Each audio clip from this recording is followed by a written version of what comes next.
to Dungeons and Dragons. Real shit today. Welcome to Realm of the Chaos King, episode 31. It's been a while. We did a battle royale, and we did a drunk one-shot. The drunk one-shot was messy. So if you want to see that, it's in there. It's in there. All 6.5 hours of glorious drunkenness.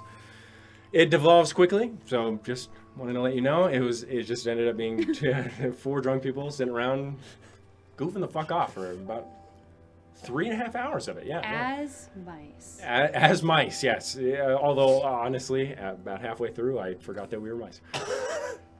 But the battle royale went well. I won't spoil who won, but it was hard fought. There were some there were some unfortunate circumstances at play, some unlucky rolls, but it was fun. What happened last time, however, on this Realm of the Chaos King campaign? Well, the group, Osiren, Mitos, Humphrey Regalius, and Nasu Fims completed their work on their Telglorio Regicide Grenmorian warship, the flying airship that would sail them all the way to the Scar of Cruel and assist Titus Mirkwood in the war against the undead and eventually Glaucon Meridian himself. It took them about a day and a half before some Teldorai showed up, talked some hot shit, said, "I've got my eye on you." Osiren said, yeah, and then they got off. After a bit of a conversation, they flew over the southern range of Astrid and the fields of Corphaean just before, seeing the beauty that everything has to offer, and then eventually finding their way all the way to Heimdallr after only 3 days of travel, because I fucked up and I made it way too long the first time. However, they did get there, and they saw the towering and titanic face of Balanzar, the god and the titan of chaos itself, hovering in the sky, bleeding tears of blood with 4 snakes writhing from his open maw. Below, in the city of Heimdallr, or what used to be the city of Heimdallr, was a forest of flora, odd, flesh it was, along with plant fibers and bark, with very few living beings ruffling in and about the forest, though they did not get very close as enough to check. However, they did fly down to Wells, speaking immediately with one Thonian Caskbow, inside the body of Cannon, the gunslinger that Vivian and Osiren callously left within the tomb of Kretala.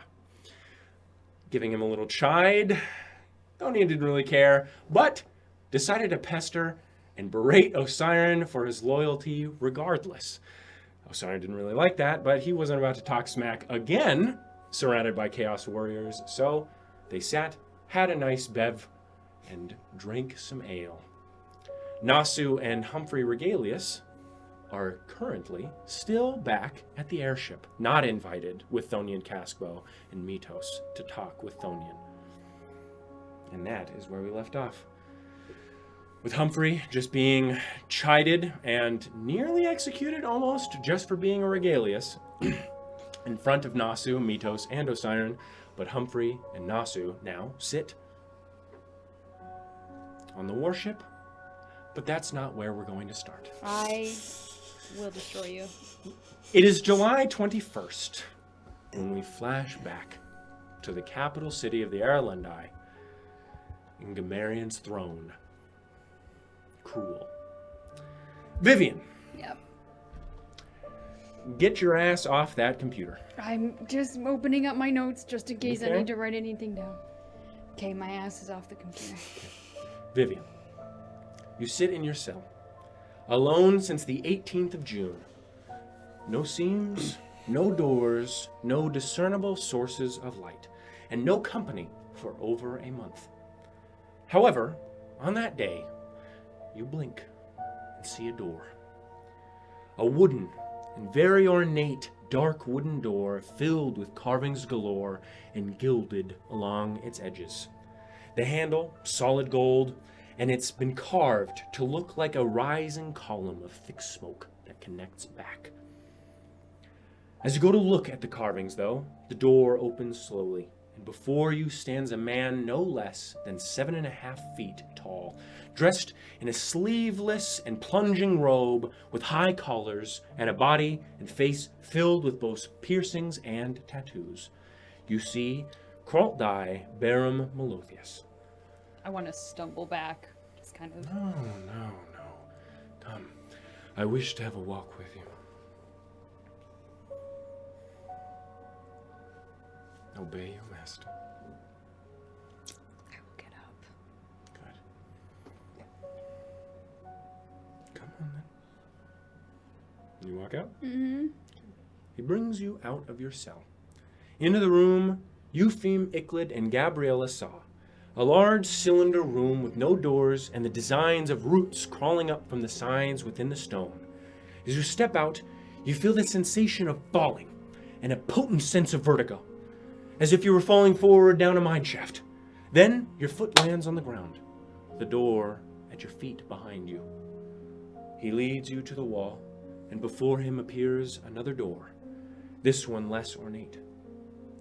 You walk through it and find yourself in this room, which is reminiscent of the room you just spent an entire day within. An entire month within. And has nothing within it except a door at the other side and a small hole, maybe a foot in circumference, at its center. You walk past it, looking down and seeing a tiny door at its center, merely a foot down. You walk past the hole. The Erlendai are sneaky, a tad tricky with their arcane abilities. That is where you were. In that small hole for a month. And that is where Eupheme, Iclid, Gabriella, and the other drowish man, Dagomaris, reside. In that same room? Indeed. You have all the company, but you see them not. You hear them not. For that is our will for right now. Isn't that awful? Your people were cruel. Maybe that is the name of the city's birthright. Regardless, there's plenty of beauty here as well. Such as yourself. Ravishing you are. Nearly bones. Come with me. Leads you toward the end of the room, where another door awaits you after you blink. You are led into an absolutely gigantic corridor, longer than it is wide, though massive in both scopes. You hear the echo of your feet against the granite, bouncing off the walls you can barely see in the distance. The air around you expands with its size, able to stretch as much as it might beneath the open sky. You breathe in an odd scent. Stale air with a middling aroma of mothballs, stew, and rotten fruits that just barely swim like specks in the ocean within the air. Your breathing, much unlike the prison you were just in, does not condense within this space. Each breath you take barely impacts it at all. You hear your breathing fade into the expansive room, unable to find a wall before fading into non-existence. However, unlike with Eupheme and Iclid, the room does not light up. It does not illuminate with grand depictions of life. It simply remains nearly pitch black as you are led around the edge of the room. It leads you to another wall, nothing upon it, at the very back of the room. You are compelled to blink by some unknown force, and then, before you, rests a door. He opens it, and for the first time in a long time, you feel fresh air blast onto your chapped lips and dry face. You feel your stark white hair whip around your shoulders, and you smell the fresh scents of mulched maple leaves and day-old rain. You walk out into a place you feel you've seen 100 times, a temple of the Erlendai. You feel the distinct marble stone beneath your feet, and you feel the coldness that creeps up into your toes from them too. You think yourself within the center room that you found within all the Aralendish temples for prayer and worship, always depicting either, and you turn, seeing not Hecate nor Loth, but a massive 40-foot tall statue of Gamarian Heltarim, robes flowing from his body with jewelry lining and hanging from each thread, it seems. His face is covered with an exceptionally well-crafted mask of silver with runes of necromancy scrawled upon every single inch of it, though each rune is barely large enough to see, creating the imagery of a full page of necromantic knowledge across his silver visage. You look back and see the same 2 rows of pillars stacked atop each other on either side of you. However, you also see, suspended just above the large archway ahead, a woman in an incredibly large dress. She floats there, as if suspended in water. Her dress is made of a very, very fine, stark white cotton, filled with intricate embroidery and many, many layers of fabric. It billows out from her waist like a cloud, and her hair accompanies it within her floating stasis. Her hair appears nearly 40 feet in length, nearly consuming all that exists around her, streaming like milk from her scalp above a face of stoic determination. Her face is older than most elves you've seen, and it is at this point you realize that this is no statue. And more wrinkles, her face more set in than most. Her nose is large and her brow ridge is defined, her chin is dimpled prominently, and her eyes are quite large.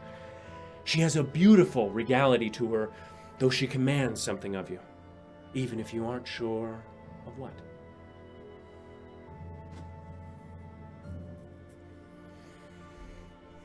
What? Is something bothering you? Who is that? That is Matron Mother Kiavor Diamolonitis, the ruler of this city before our Lord Heltarim took over. Is she still alive? Yes, she is. She is suspended somewhere between our world and Hecate's pools. We are unable to move her. Even with how much we try, she just stares back at us. Waiting, it seems.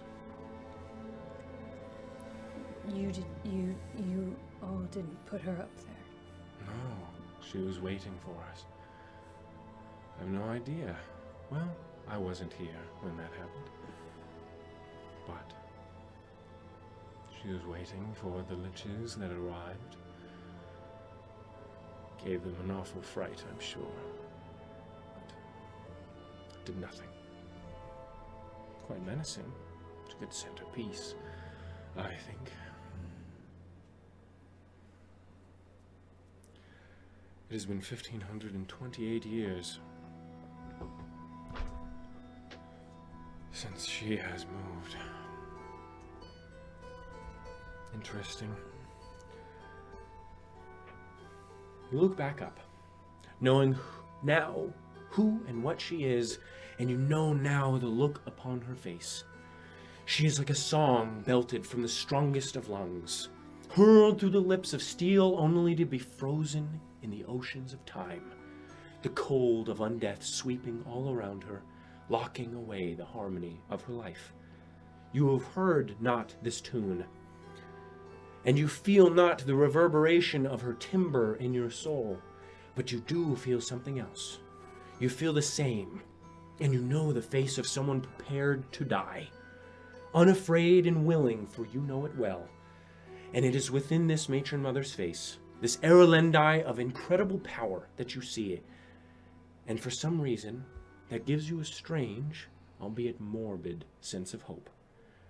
You then walk out from the center hall, emerging into the grand open floors of the temple, lined with grand pillars stretching 30 feet tall, once carved to look like Erlendy in marble, now carved from bone into the likeness of half-decayed elven monsters. You look upon them in horror, shame trickling down your back as you admire the grace those forms still hold and the power it must take to transform an entire city such as this. You walk past them and feel gravel beneath your feet and the sun shining to the west. Just barely above the wall of smoke and necrotic lightning far, far in the distance. You see the light of dusk melting onto the land around you like a torchlight shone through a flagon of melted butter. Ahead of you, the gravel path continues. Straight and narrow it be, and lined with many red cedar trees and filled with the homes of marble and hornblende. Their roofs covered in silty shingles, barely visible beneath the many vines that creep up onto their forms. Beyond this, far down the path, flanked by dense flora and lit by the sun's rays slipping through their leaves like caramel, you see larger buildings of stone, regal and almost library-like in their design, also covered with dense flora. But he does not lead you there. He leads you toward the edge, just beside the temple. And before you, you behold the absolute majesty, the triumphant might and the glorious beauty of the Erlendy you see cool in all its wonder. It stretches out ahead and all around you, thousands of feet beneath your feet and miles away at many parts. And yet it does not appear small, this city. It appears brilliantly grandiose in its scope and make. You see the incredibly large walls of stone and bone wrapping around the entire city, imperfect in its shape and containing what the city was, and not how it was envisioned upon the page. You see the grand architecture of your people, the stonework, the carpentry, and the smithing of steel shown to you even here, and how marvelous it is. You see the large river cut through the center of the city, separating the various districts by right of its existence, and forking to the west, creating 3 more districts within its tongues. Beneath you, you see the wide path winding up the titanic stone structure you stand upon, as well as the many thousands of vines that hang from it within the vine-lofted buildings swinging from beneath the temple and your feet. You see many, many yards of moss creep around the stone in interesting dark greens and nearly purple blues, and you see more than a few thousand flowers growing in that soil that rests on the crag along with you. And upon it all, you see that buttery illumination of the sun, spilling across it like the very breakfast table of Hecate herself, and oh, what company she must have had. It is a large city, but I heard it was easy to take. You may thank the king for that.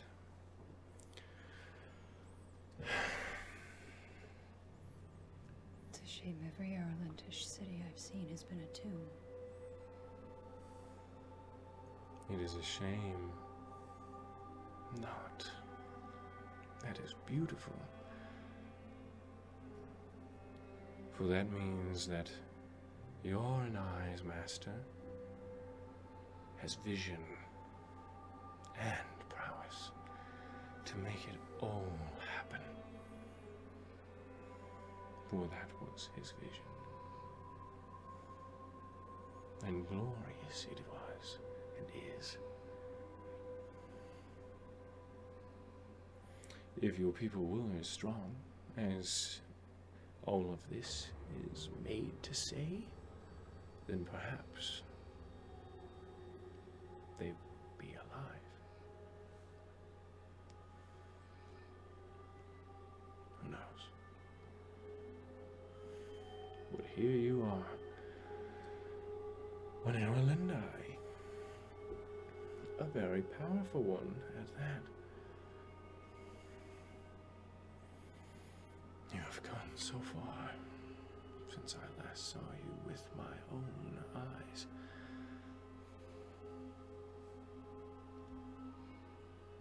When was that?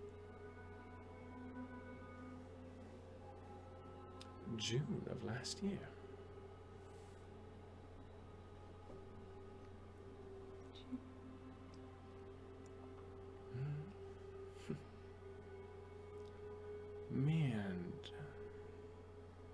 Well, Rocket and I, we've known each other for at least a decade now. Blink of an eye for me, but quite a long time to disturb the dreams of someone as fragile as he. But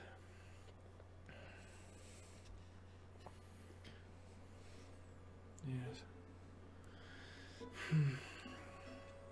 Is there something you wish to ask me? I just wanted you to see all of this.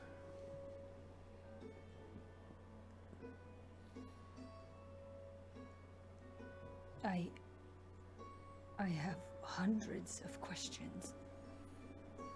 Ask me some, for I am here to answer. Why him? Why him? Why Rocket? He found me. And then he left you. Why did you come back? He found me twice. So,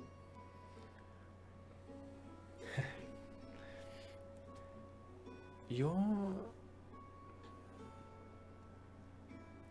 Rocket.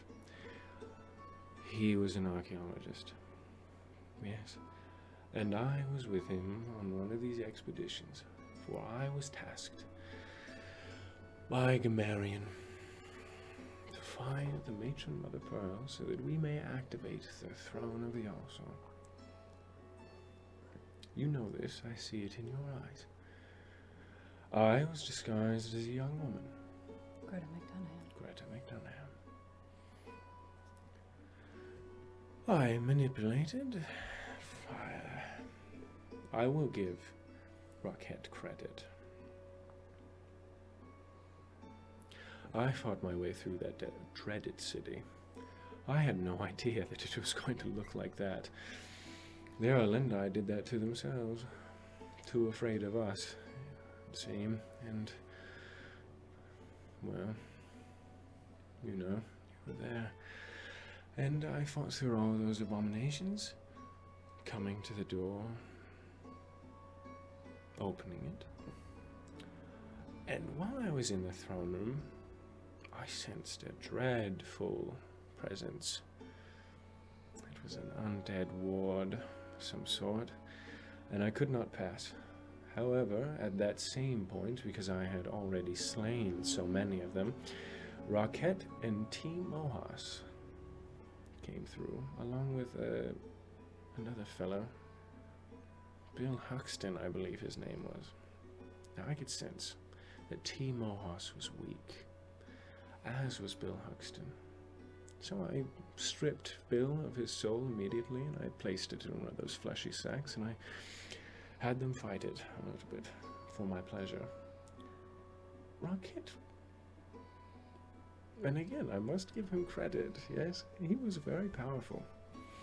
He obliterated the creature. And I could feel that my power was a bit weak. Hecate is very stingy with her power when it comes to us. And,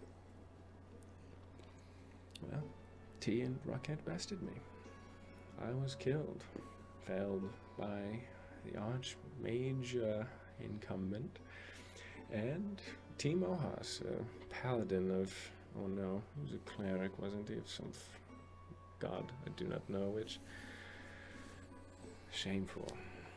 I woke next to my phylactery. Vasilios, standing over me, with a villainous grin upon his face. For he knew I had been bested. He asked me by whom, and I said some human wizard, and he laughed at me. And I said, okay, next time I see him, I will break him under my will. Vasilios laughed. Said, I will take that bet. We shook on it. No, it wasn't. It was pretty far past that. Not really. 19 years, I'd say. I was tasked with a mission. I need not reveal that to you. With on my lonesome, actually. And then, with Vasilios Barbaratos, I was tasked to go to the shores of... No, deep into the Kernish Mountains. It was here that I was supposed to... And we were supposed to eradicate a finger of the Dreamer's thread. Yes, the cult of Cthulhu and Drumlo. They're thorns in our side, for sure. And when I did this, I saw someone. I saw this young dwarf, the name of Bilphus Dryheim. And I knew he knew Rockhead. So, as he was fleeing, running for his life with a hefty load of feces in his short little dwarven trousers, I followed him to his home. And while he slept, I found a lot of letters on his desk. One of them was from one Rockhead T.H. Friedman, and he said that he had found somebody named Alessandrius looking around in the Underdark. There's not anyone other than the drow that exists there now that he would take up. He does not name a beholder Alessandrius, nor a child of pestilence. He would name a little drow girl, such a thing. So, I saw this. Smiled, undoubtedly, for it was quite delectable. And I walked into Bilphus's room. Him and Wembless did share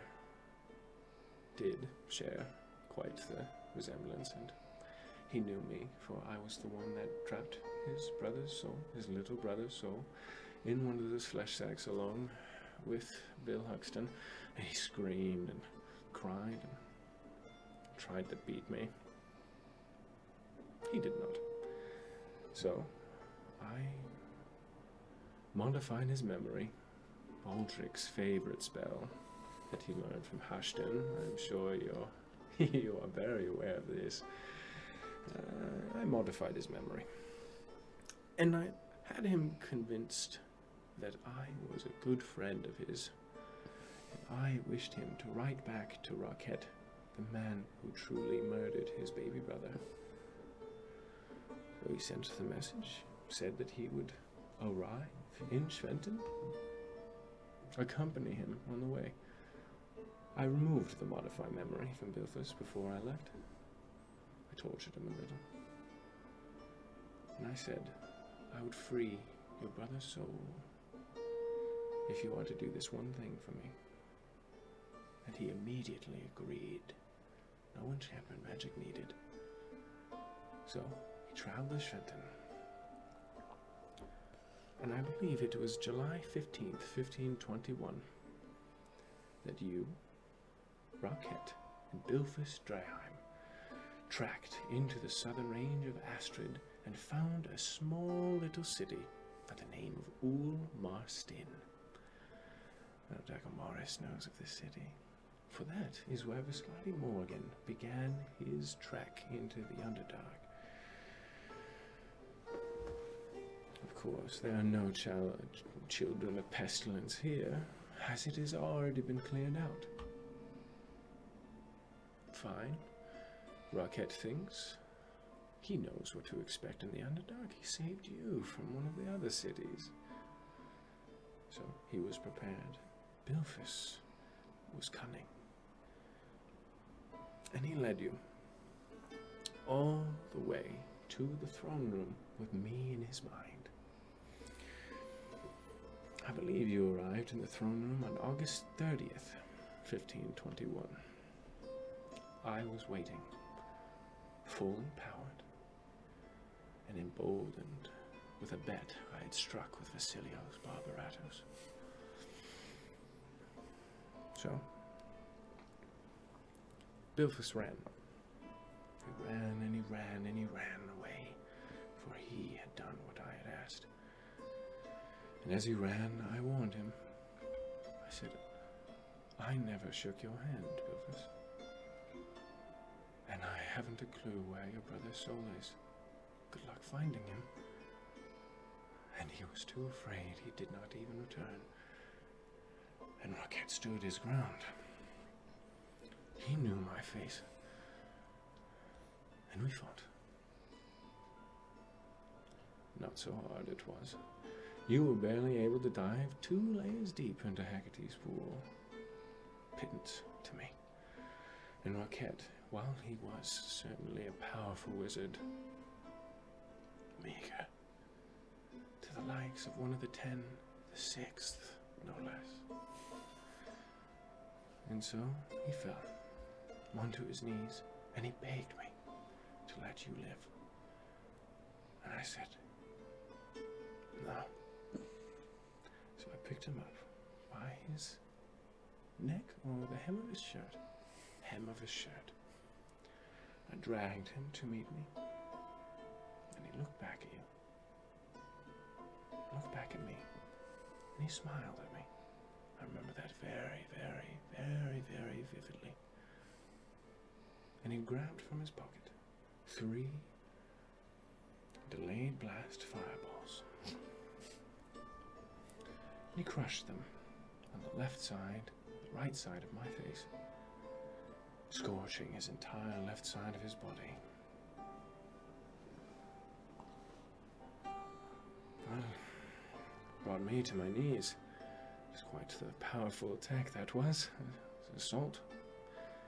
And he laid there, smoldering on fire. And I was on my knees. It was a hard-fought fight. And then I looked at you.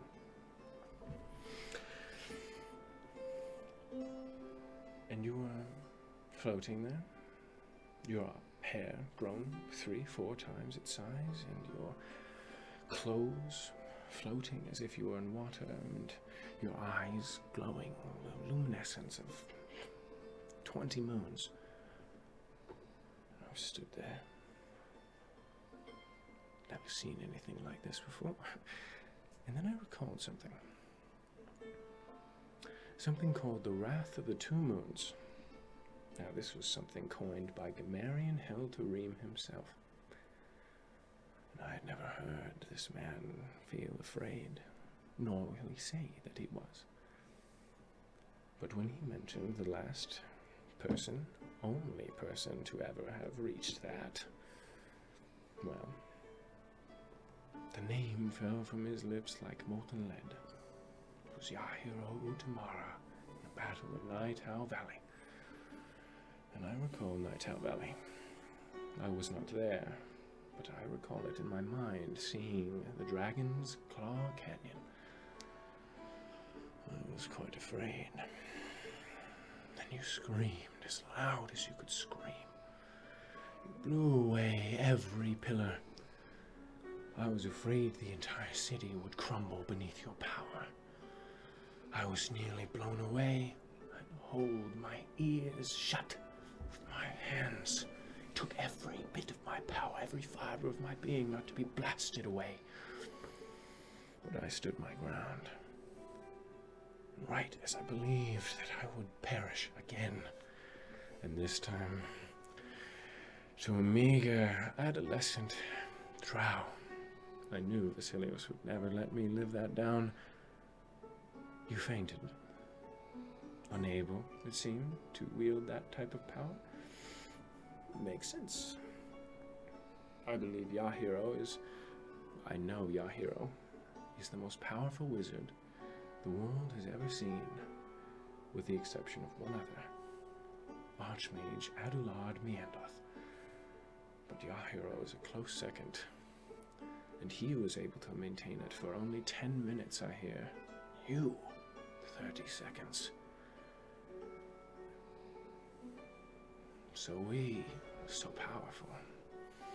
I was thoroughly impressed. So, I healed you. I maintained your wounds, and I looked back at Hector, or Kit. I saw him writhing on the ground, trying to crawl to me as I held you in my arms. And I healed him as well. But I left the scars, for I wanted him to remember what I could do, what I could take, and what he could not. But I knew that if you found out that he was killed, I would never be able to bend you to my will, so I kept him alive. And there is how you met. Krog-Dai Baron Malothius, your master. It's quite wondrous.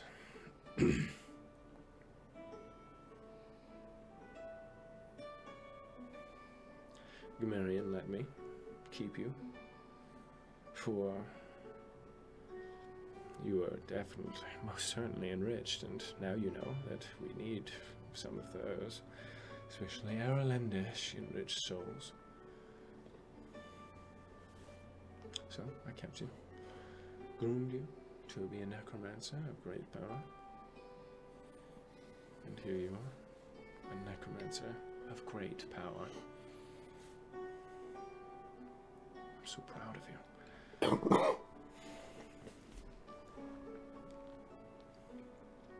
Then you took my memories away. Aldrich Reservius. And me.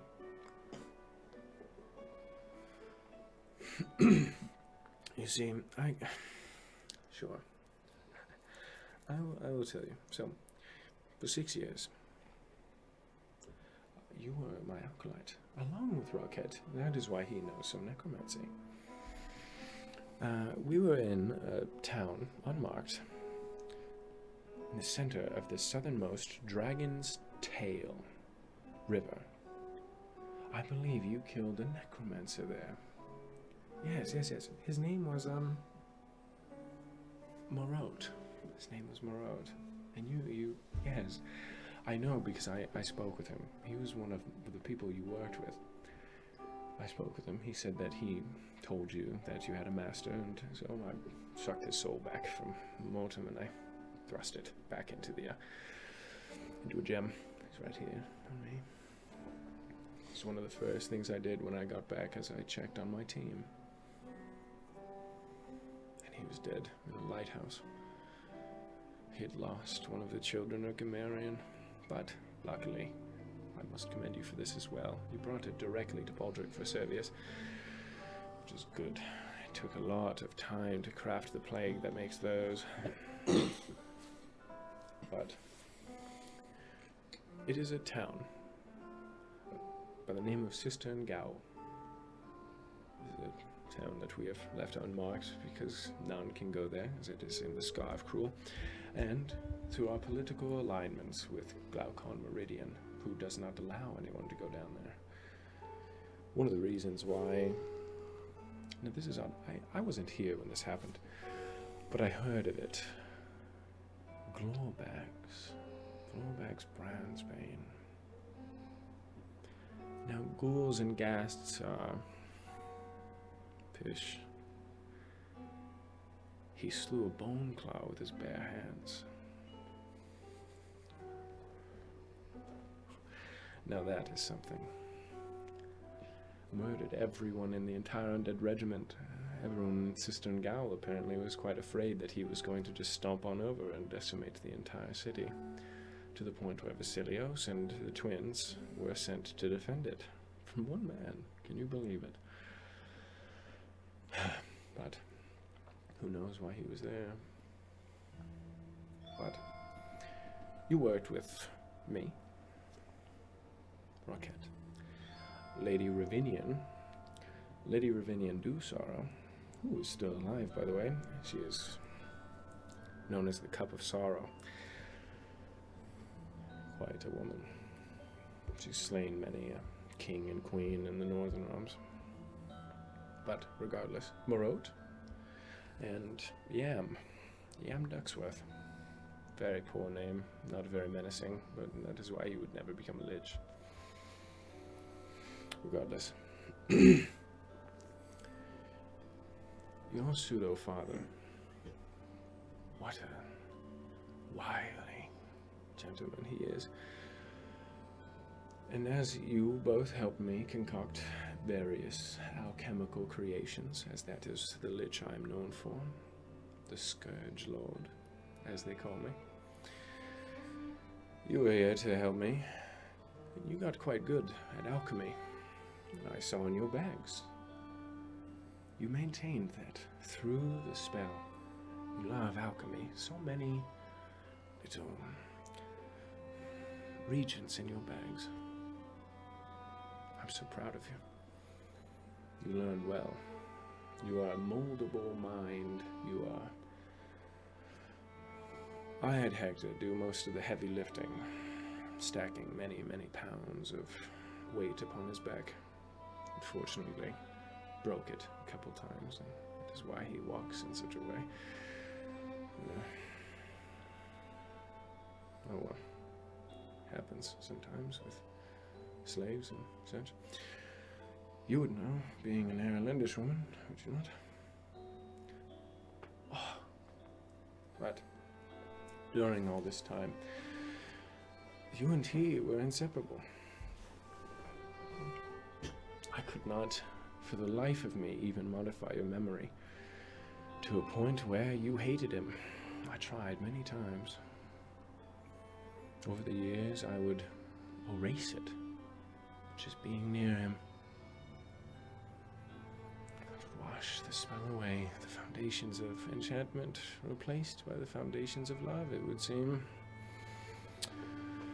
So, that plan was run afoul. Because I needed both of you. For Hector, Rocket, sorry, was an enriched soul. And he was a very capable wizard. So, at the very least, I would turn him into a Boneclaw. Or, possibly, a lich, such as Yahiro Damara, if one of us were to be a bit too weak, so to speak. But human necromancers are the most powerful. For we have the most life essence within our souls. Death and life, two sides of the same coin. And like magnetism, like Mortem's grip, we draw death to us. Therefore, human necromancy is the most powerful necromancy. Second is Erlendi. For the Erlendi have the most control over Hakishan pools of magic. Hakishan pools of magic were tainted by death long ago. So, necromancy is born. Necromancy, the two meldings of arcane and death. None have been able to harness death energy in its entirety, purest form. But, regardless, Rocket was a stubborn one.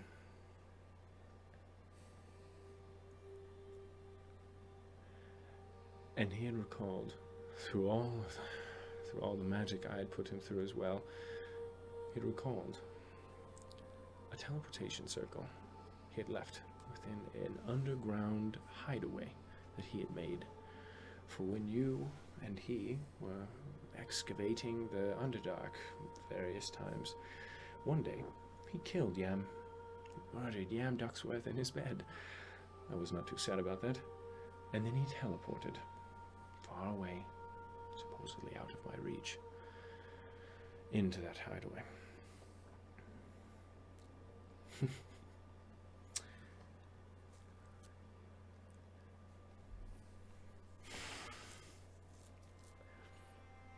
I followed him there, obviously, because I'd seen all of his memories, and I saw his notes, I saw everything. I knew a teleportation circle, and I knew his plan.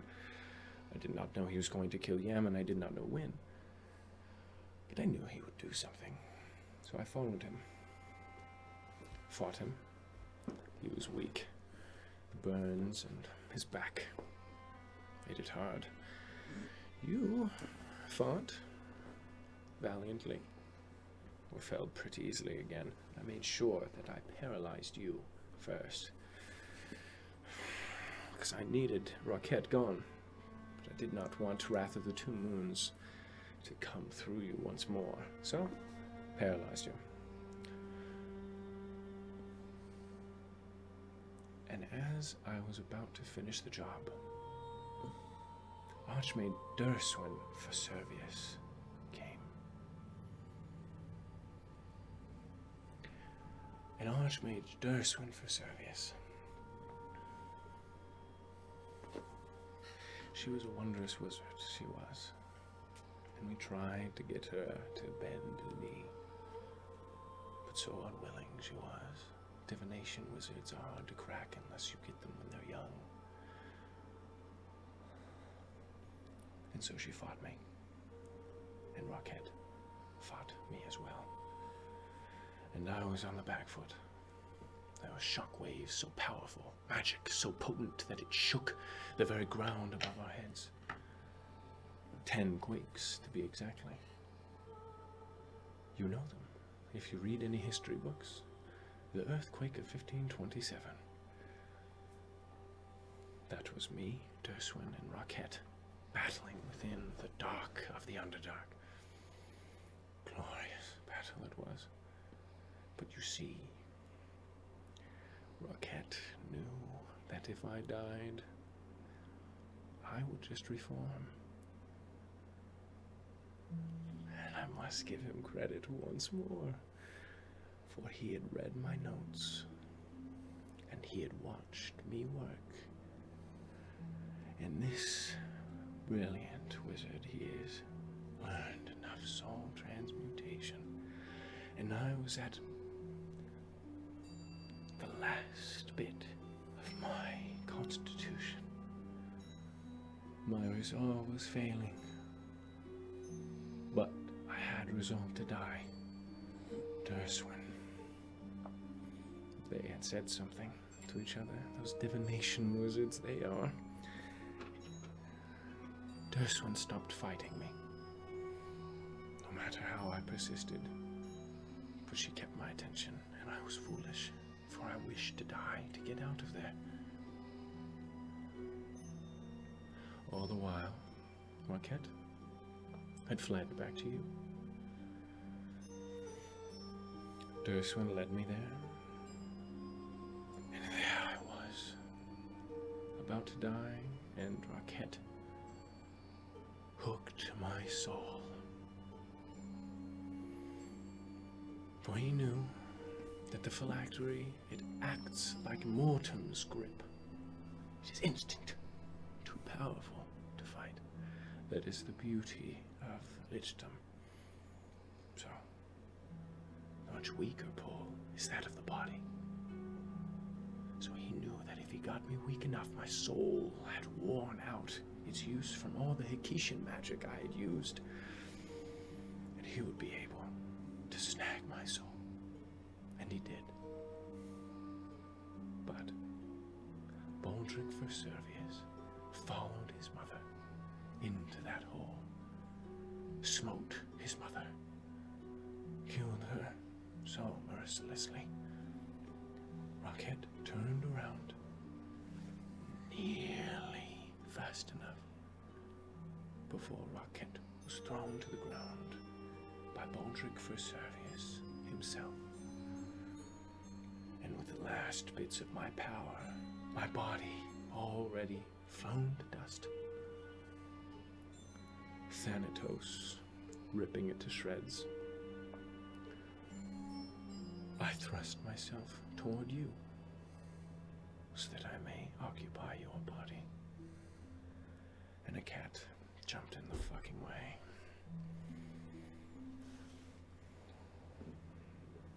And so I was in a cat for the past year, because he wished to save your life.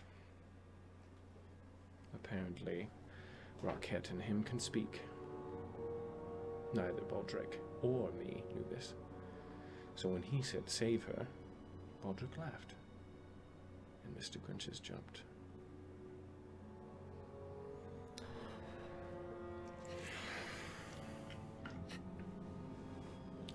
While Rocket was on the ground, Baldric had his way with him, ruining his mind, making sure that all the pillars that it needed were that of enchantment. And he struck a deal with me. I would speak to Bernard Stelmus, and he would be made the Archmage of Divination without a fuss. His mother, made a hero, died in the fields of battle.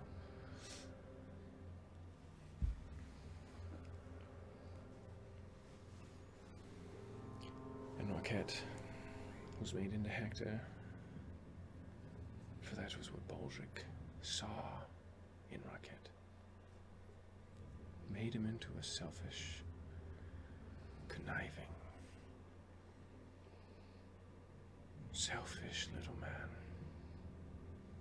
And he thought it was clever that it was an anagram for Roquette.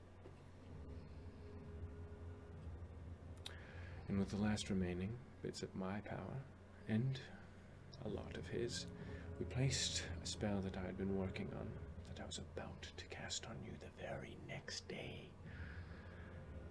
The curse of Draugen's chosen den. Not enchantment. No. Just necromancy. They are guardians. Each time you think of something that I do not wish you to think, I arise and wipe it from your memory as it comes. And, as I know you already have, you moved a layer. It kills you, slowly, if you try. I was going to place that on your head. I believe Roquette saw that in my notes, and somehow he divined. Divination Archwizard, again, I must give him credit. He is. His resolve is great. We left for Shenton. We left for Gren the very next day. Hector being my ever... No. I was a cat, I cannot say much.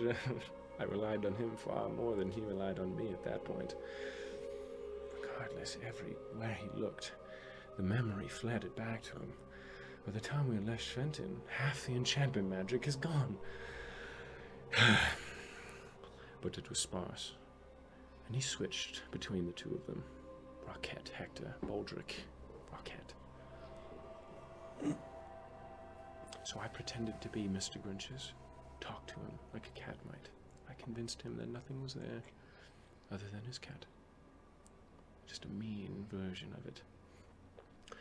And as we were leaving Shenton, you would not believe it, Dagger Morris arises. Another enriched soul, Erlenda Drow. And he gets into the cart, and he rides along with us. And Roquette, as Dagger Morris rose from the bag, Roquette saw the face of an Erlandish man. His white hair, his off-hue skin, and another pillar fell. I could see it right in front of my eyes. But we needed one more. Roquette knew. So he left him in that inn. And I could do nothing. I could do nothing because I was a cat. I could not communicate. I had so little power. It's all I could do to just leech off of that poor cat's soul. So, as we were riding, though, I saw you in the woods already. It's unreal. I'm at a loss for words. It was quite interesting.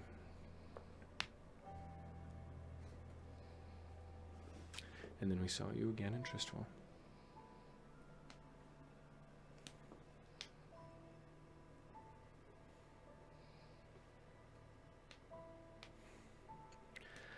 And you know the rest.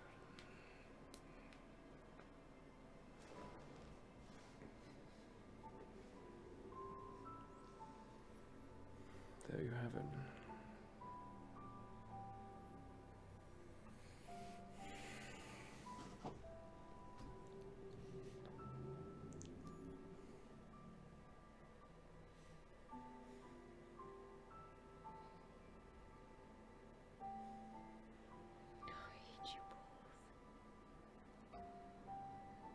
That is not kind to say. You and that sniveling little Archmage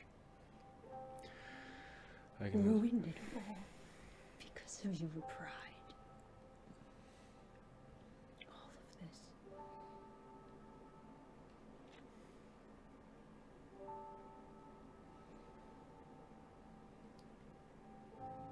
What does it do?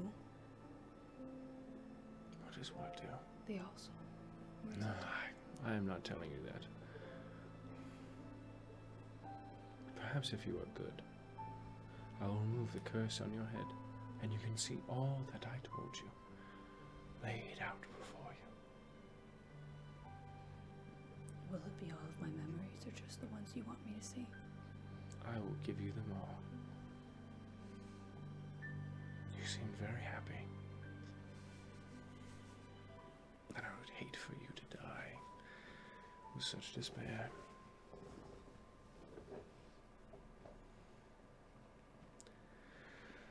Gamarian was right. I should have just thrust you into that prison cell. But I wanted an Alkalite so bad, especially an enriched soul, Erlendi. That is a prize worth keeping.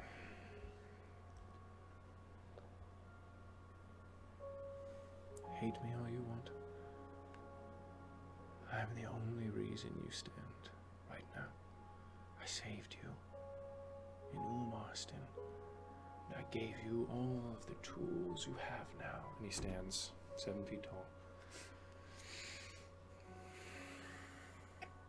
Clutches your head.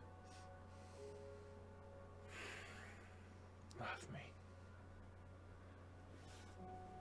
In despair. For I am the only one that will live, that will.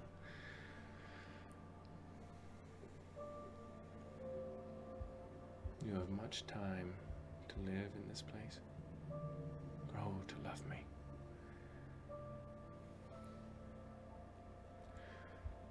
Brockett has maybe 20 years if I do not kill him myself.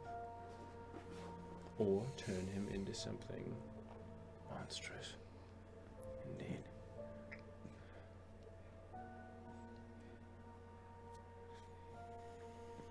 You will grow. You will learn to appreciate me and all of my beauty and glory, my power, my magnificence, the Scourge Lord.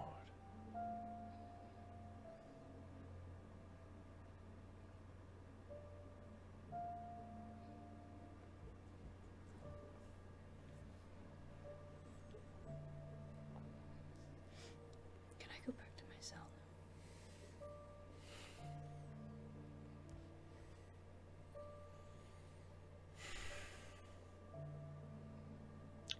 What can I do to make you feel better?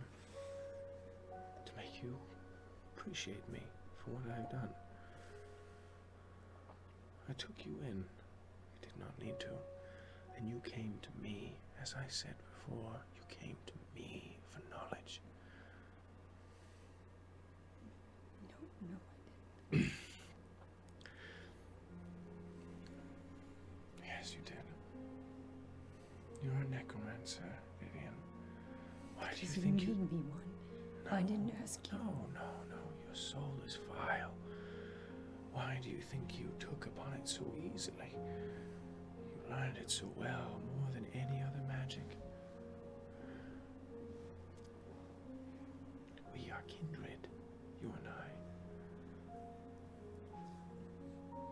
The human and the drow, yes. Come now, Vivian. I am your master. I may give you power enough.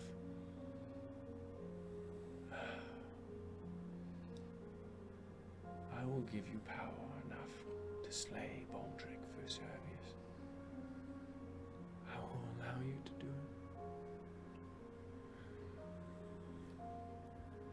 All you must do is love me.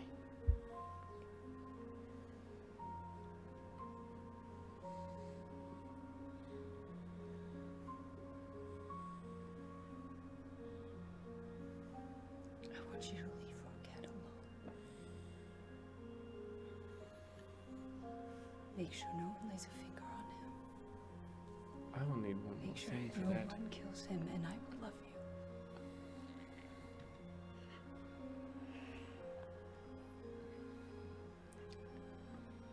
I am a fan of accords. I am. You know this. I just told you of two that I made. And one that you broke. What was one that I broke? To Bilphus. I never shook on it.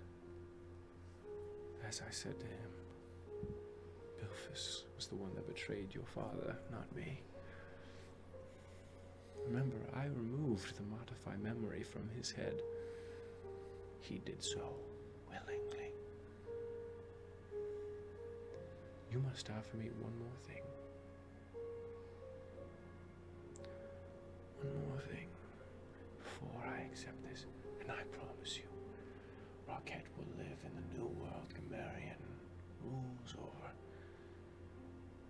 I promise you, if you offer me one more thing.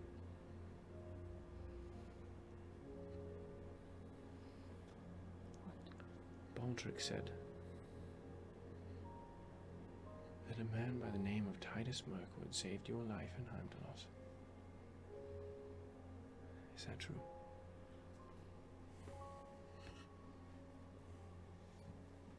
Yes. Corrupt his soul for me. I can't. Yes, you can. You haven't seen him. He burned down the tree. I can't do that. Find a way.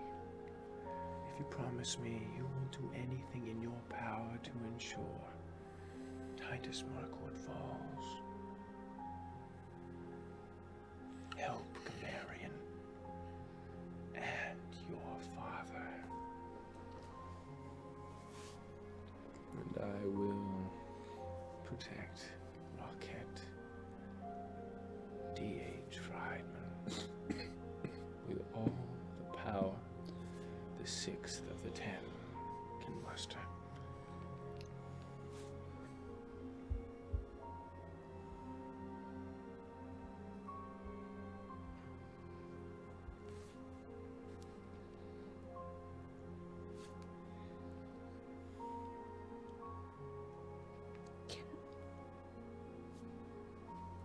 Can I think about it?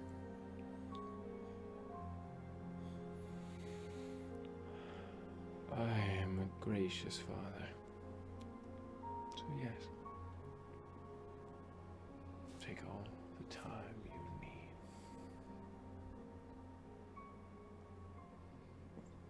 Vivian.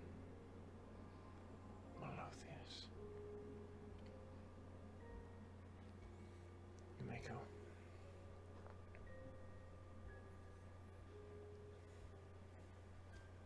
Okay, he falls right behind you. No, leave me alone. Leave me alone! Oh, Icklid and Gabriella no. find themselves within I can't do a Cockney right now, bro. Fuck.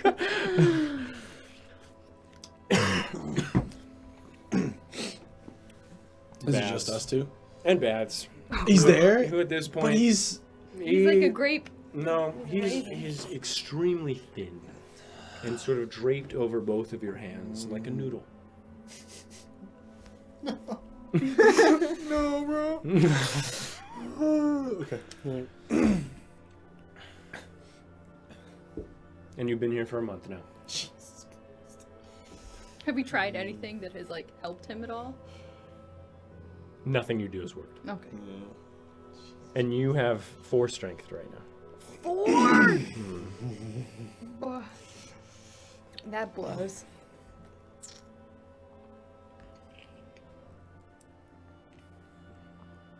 Has he like changed form over time? Mm-mm. Bads? He's just been a noodle this whole time. Yeah, I'm just.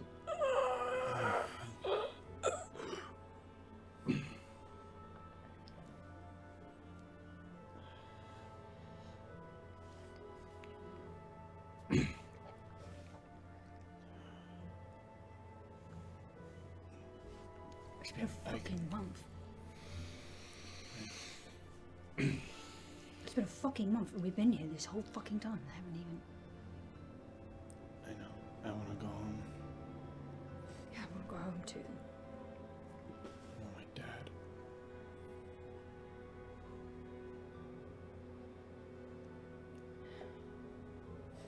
I can, and I like look at Bats and I can only imagine.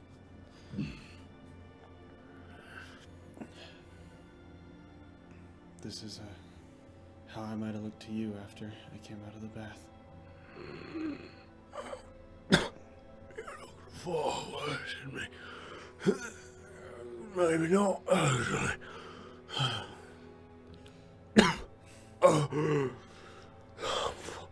I'm fucked up. I'm really bad. I'm really bad. I wish I knew what to do.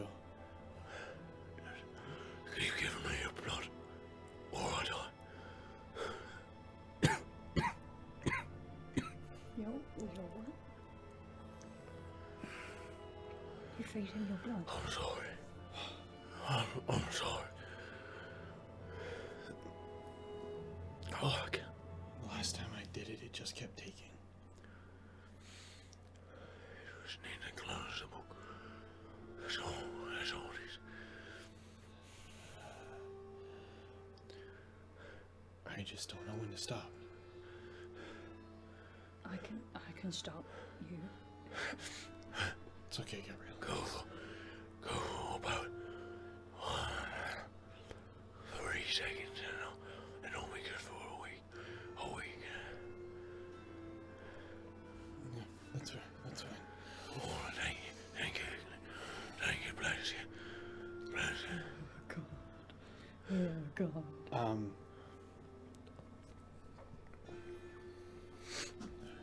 You have an axe on you, right? Visibly? You're gonna All of use you the have all of your whole armor axe? stuff. Huh? I gotta have something smaller. I probably have a dagger. Okay.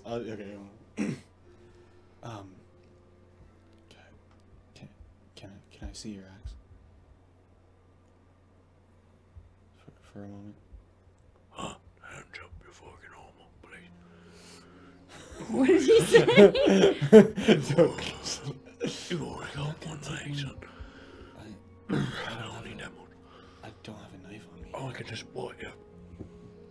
Yeah, okay, that's fine. And I God, take the book out gross. and Oh, okay, come on. I'm gonna need to close my mouth down around you with the other hand. Okay, alright. And I like grab. Sure. God, this I'm sorry. And it flops down. And as you bleed, Yeah. much slower this time. Hmm. Small streams. Most of it just dripping down onto the floor. Yeah. A small stream makes it to the book and into the binding. Okay. Is it like pulling it out now like it was last time or? Yeah, but it's slow. Okay. Okay. It's All like right. even the book. Okay. Maybe a little more than 3 seconds. Yeah, I do it for like 10 seconds. Okay. Okay. And he regains some of his strength.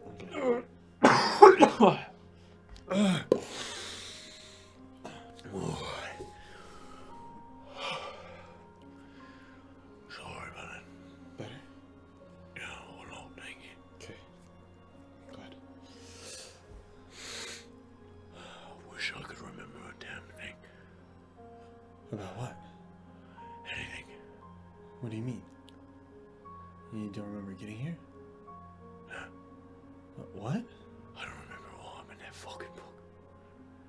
Oh. I don't remember what god I'm supposed to be from. I don't remember a goddamn thing. I'm just lost here, floating around and I have no idea See, why everything's affecting me like this. so you're just stringing me along this whole time. I want answers too, England. I am living just like you. No one wants to live without a meaning. I wish it didn't take a month in a prison to get that out of you. I don't know why I'm a bastard either. I guess I'm trying to figure that out too.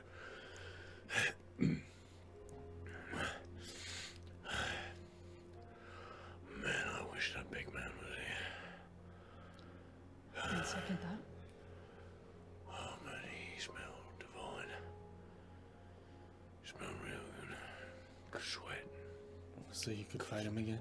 Good musk. I wouldn't fight him. No way. Oh, lick his boot. 100%. He was swell. You look Dagomar since boo. What? You said the big man. And I'm you talking don't about talk- that Titus fella. Oh, Not Dagamorans. okay. Dagamorans has a stench, not a smell. Smells like arrogance and perfume. Never seen him put on perfume. Smells like that.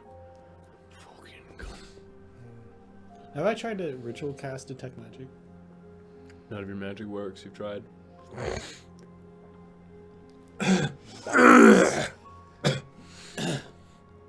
Fuck, it sucks in here.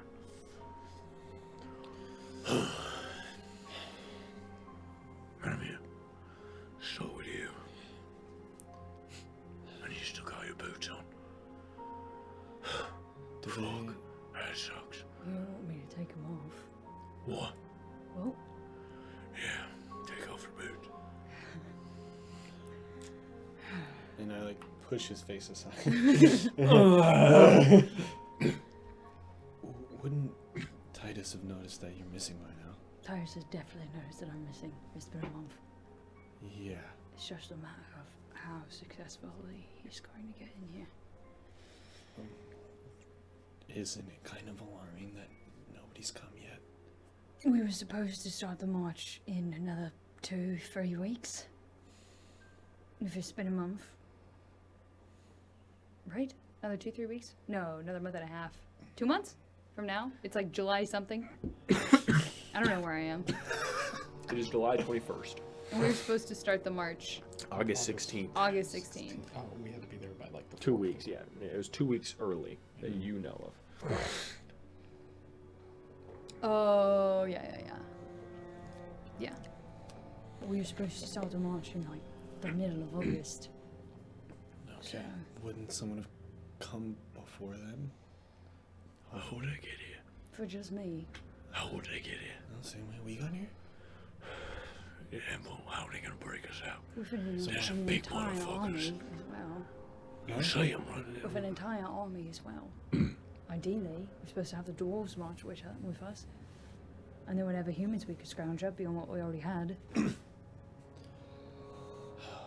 They wouldn't have pushed forward the march Right. just because we got captured. Yeah, but that's not what I'm saying. I'm saying Well, I would push it up for you. wouldn't Thank they, you, Babs. That's very nice of you to say. they send a rescue party or something? How would they get here, boy? Just like how we were a rescue party. You're not weak, boy. If you couldn't do it, then most people couldn't. It's 10 fucking niches. Did you see him up there in that throat? Disgusting, vile things. You fucking smell them. When I get my full power back, Uh-huh. I'm gonna fucking turn them on to bone meal. I'm glad they come back to life.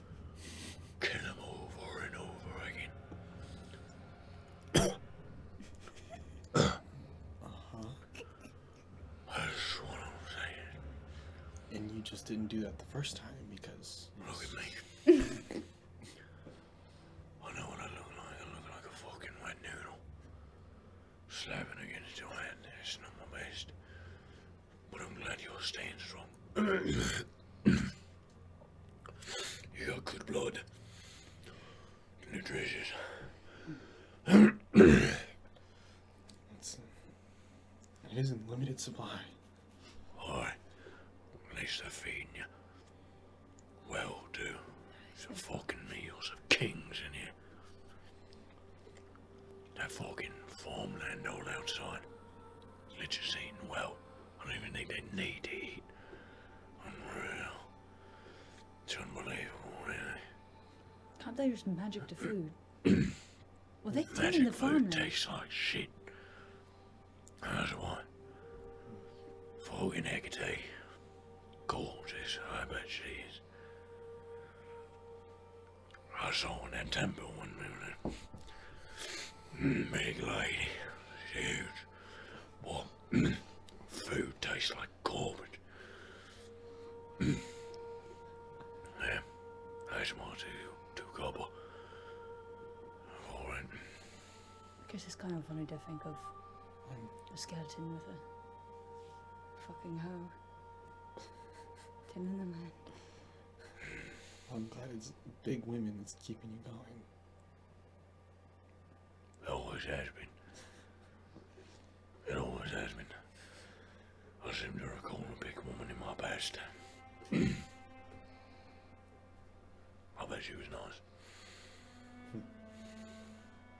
Anyway, Mortal or your god? any of my god's a big woman. There are plenty of big women. Is it wrong Gods. to fetishize your own god? It's a blasphemy. I think that's I don't really Just- think you're the one who's going to be punished for the Or is that think some that's just powerful devotion. cause? That's true. You gotta wanna fuck your god. Just like you need to. No. yeah. No, I You was- wanna fuck Balance, right? Haha. True. Wish I was with you female now. Alright. No. Anyway, Eupheme and Dagomar sit in the cell for a minute. Getting really tired of being in here. A month. And they're feeding us. What is this place? Fucking I think you've said that before, Dagomar. I have. Every day I say it. Eupheme.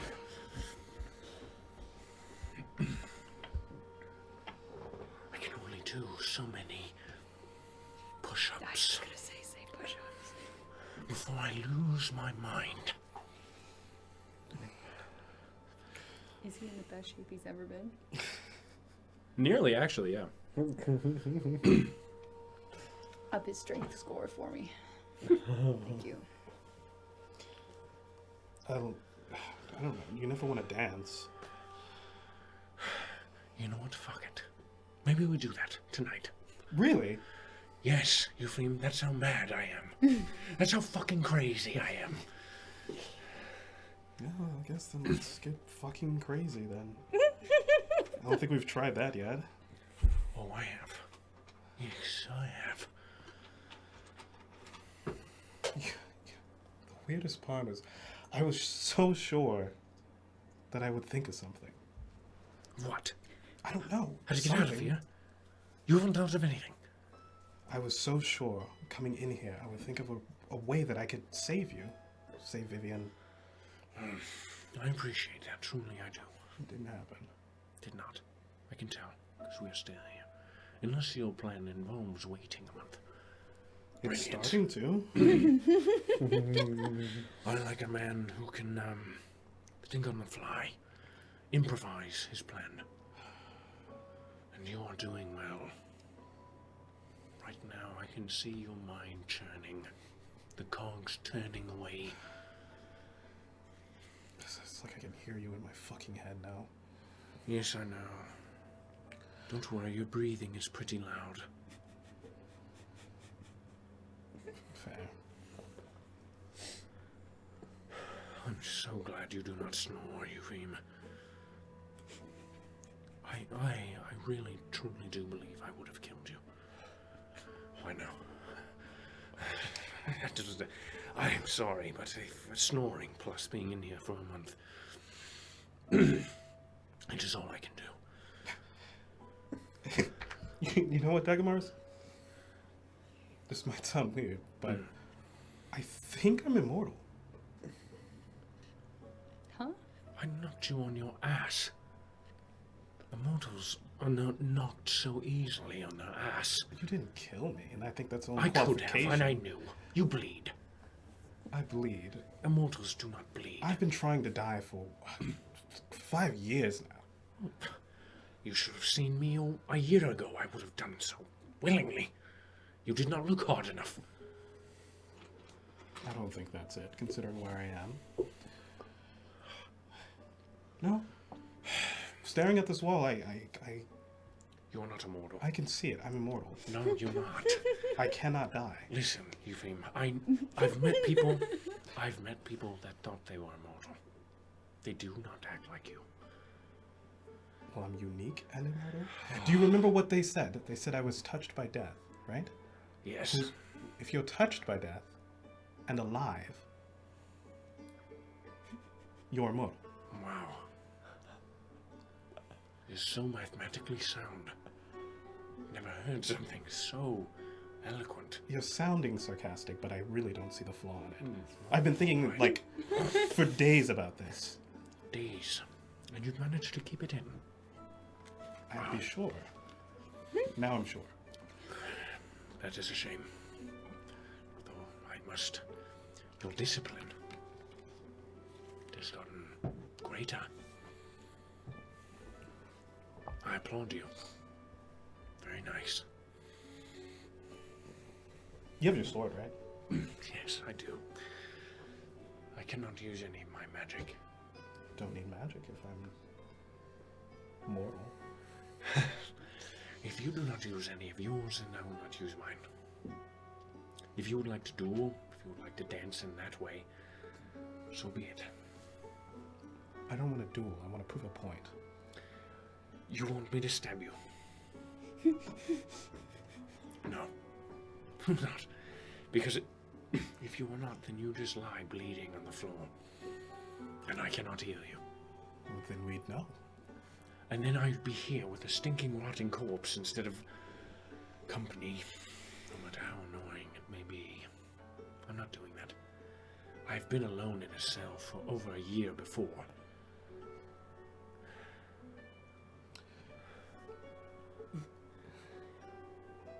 Okay, this is going to sound crazy. Oh.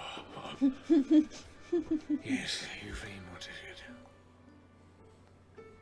I don't think I'm immortal in a normal way. Just circumstantially. There's immortality in normal ways. Like, if you stab me, it's probably like a 50-50 chance I die I and don't see. die. Wow. But you won't stab me So you're immortal. because I'm immortal. I've thrown my body in front of many different blades. Fireballs, And you do not die. guns. Exactly. Then you're just unlucky, you fool. Just like me. We are both unlucky. I tried to kill myself. 198 times Christ. when I was in the Underdark. Smacked the back of my head against the floor. I would lose consciousness for 30 seconds, maybe a minute before I was brought back. Unlucky. Doesn't sound as poetic. I bashed thine head against thy floor. The unlucky part. Oh, Moan. I see. Yes, well, I don't know. Luck is more poetic than divinity. It is more mortal, more grounded, yes. Not as good of a tool, though. If I was immortal, I could at least be a shield. Have you heard of a god named Ananke? Sorry? Have you heard of a goddess by the name of Ananke? No. It's a god of inevitability and compulsion. There is no god of destiny that I know of. But there are some things that are inevitable. Perhaps you are cursed. The god, the goddess of inevitability, to never die. Maybe it is inevitable that you live a long life. I would can think of many different people who I'd rather have that. Euphrem, you are a fool. You wax such philosophy. And yet, a fool you are. Who better to have a long life than yourself? What? Who better? For Baldric for Servius, the cunt he is. Who better for himself than to have a long life himself? You are you. You wish yourself long life, or you are a fool. Then I'm a fucking fool. Yes, we've established this. I've been a fool for a long time. I know, I'm a fucking fool. But don't you think it's kind of fucked up that the people who deserve long lives tend to never get them? I know you probably don't. I see them. I see the dead. I hear their woes and I get to help them. That is a philosophy that I hear frequently. Why do you think Titus Mirkwood does what he does? I have no idea what For that same reason. For there is injustice in what you say. And that very few that deserve to live long lives live as long as they should. Gamarian lives. Who knows? Glaucon, more than 4,000 years old.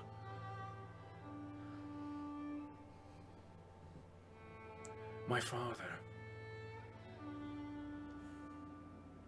he was 200.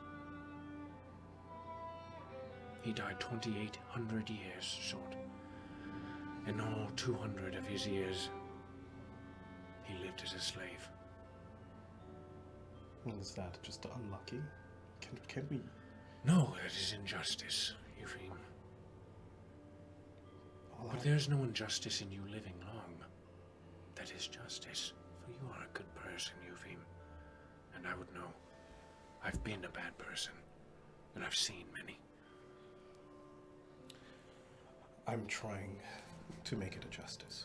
I'm trying to turn this curse into something. This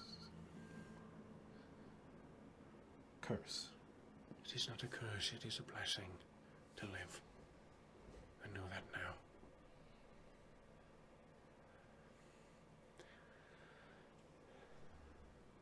There is a saying.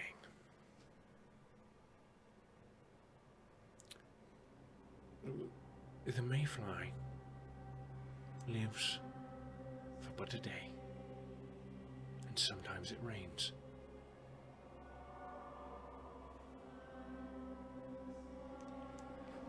Sometimes it rains, Euphrem. But take solace in the fact that you live more than a day, and you may see it shine through. For the mayfly, it lives. It is not distraught that it rains, it is filled with joy that it got to see such wondrous acts of nature.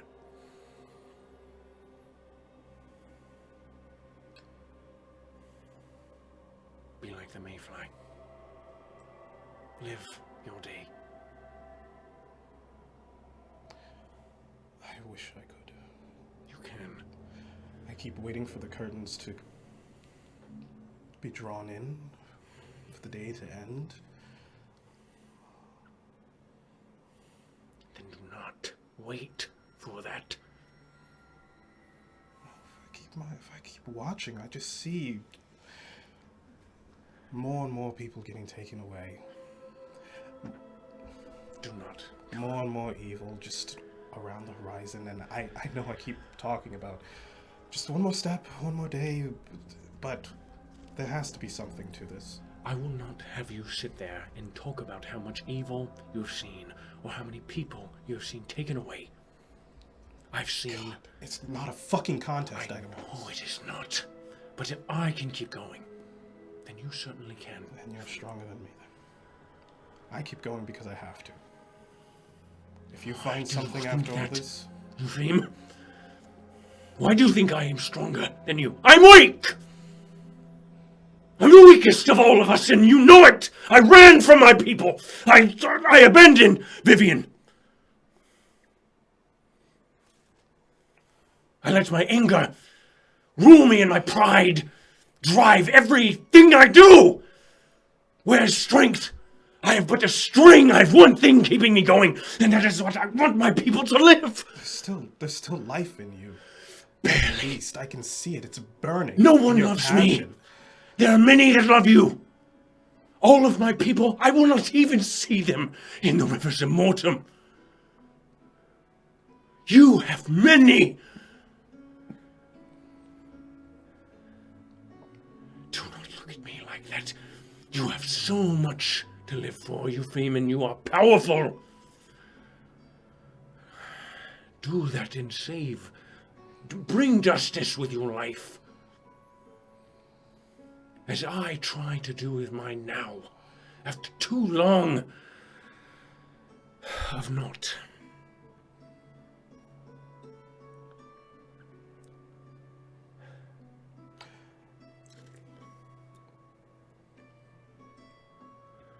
This is going to mean nothing to you.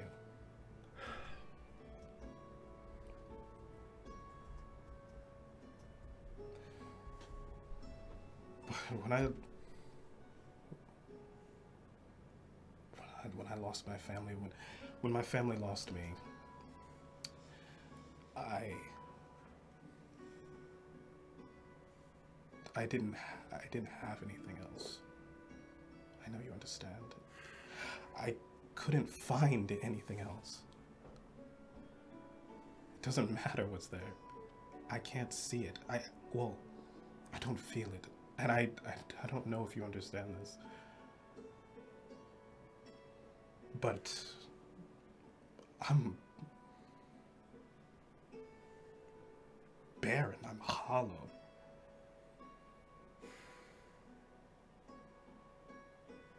And there's the dead, whose problems are much, much greater than mine. There's you, whose problems are much, much greater than mine. There's this fucking world that's probably on the brink of destruction. And I really just want to see my family again. Yes, And everything that, people love me for, people speak to me for, it's my only motivation is seeing my desire and my need for the only people who actually accepted me when I was at my lowest in their eyes. I'm your friend, Agamorus, because I don't have my father.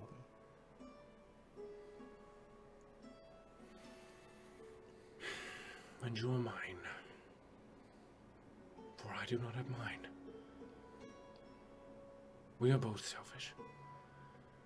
But life is selfish. But you may take only if you give back. That is what my mother said.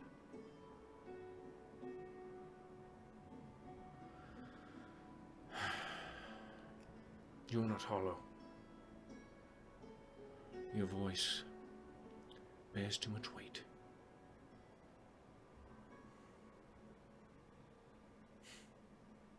You'd be a better bard if you were hollow. Better acoustics. But you're filled with much, Ephraim. If nothing else, then a loving family somewhere. The memories of them, at least. It is not a competition, Ephraim. My suffering and yours. I speak only to say bigger issues in the world. Mine are much larger than yours. Titus's are much larger than yours. Glaucon is a larger enemy than your sorrow. And the liches will bear more weight than the love of your family. To the world, but not to you. No. And that is what matters. I've grown to know.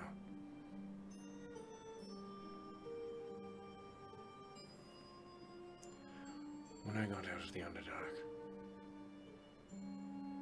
I hated everyone. Despised humans. Loathed high elves. And all I wanted to do was kill Glaucon Meridian. Every picture I saw of him hung up on the walls, and every time I did, I hated humanity more. For they were slaves, just as my father was. And they were proud of it, just as my father was.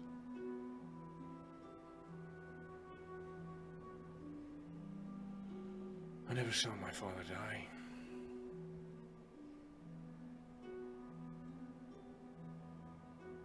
That doesn't matter. All I did was I cheated, I stole, killed, and deceived.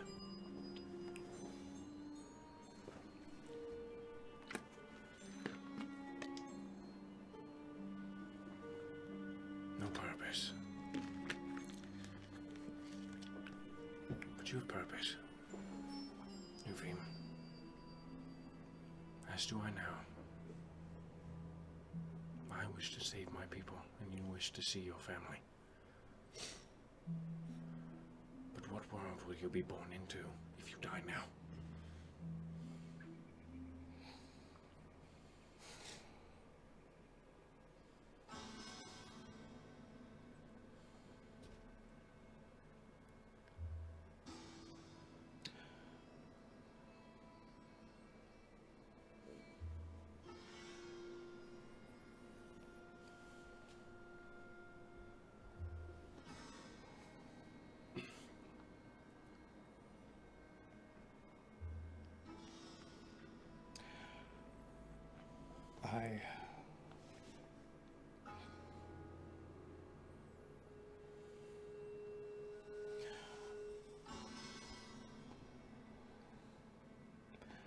I always thought all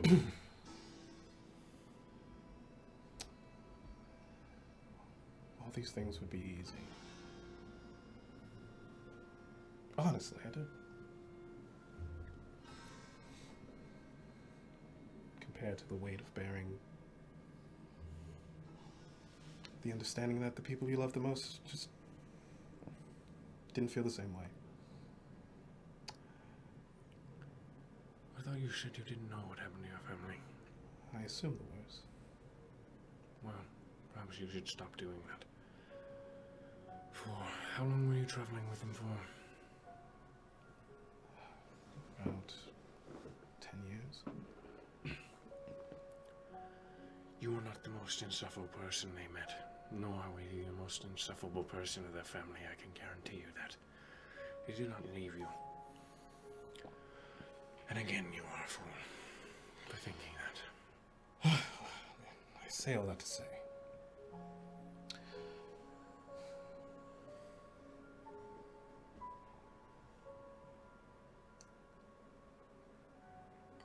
Maybe I'm not immortal.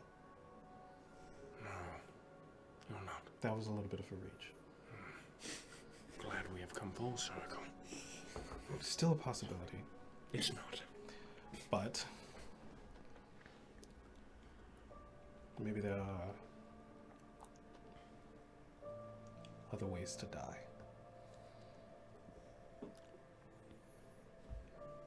There's only one good one. Yeah. At a ripe old age. With a fucking cat in your window and someone you love making you tea. A warrior's death is for pussies. For Mortem and his slow, lingering grasp is far more terrifying than any blade I've ever seen. And being able to live all the way up until that point and just fall into his grasp and know in that moment alone, that it is not as terrifying as you believed it was. There is your poetry, Eupheme. Well, it looks pretty terrifying right now. Perhaps.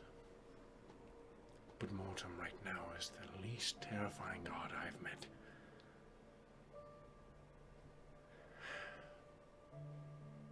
From what I've read of my people, he was quite nice. To them, at least. Let them swim next to each other. No longer.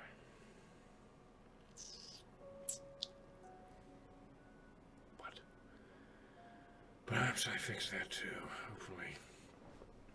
I will not die until I lob the head from Viscardi Morgan. Fuck Glaucon. He'll die to Titus Mirkwood. You have more time than me, so we should probably get started pretty soon. Another month in here would be very, very bad. Me and you, Eupheme, are going to kill every villain in the entire world. One at a time. Maybe two. You have two swords? The Liches can die at once. I've seen your flourishes. It's a heavy blow. If I get my feet under me. Perhaps they knock over like dominoes. That would be nice. What would be nice is,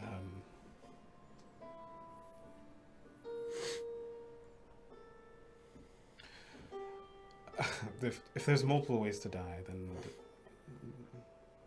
there has to be some sort of resurrection, right? I do not know. Like, living is growing, is changing, is reacting. And I haven't grown in a long time. I disagree. I've grown with you. And when I'm there, pissing on Viscardi Morgan's decapitated and disemboweled corpse, sing a song while I'm there for me.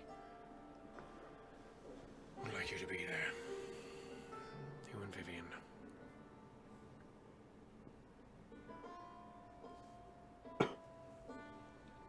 See me at the end. Finally happy. Finally happy.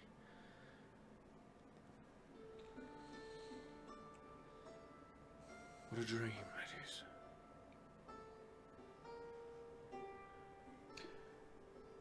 I'd really love to help you reach that dream. I really would. Would you have other things you want to do? I don't know. I don't know what I want. Well, let us see where the road takes us, if there is any road out of this God's forsaken city. Now I will rest. If you'll allow me to do so. I'll try to breathe as quietly as possible. Thank you. Okay. We now go forward to August 1st in Wells. Thonian Caskbow, within the body of old friend Cannon, leads you through the streets of Wells.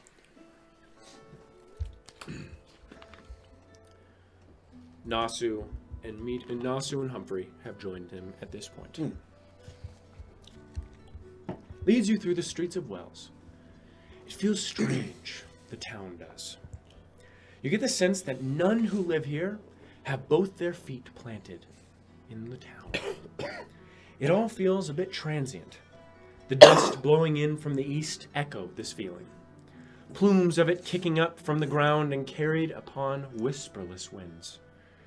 You look toward their coming, and you see the crops of the southern realms reduced to ash and glass, smoking still from the breath of Glaucon Meridian and shimmering with the blood of Balanzar, with the blood of humanity, and resting beneath the titanic fleshy trees that have replaced the town miles from you now.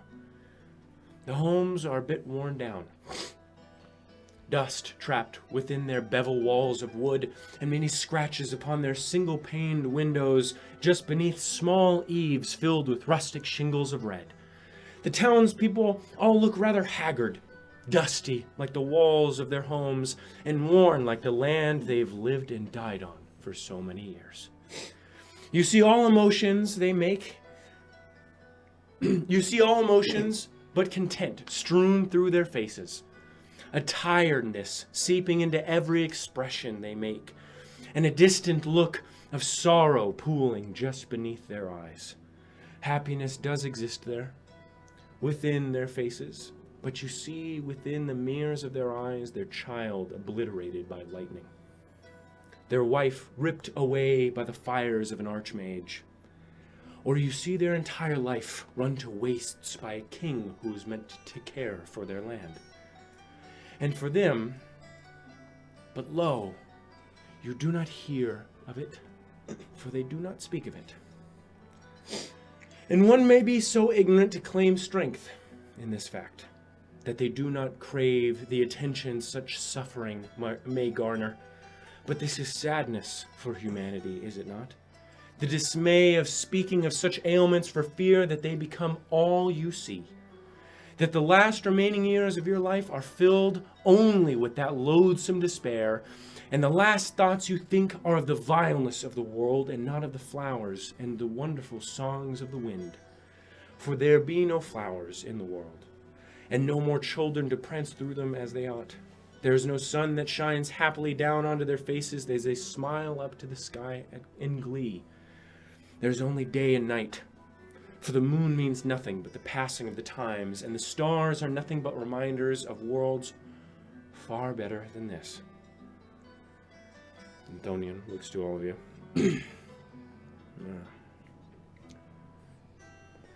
Life really isn't as beautiful as the clouds for these people, is it? It hasn't been for a long time. Indeed. Let's go. Let's continue. As you walk through the streets, many faces pass you by. However, one in particular catches yours as she looks through your ranks with a particular interest. She is a uniquely beautiful woman with barely red hair tied in a ponytail, pale skin, and soft features beneath green eyes.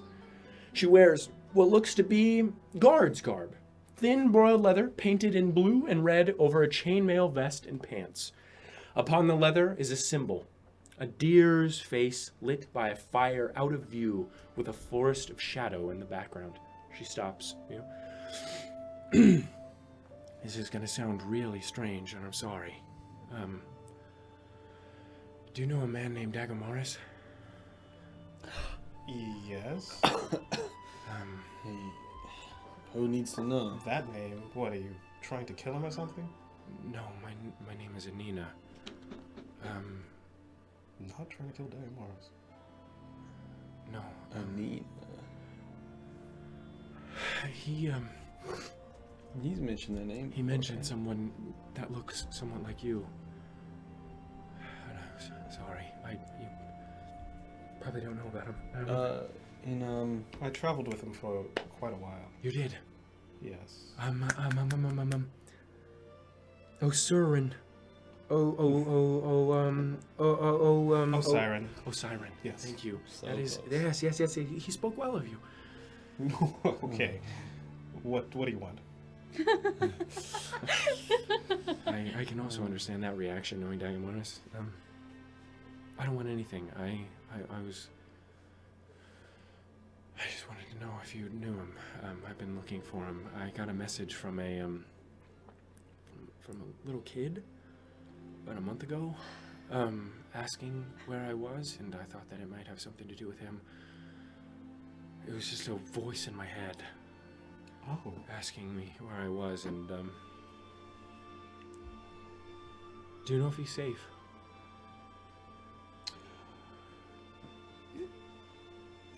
I know he's alive. All right, Anita. Yeah. Get out of here. Shoo. And she ran away. We got more of the town to see, and that's just a sad story that I don't want to listen to. You know what I mean? He was apparently, and this is the talk of the town, because Dagamora sure is a hot topic right here. He apparently was dating her. What? No. Yeah. Isn't that wild? I've She heard a many things masochist? about Dagamoras.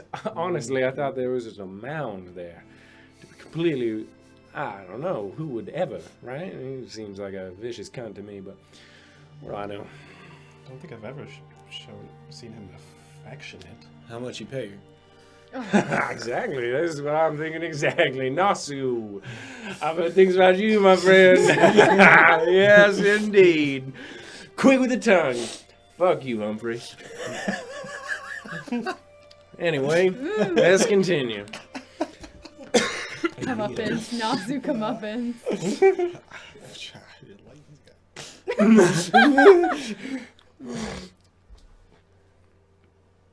Oh, Siren. No, wait. None of you have. Okay.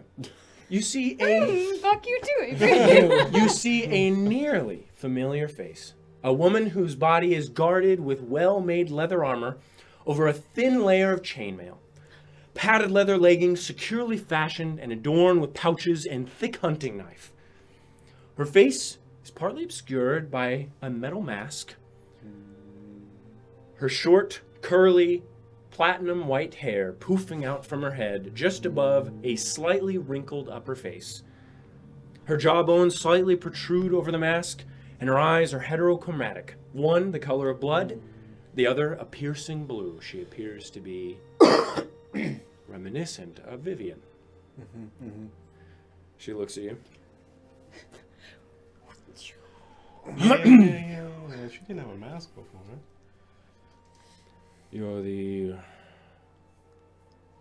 red fucker, right? I'm glad words getting around.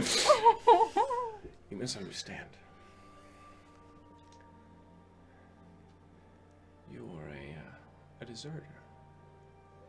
Deserter of what? I believe there's a bit of a bounty on your head. And you look through one of the cracks in the wall. As you stand there, the door creaks open, and within you see a small home filled with smoke. And beyond this small veil of smoke, you see, just past and to the left of a shanty stairwell leading to the second floor, a small table with a few people sitting around it playing cards and smoking cigars. You recognize some of them. One in particular you see looks at you. You don't believe you ever met him, but you recall hearing of him, a pit fighter in Dunbarrow. But you seem to remember him having a brother from what you heard. But as you look at him through the crack in the door, his eyebrow twitches, and you see him stand quickly. He wears an unbuttoned suit over a fine dress and suspenders, but he appears far too large for them. Larger than Titus, you'd wager, with a head twice as meaty and features thrice as bold. His hair cut short, with very defined hairline, and he walks toward you with purpose, along with two others dressed in finely tailored suits, smoking thin cigars. And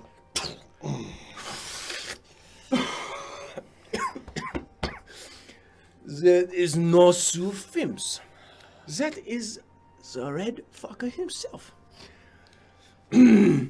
I never met you. Not once. I wanted to. After I heard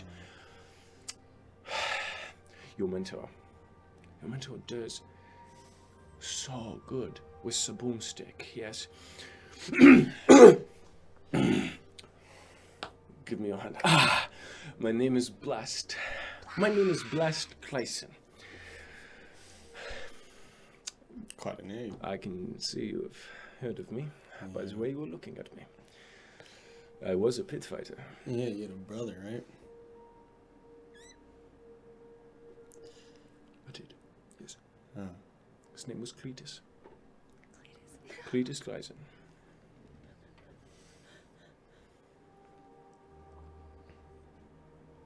Glaucon got him. Dead in the flames of Dumbledore. But I'm honored that you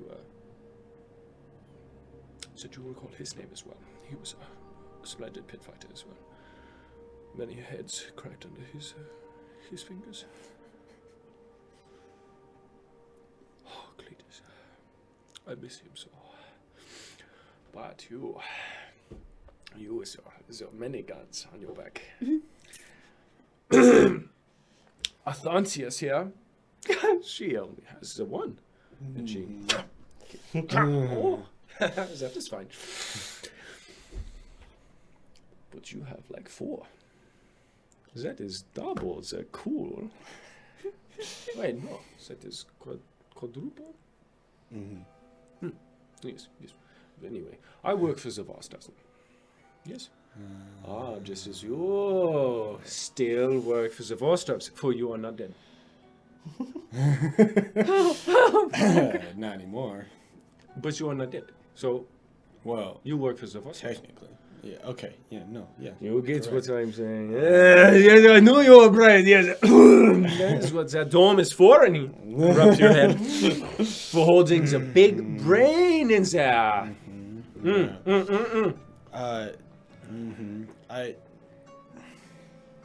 Maybe we should talk. Oh, no. What is your name? Hello. Thought I would be introduced, but I guess not. Osiren Grenmore. Oh, Siren Grenmore. Nice to meet you. And you? Blast. So introduce you. He's right. What is your friends? Yes. This is Humphrey, Regalius. Okay. Yeah. Well, I did not realize I was in the presence of such royalty here. My name is Blast. And he... finally. Shut the fuck up. Slaps his hand. You're not gonna shake his hand, Blast. All right, that is okay. And what about this? Oh, lovely Leonin woman. Mythos. Wait.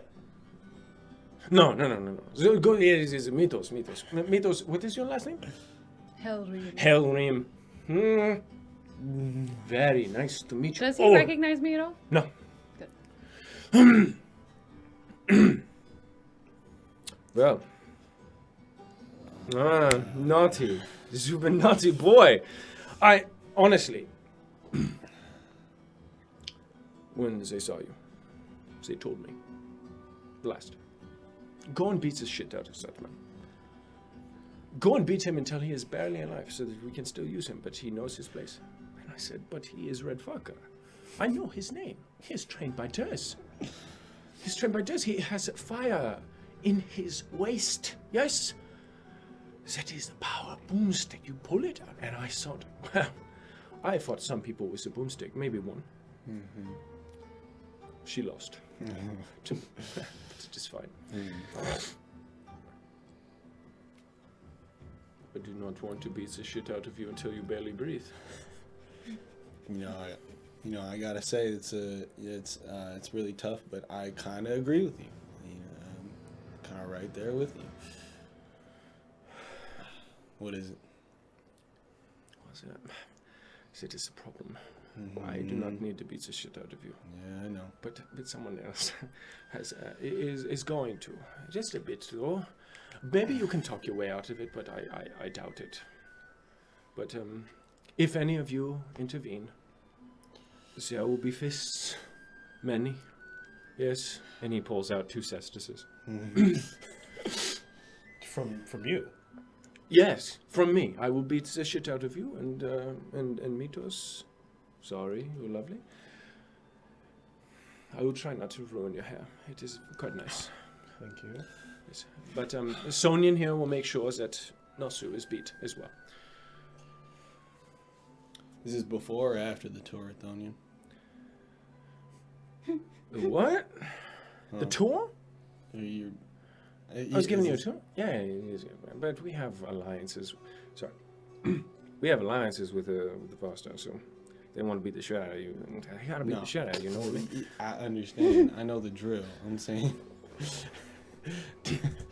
now or later. Oh, no, it has to be now. Yes. Before we saw you. I saw you. Right. We know you're Understood. here. It is quite surprising, you see.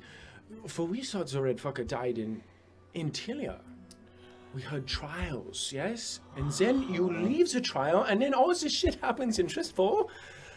There is a combination here, yes? There is cause and effect. Yeah. The Red Fucker is at the tree of life. It burns to the ground. He is hot and spicy like a pepper. We think maybe he did that. It was an uproar. It was an uproar. Everyone is in the streets. They were wearing horns. And then we found a day later it was Titus Merkel. And we all felt a bit silly. Some people with their face paint on, and there was some, yes, sort of a hero in the fire district because you killed some bastards, yes. Yes. Yes. So beating time, yes. What? Is he allowed to fight? Oh, if he does, it gets worse for him. And I see you are very magical. Oh, sorry. If you try to do the magic, then the fists and her guns and his... What do you do, Sonia? They'll see. Oh, all right then. So, please, do not. You are very outnumbered. The Vostovs are here, yes? All right, then I will back off. And then the person that you will beat is coming right down the stairs right now, actually. So get ready. Real Great. quick. Is this? So Are you you, okay? I'm fine. Don't handle this. You said I could possibly talk my way. Talk your way out of it. Not just me. I am Grunt. But I am big Right. Grunt. Big Grunt. And I am a proud Grunt. All right, you see? Yes. It's just a simple question, really. There's bounty on me, technically, right? We are not here to kill you. No, I understand. But what if by circumstance I've already died? I see that you are elf now. Yes. That will just makes the beating even worse, to be honest. The beating will come now. It is coming right now. What was the charisma thing that we bought from the bakery? Oh. I don't think we bought it. Actually. Large sickle? No. No. No! It was like God, share candy mine. or something, right? If you want to look, you can. Oh fuck! What did we buy? As you stand there, Oh my gosh. speaking with Blast, Okay. you hear someone inside. First, you see his hands, calloused and wrinkled. Then you see his face, grizzled and even more wrinkled, with a large nose above a beard of salt and pepper. His brows are unshapely, and his hair is slicked back despite thinning immensely. He is wearing a vest over a pinstriped cotton button-up shirt, and though his skin reflects an age far greater than yours, the strain on those buttons communicates a strength far greater as well. Oh no, he's hot.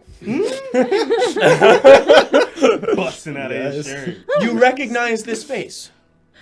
This is Belovich, quote, the Silent Tide, and Tanovov. He's got a middle name. The owner and shot caller of the Faraday Hole Inn, as well as the Varstov's primary launderer of money from the Port of Ash, and what had ended up being Durz's real boss. He walks up to you. You're not. It's not happening. You are also, yes. Yes, you are. Just say Is yes. that? Yeah. Yeah. It's me. Okay. And he... Okay. Roll initiative. Yeah. All right. Christ. This. I don't want to try anything. Oh my god. He's got a theme song. He 13. can't do a damn thing. 13? Yeah. 9. All So right. as he slaps you across the face with brass knuckles. Wait. He already hits, or He already hit you. whatever. You- Okay. 6 damage. Okay. Oh, he's gonna I whittle you take down. the. I take the dodge action. Okay, so you take the dodge action. Yeah. Oh, Okay. Oh, yes, and blast. You have the chances. Apologize to me. No, never mind. I take it back. Yes. Goes. Natural 2 God, the bar stops. and a Losers. 19. Fuck. Natural 2. Natural 2 and a 19. It's Yeah. multi-attack. Oh, okay, but they're Well, you disadvantaged. roll I'm at dodging. Disadvantage, yeah. So that is a natural 2 for the Okay. first one. And an 11 for the second. Wait, no. It's just one attack that gets disadvantage on a dodge action. It's the next action, right? I don't know. Here, let me check. Okay. Let me double check because I don't want to swindle you here. I thought it was attacks for the next turn. Until the start of your next turn, yeah. Yeah, Okay, cool. so that's Damn. 11. Okay. That's 11 to. I gotta It use misses. that And you- action more often. Yeah. All right. I thought you said you were gonna give me a beating. This is good. Yes. Okay, it's your turn. Dodge. Okay. Okay. That is a 12 to hit. Nope, 13 to hit. Misses. Misses. Okay, that is a 17 to hit. Okay, that one hits. Okay, okay. I'm screaming. Keep your hands up! Getting close! Okay, that is Again. 8 points of damage Okay. as he Alright. clocks you in Protect the jaw. yourself at all times! Watch the right, watch the right. You are Weasley. You are Weasley. I'll give you that. Okay, what's your next turn? Dodge. Okay. Ah! He's gonna take a long. You gotta hit him. That is a 10. He fights back, he gets fucked. 10 and a 23. Okay. The 23 First one hits. misses. Yeah. Okay. 9 points of damage Okay. as an uppercut hits you under the chin. Just stand a bit still, monsieur, please. Don't Please, just take just a little it. bit. You know it's coming. What are you doing?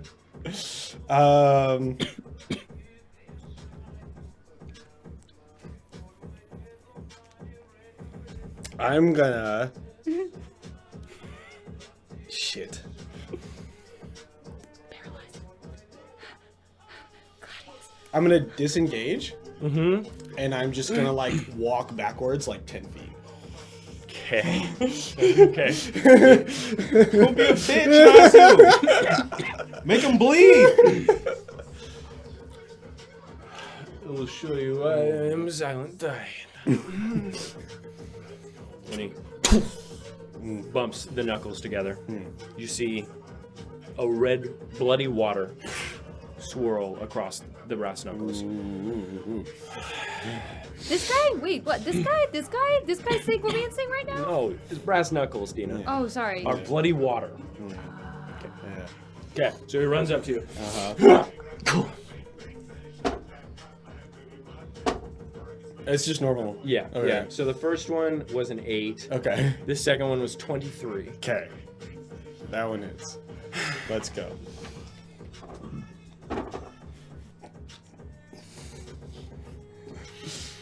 It is 11 points of damage, and I'm going to need you to make a dexterity saving throw.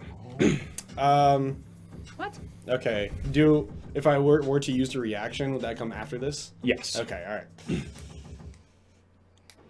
Let me do the damage, 10, and then baby. my dex save. It keeps As going many times until as it Yeah. takes, baby. 12. fails. Okay. So, as he punches you, Uh-huh. as it connects, Yeah. you feel a sweeping tide under your feet as you sucked in. You hit your head on the back. You're prone, restrained, and you're drowning. Okay, hold on. Hold on. No, wait a second. Yeah, one Something second. in here I probably can use. I think if just give me one moment. Shut up. God damn it. I should still be able to use Hellish Rebuke, right? You are, yes. Reactions, yeah. Okay. Yeah, okay, so deck save. Yes. Deck save. Fails. Yeah.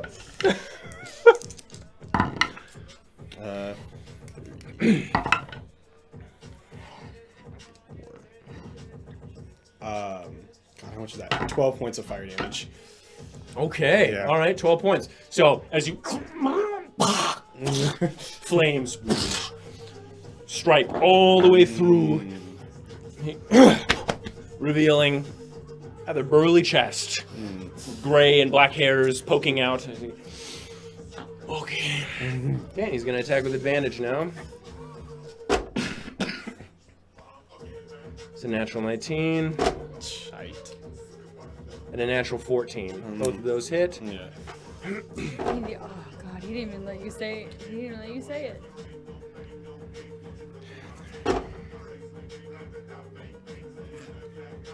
$26 points of damage. Okay. And you can only last, you last 1 minute less from drowning now. After getting hit. Okay. Okay. Can I like You make a strength check spend to my get turn out. to get out? Mhm, Yeah. yes. Okay. Strength check or save? Save. Okay. Save. Nice. 22. Yes, so Yeah. Nice. you look down, no water. You felt like you were. Impressive. No, sir. I will just put you back, though. Goes in for another attack. Regular now. What the fuck? It's a natural 15. 23. Okay. Okay, that is a natural 4. Misses, but the first one connects. Yeah. It's like the third Make a time deck I've seen save you. No. after you take 7 points of damage. Okay. Why are we wailing on us? Nat 20. Nice. Okay, so Oh, you get it! feel the wave and you dodge out from whatever magical current existed under you. Oh, okay, wait, just a second. We're done. Okay? You hear that? The whisper of the wind now. It is beautiful, it is song of peace, yes? You dodge my sleeping tide. It was, The silent tide, yes, you dodge it. Yes, It was- you are quite nice. You are quite nice. it was something. I give you credit. Well, thank you, Nelson. Thank you. When we caught in the pit with you, know that much. You know the kisses. I like it. I like it a lot. You are getting you've learned well while you are outside. Yes, you a little boy, a little scrappy boy running around with robe, yes? Stolen from north. No, orphan. Oh, you were shooting little flying snakes in the bud, yes? Now you are a man with many guns. Look forward to working with you more, monsieur. Had to be back in the family. Mm-hmm. Yes, I am sure you are. Fuck! It was nice meeting all of you.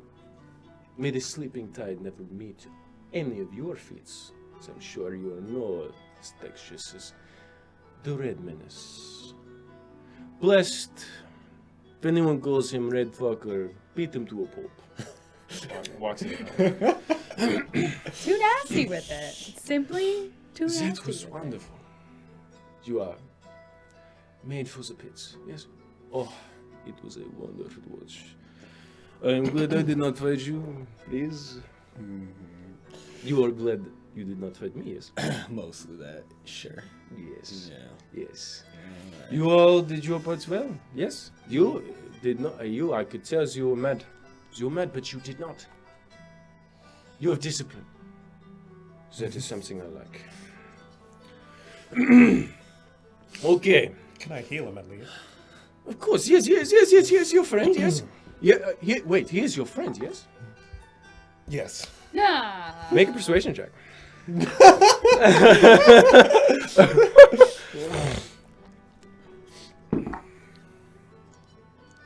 That's what do you mean?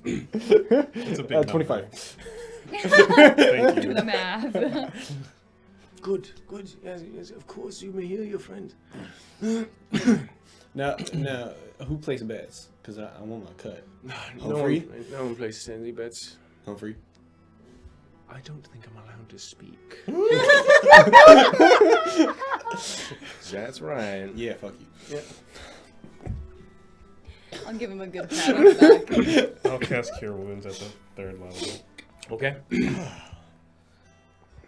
could have hit him once.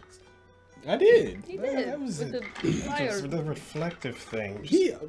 I just like to see you punch something. I always ever see you getting punched. Yeah. Or you don't- post punch.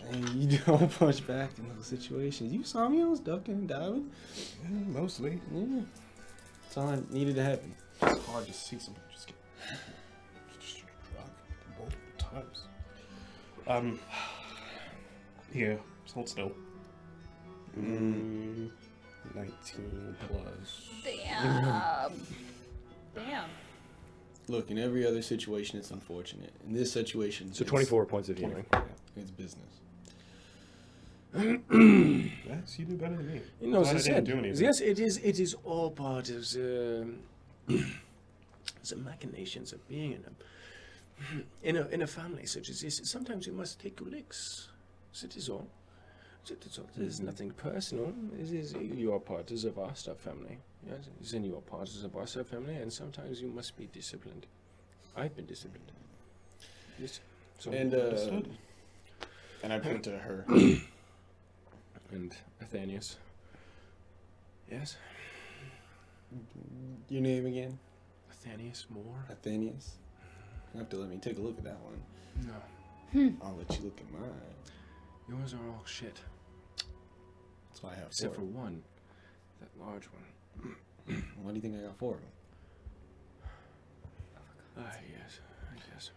I can do repairs on those.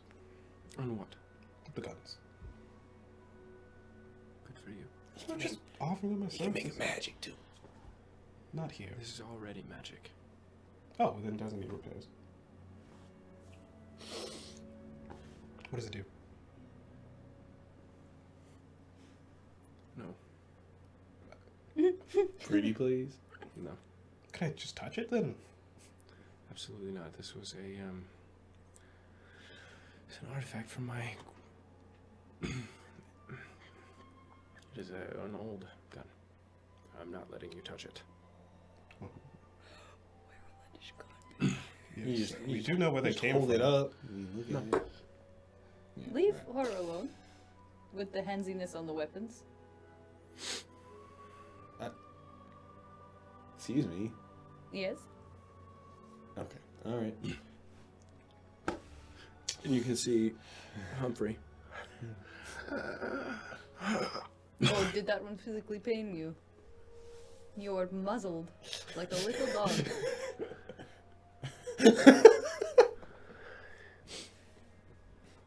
All right. Let's head out then. It's nice seeing you, Athenius. Athansius? Athenius? Whatever. It's nice seeing you too, Thonian. Sure, I'll speak with you soon. Doubt it. I love her. Whatever. I want to be your friend. Like this. Well, now, that was brilliant. I saw you ducking and weaving. Hey. Yeah. You gotta be spry in that line of work. You're nearly as spry as the last gunslinger this man killed. Dang. This body can truck, if I'm telling you. I sprint like a motherfucker. Wait.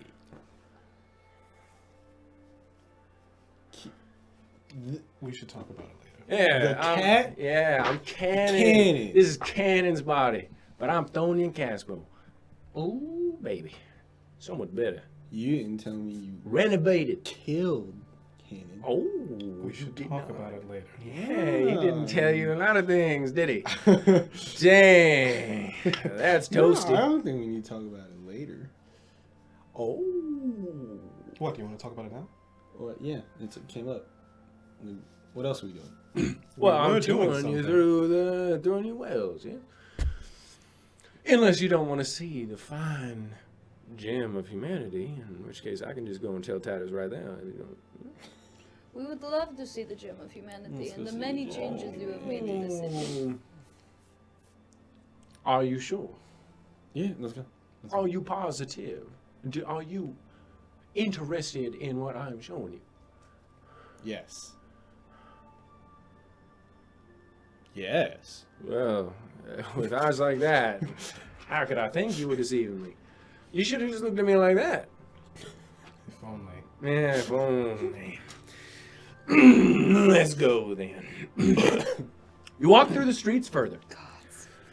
The smell of the mountains wafting down with the northern breeze, filling your lungs with the summer scent of deciduous shrubs and dew laid to rest by the goddess of night. A few more people look at you as you walk past them, more so now than before, examining your party with keen eyes. Some of you know are warriors of chaos by their magnificent stature, lack of hair, and many piercings through their face. Others are, as you have seen, simple farmers thrust into this turmoil just as any other.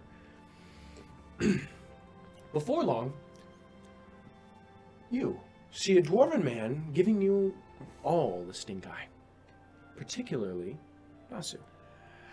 His beard is cut short with a texture almost like straw. It explodes out from his chin and cheeks, and oddly is shaved on his lip. It is an objectively ugly beard for a dwarf. His hair is buzzed atop his head, and many long and heavy piercings dangle from his ears, dragging them down with the weight of what could easily be lead ball bearings. But his face shifts immediately. And you see Nasu's do the same. The dwarf runs at him. What do you do? Do I recognize him as the one dwarf from the port? It's Borel. It's Borel? Yeah.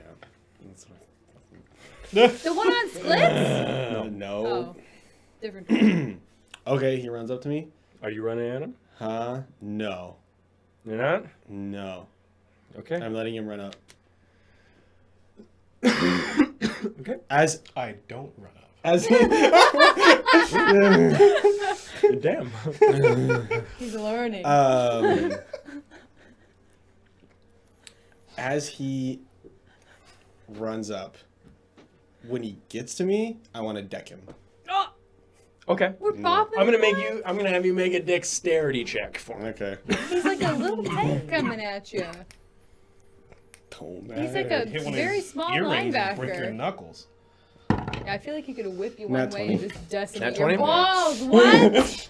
That's 20, you said? Yeah. Another? Poggers. Okay. So you Wow, take punch him back in the the face, dominance at the table. but he flings himself up to your chest. You watch as your red gunslinging companion Nasu falls to the ground. The dwarf laughing and smiling. Oh, What are you doing? What do you want, dumbass? You smell like shit. Okay. He does not reply. And while they tussle on the ground, dust flung by the dwarf's embrace, another person walks from the doorway of the home nearby. A human woman, young, but the same age as Nasu, you'd reckon, with a leather jerkin wrapped around a peasant's dress. Her face is rather sharp, with freckles speckling her nose and spreading into her cheeks. Her hair is black, and her eyes are a piercing blue. Nasu? Is that? And you look up, and through the dust, you see Skylar.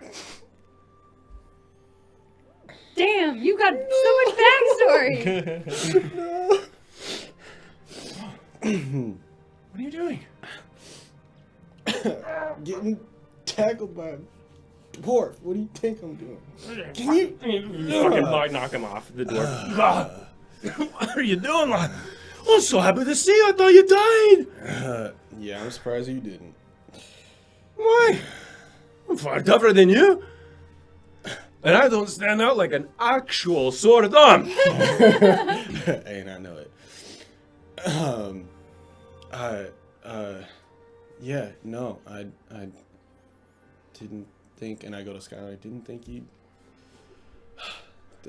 She just hugs you. It's nice to see you. I didn't think you were alive. yeah, it's nice to, well, I wasn't for a second. Oh, It's fine. It's nice to see you too. Get up. she pushes off. Did you go straight from Trisfall to here? What happened? And Morel. We barely made it all to there alive. The reduction of Ash was brutal, to say the least.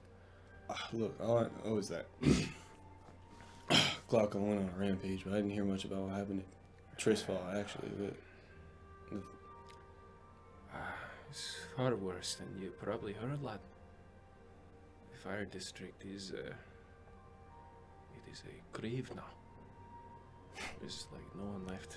Everyone is dead, and anyone who lived only escaped by a hair. The leader of the Varsovs died. Same with the mother of the Varstovs. They're all dead, lad. Everyone is. Wait, then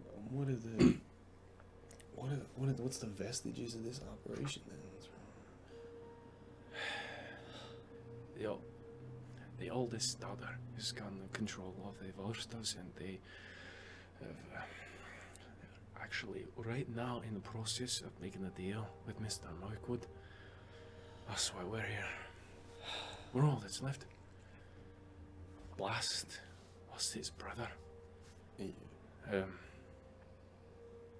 Silent Tide, he lost his grandma. All of his sisters are dead. Charred in front of him. And my mother and father died as well. Skylar says, I've got nothing. So I came here. I've been practicing. She pulls out a flintlock.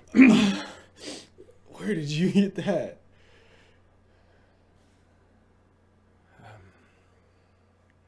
No. Hers. No. She's waiting No. for you upstairs. No. Come on, No. you go to her. No. And I want to move all of us like to the side, away from the group. Okay. Antonian goes along with you. Bastards. Skylar. How far away? What is with all of you in the boundary crossing? Skylar, you move Skylar, right? I moved Skylar and Boral away from the group, like all of us huddled. Yeah. Antonian is going to walk right up to you. Antonian. Don't take that tone with me. Just speak. Say what you're gonna say, boy. I need a second. I need a lot of things. Sometimes I don't get it. Just like right now, you're not getting that second without me here. It's all right. Skylar. Who knows that she's here? All the Varstovs know. Everyone knows. I'm guessing that's one of the reasons why they let you live.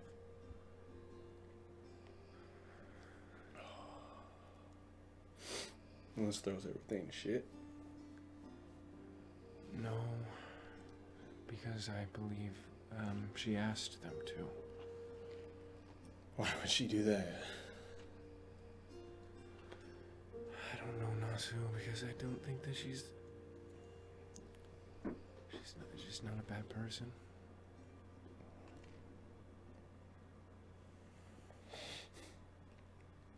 I'm not talking to her. You have to. Hmm? You have to. I'm not talking to her, Skylar. You have to.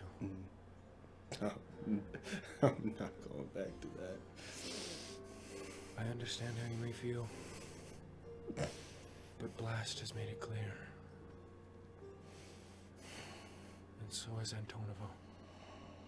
Or sorry, Antanovov, or whatever his fucking name is. Antonovo, that was his name.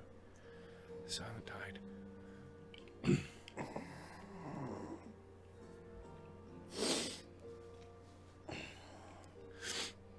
Wait, Look, I see you're on my own time. wait a second. That bronze dragonborn. Or wait, no, is she bronze? No, she's copper. Yeah, she's copper. That's for wait for you, yeah. Couple of horny son of a bitches. And I don't mean by that. I mean like you're both horned, yeah. You know what I mean? Boo. Yeah. I'm curious though now. I want to see. Yeah, well, I want a lot of things. Yeah. Yes, but I get what I want, you see.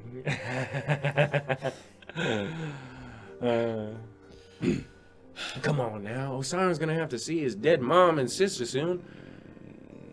I'm sorry, what? You heard me. And Osiris, you heard me too.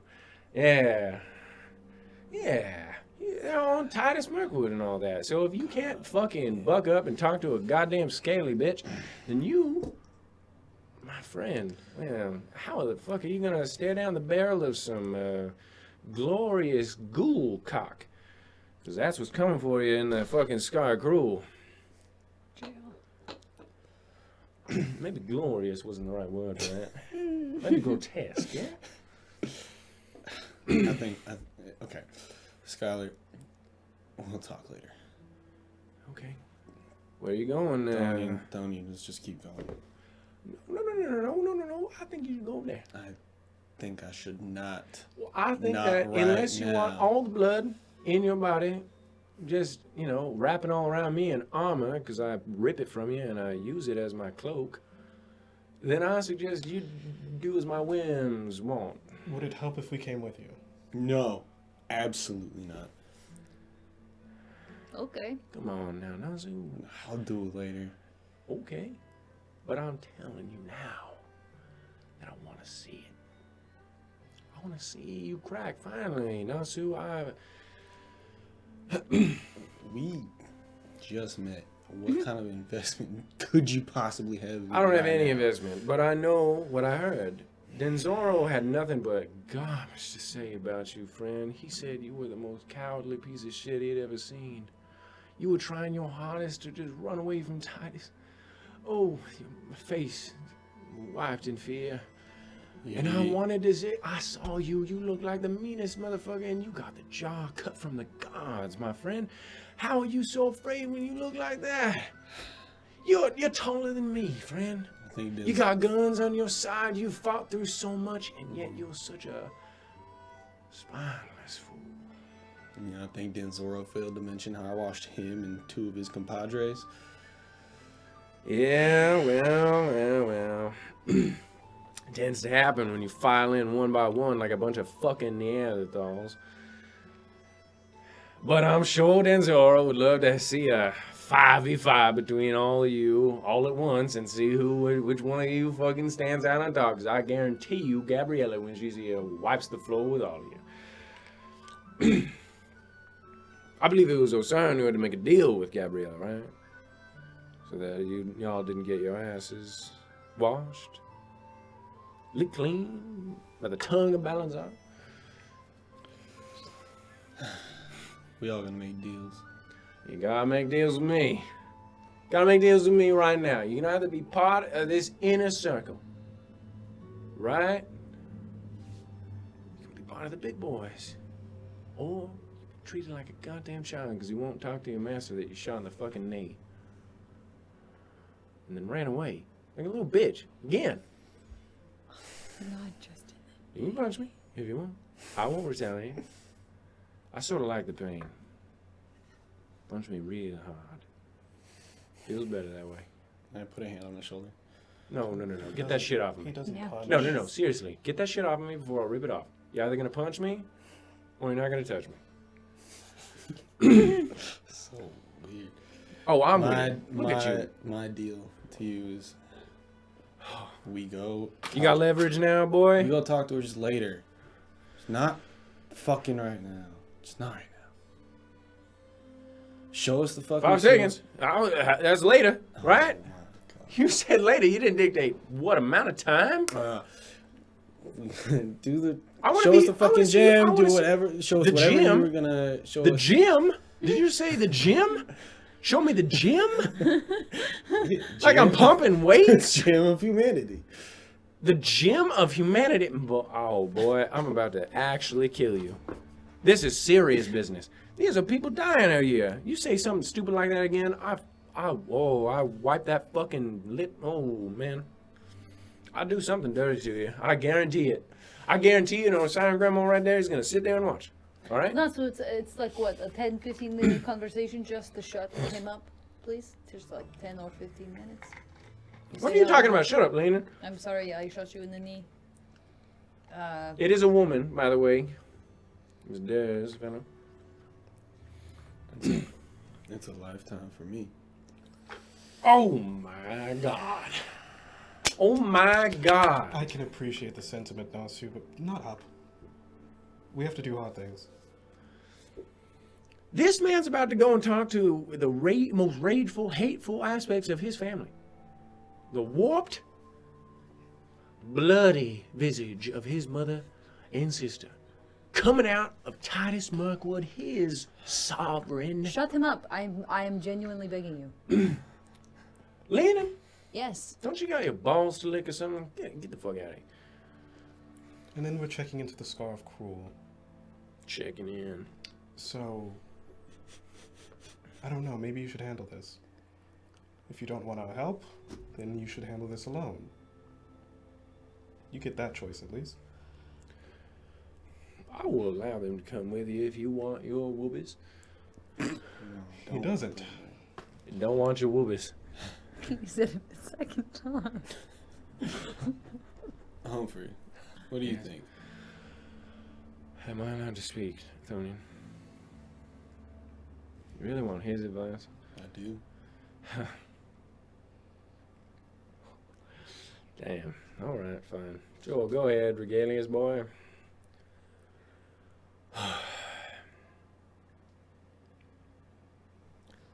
Now, I don't know what you're supposed to do, no, sir. But if there's pain in your past, in your future, in your present, don't do what I did. Just let it boil up until I end up cutting you down in front of Batouise. Like I did, which I'm sorry for. I never apologized for that, and I recognize it now, and I'm very sorry. But I confronted Dagamaris. And I am better for it, and you see it in me, do you not?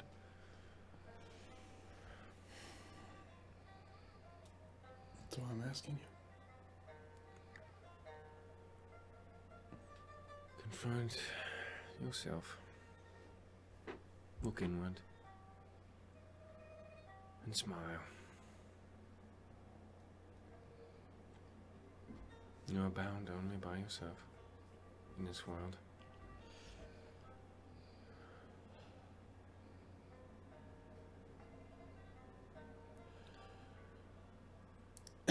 Skylar, Yes. take me there.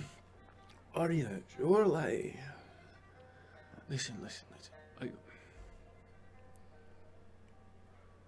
If it makes you feel any better, she's not mad at you. Makes it worse. Well, I can understand that too. But I heard from Carlitis, the old fellow in Kern McCur. The one that's always fucked up on the Sklits Prime. Yeah. I remember. I was He's a fucking weirdo, he is. I had to deal with him constantly. I But was it's, in it's, oh, yeah, I it's, was in it's, his neighborhood. Yeah. yeah, it's awful. But I heard from him. You seemed off. He said the glorious Red Menace was here did not seem so glorious. Did not think you know how much your reputation preceded you. You are only one of 2 gunslingers that humanity has.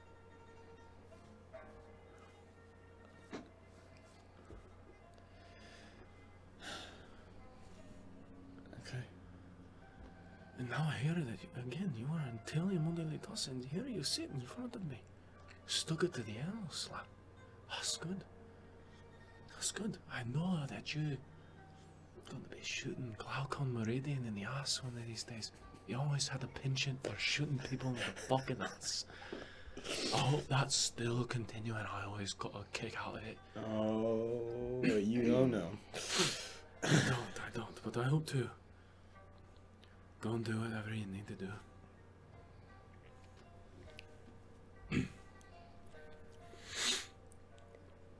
Yep. All right. Go and sing your song, Nosu.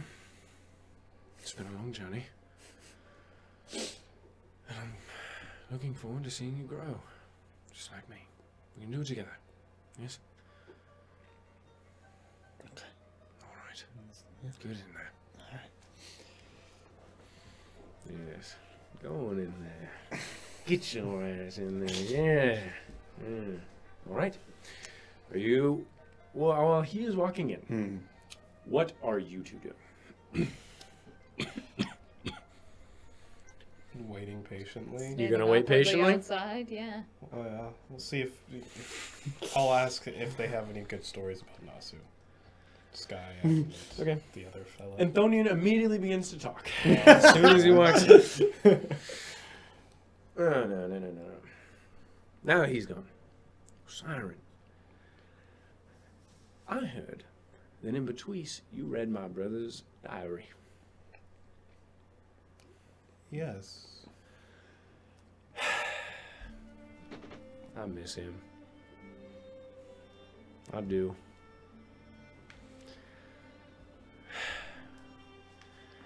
Now, once I... Smiling bounds are in the fruits. How about this? When we get up to that mine, while we're waiting for Titus Monkwood to give us audience, how about I share some knowledge with you? I was there. I saw it.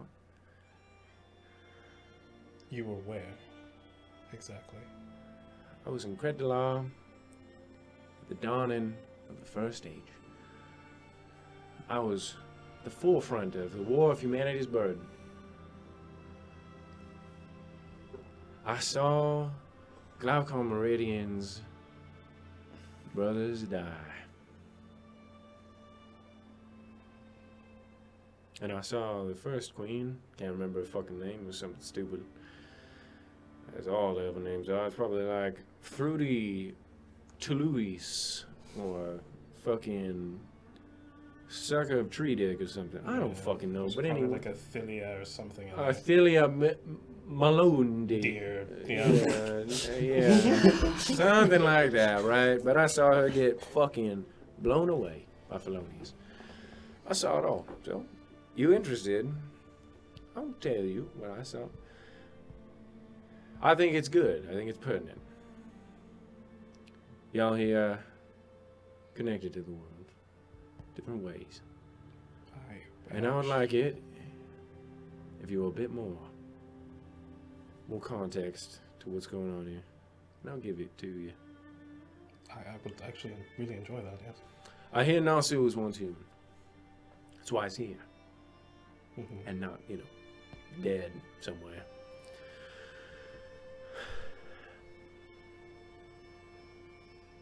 It's not elves, necessarily.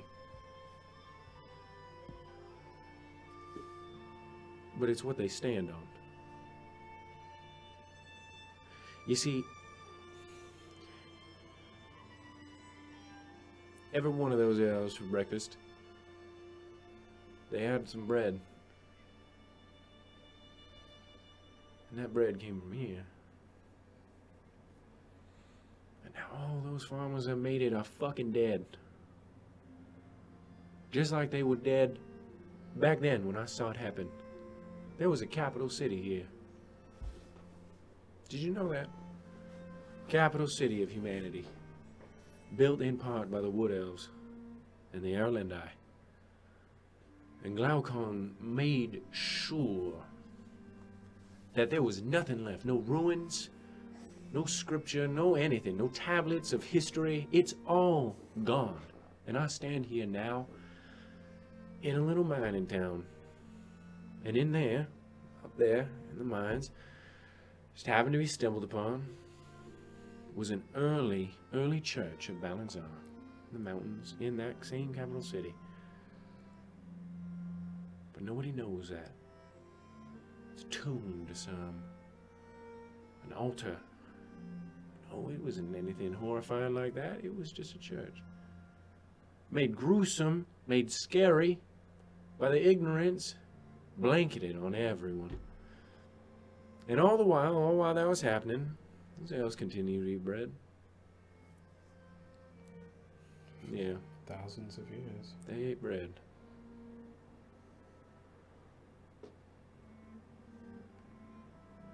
I guess the smell of their own shit was just so pleasant that they couldn't smell the burning dead of all of our kin. They'd rather smell the smell of their own shit. More pleasant. Green. But I'll tell you what I saw. What an answer. We'll get up there. I will enjoy telling my tale. If you want to hear it. My ears open. Good. Nasu. All right. See if I can get through this.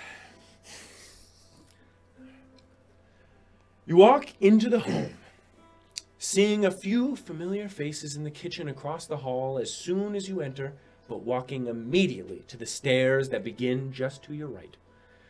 Your feet fall heavily upon the thin carpeting of the home, and each step seems to creak so loudly you'd think the house may topple with your weight. But you continue. You feel the breath in your lungs like liquid lead. It hangs upon every inch of it. And you feel the saliva in your mouth infected by the same, a heaviness that persists even as you exhale. Though you swear you could hear the air hit the ground just as a dumbbell might. Your vision begins to fade, and the walls begin to melt at the edges of the tunnel your mind forms. And while you stumble with a gut full of lead, breath of many forges, and bones brittle as glass, you recall flying snakes at the edge of Tristfall. The breath brings with it the taste of Fire District grub and stew, a taste so vile but so sweet with the laughter you recall coming with it.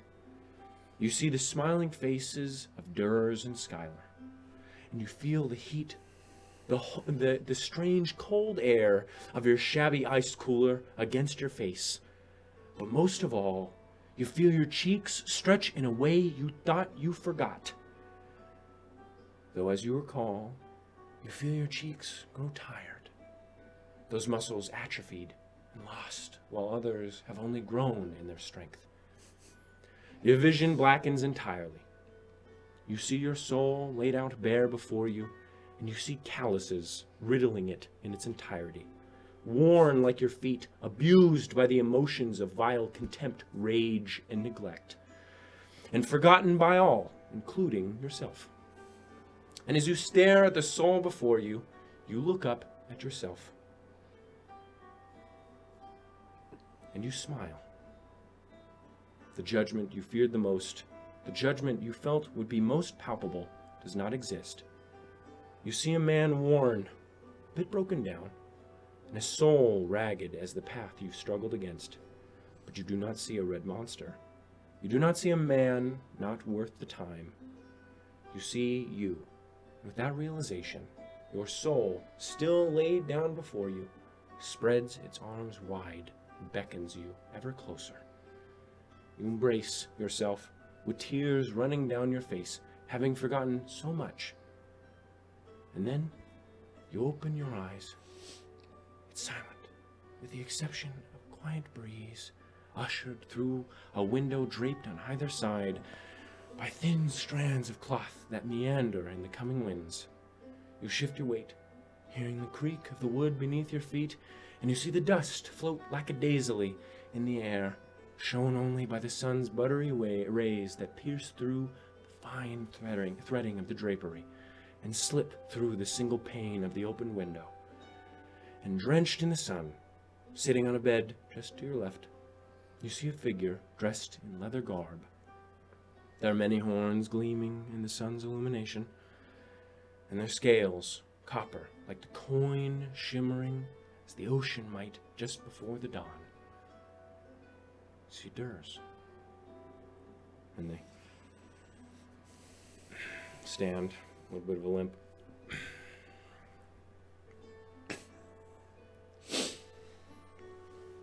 Hello, Nasser. It's been a long time. Is there like another bed next to where she's sitting in front of? Just the one bed, and she gets up, walks around to the end of it. And I'll just start by like unslinging my guns.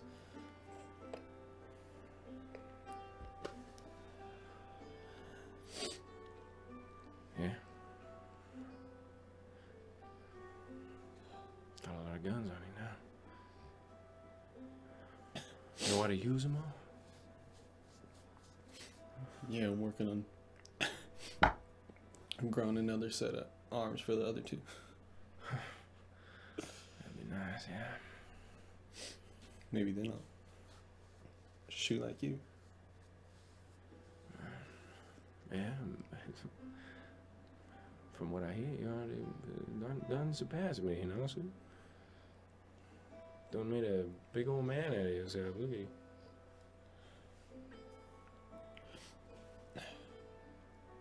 You're growing taller.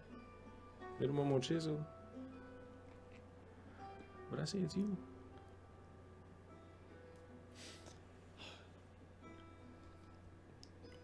Why? Why what? Why aren't you mad?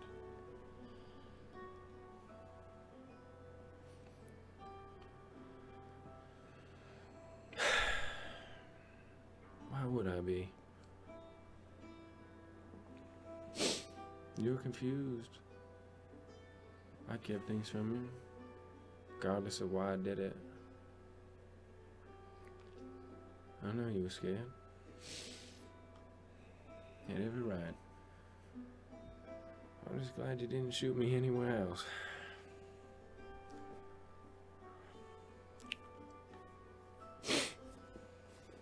I was aiming for your face. I know. What you missed. Look who taught me.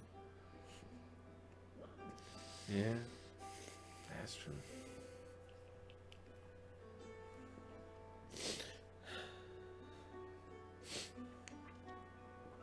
You know what? You don't know the name Oh, who? of the man who killed my parents?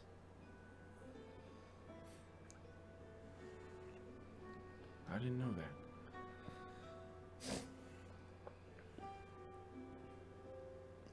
God of deceit told me. I met a god, Durs.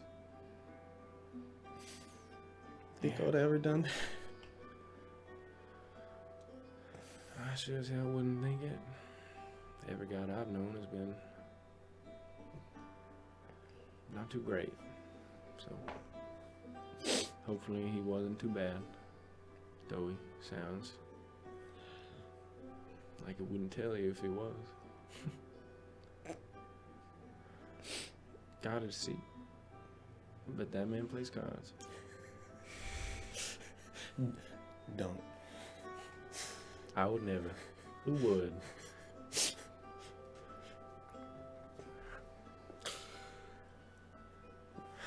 How you been?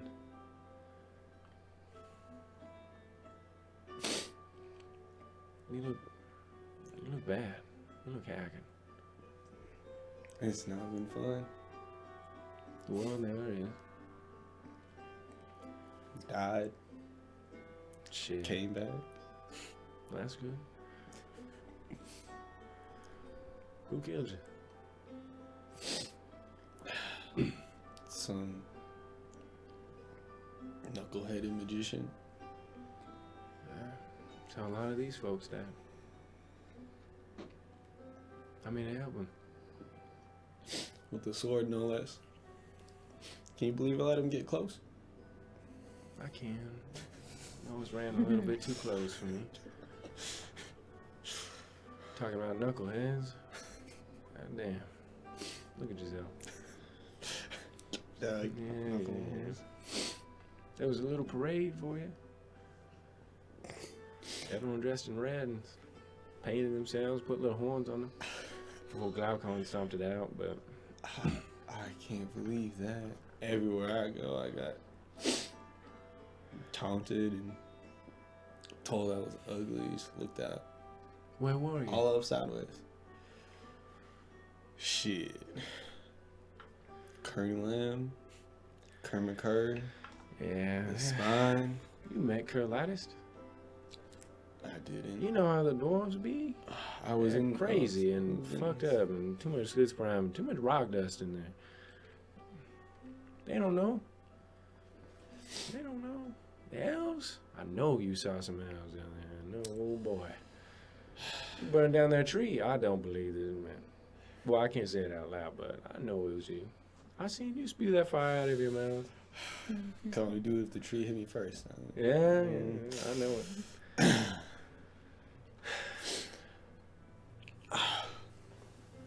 Do you know what kind of deal the Varstavs are making with Titus? Titus is, he's allowing them to continue some of their drug trade afterwards, just as long as it's regulated. And I'm Yeah. guessing you're still a regulator. Yeah. I got nothing left. I got nothing left, Nasu. You shot me. I fell into that water and I thought for a long time. Thought maybe I'd die just then.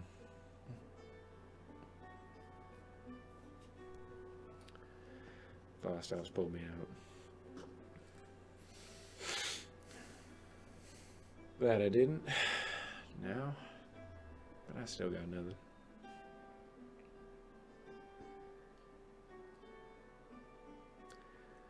So I'm a regulator.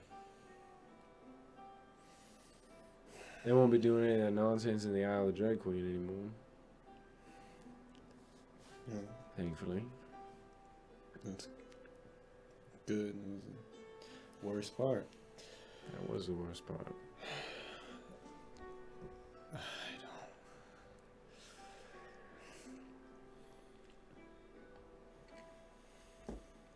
I don't like it, Durs.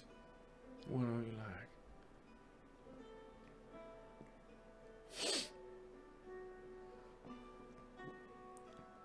The Varstavs, the trickery, the deceit, none of it. I don't like it. Oh boy. I don't like the Boston neither. We can topple it. Alright. I want you free. I'm not a slave. I just don't want to go anywhere else. The world's bad. And at least here I can put blinders on myself and focus on money. And plus, right now, the Varstars have their sights set on Glaucon Meridian. And well, for my mother, I'd like to see that piece of shit dead. So I'm gonna That's a- stick around for a bit. That's a ditto. Yeah.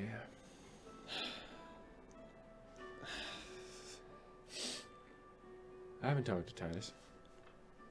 Haven't made much opinion on him. But if he help get you out of that situation and tell you. And, I mean, that's one strike for him, I guess, in my book. Never really cared much for the elves. Only by being a thrall to him. I'm a thrall to the elves.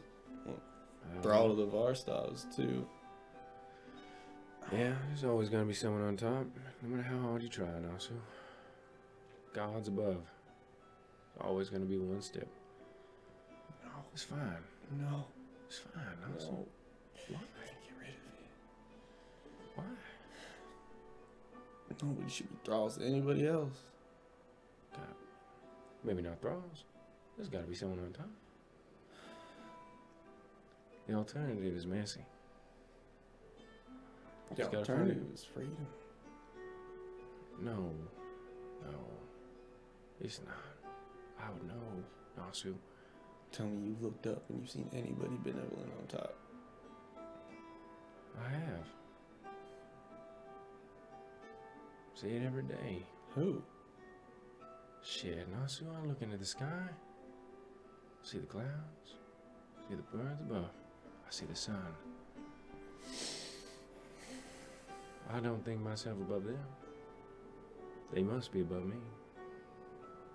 And they're pretty benevolent. Sun's been nice to me, like the wind whispering in the winds.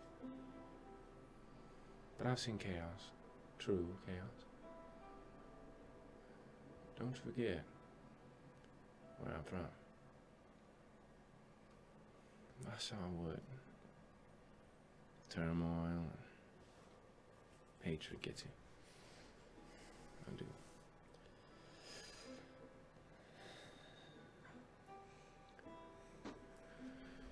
Godless.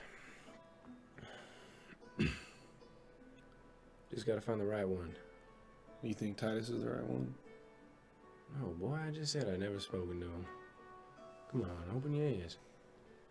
I don't know hide nor hair this man. I just know he saved you. I'm telling you, it's all I know about him, and all I know is that he saved a lot of those people down there in that city.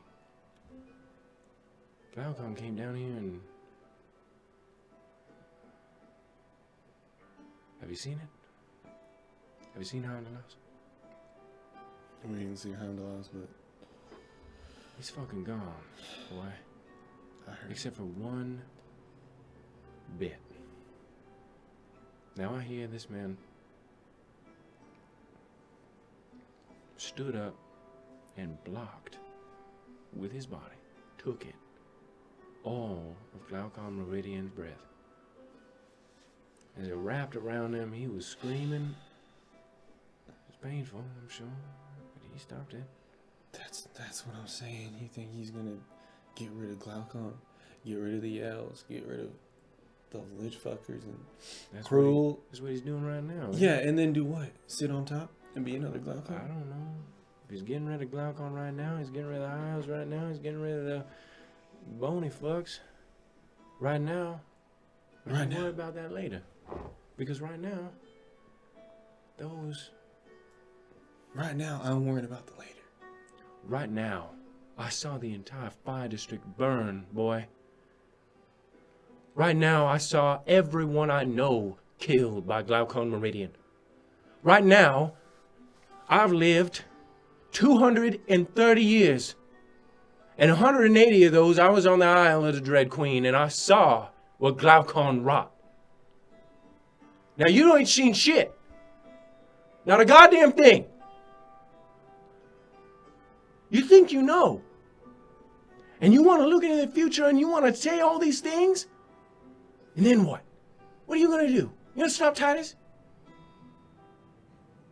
And what, you going to march over with your little pistol, your little pea shooter, and you're going to shoot Glaucon Meridian in the ass? No, you're not, boy. You're not going to do any of that.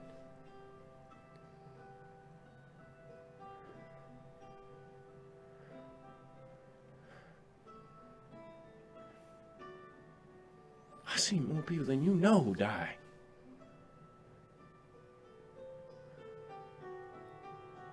I'm not saying that I want to kneel, kiss the boot of no one. I'm not saying that. I'm saying is that I don't know.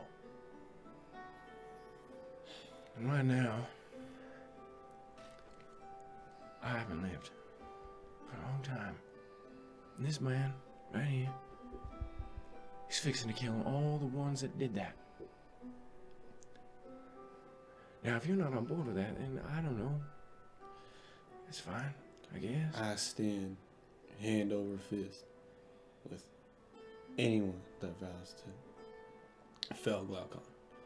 Well, then worry about whatever comes in later, because you can't do nothing about it right now. Nasu, you got too much worry. Got too much fear. That anxiety eating away at you. That's why I got a hole in my knee. It's because he didn't just ask. He talked to him. You see me? I never talked to Titus Mirkwood, so I'm not making any decisions. You talked to him recently? So how do you know that you didn't talk to me? Oh, you shot me. Left me in the water. You didn't learn your lesson? Well, more people are gonna die. You know. Before you do. You didn't even bother. I tried to pull your parents out from their fucking house.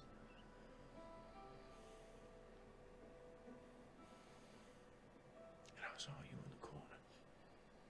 Crying, screaming. In your little crib. And I looked over. I didn't see no monster. I saw a boy that looked a little like me. Got horns like me, little off color like me, and got a tail. So I grabbed you out of that crib and I ran out of there. And I didn't think to tell you.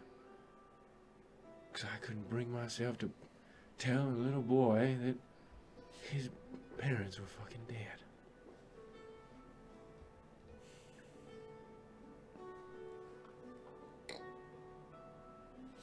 And you didn't ask.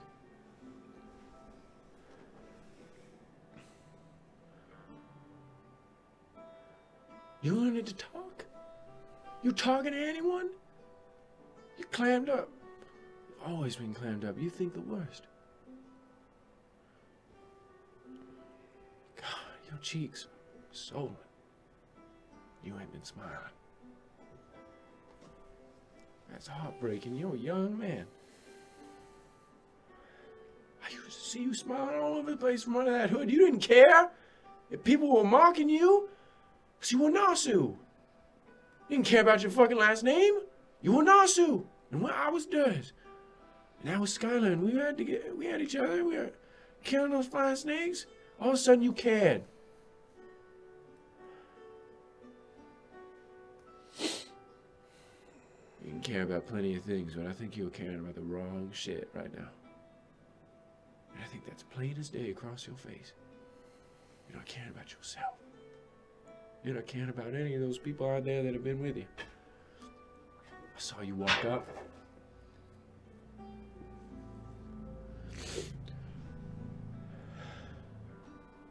Come on.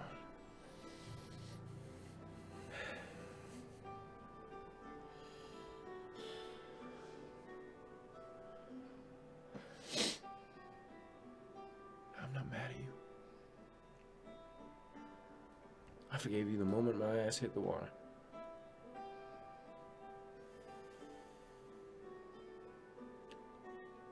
was angry at myself for not stopping you. Afraid every day that you were gone. I was gonna hear that some red guy was found dead. No one cared that your name was Nasu. I was gonna call you a freak and it was gonna be done and I couldn't be there. I was mad at myself.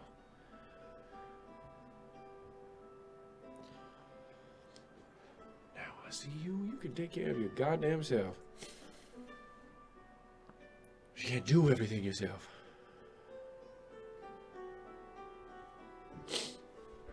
So lean on me.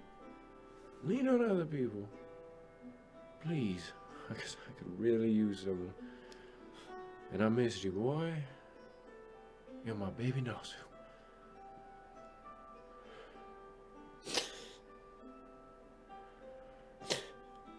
I'll miss you guys. Give me a hug, Dan. Gives you a hug. I missed you. I'm glad you're back, and yeah, I'm pretty shit that where we have to go now. I know, but you know, Yeah. we'll be out there shooting. And I hear you got a fucking shit. We're gonna have the best season in the entire house. We're not even gonna smell one of those undead. I want to see what you got. Yeah. You know, we found it. We found this one lady. She shot magic bullets. Wow. And it's just one, and it came back. That seems like fucking cheating to me. I gotta buy all this That's what fucking I bullshit said. shit. God damn. Alright. But it's got like a different loading type thing. Oh. You gotta meet Osiris. You gotta fix that up for the boat. Want to introduce me now? Yeah. Alright. Let's go and meet your friends. I'm so glad you finally got some other than Skylar. Jeez. Skylar was great. I know it. But, I'm glad she's still around. God, it was hard keeping her around. She wanted to fucking chase after you every day. She got that little flintlock that I was gonna give you, and then well, it was over from there. So, let's go meet your friends. Yeah. Okay. All right. So, what are you guys doing as you wait?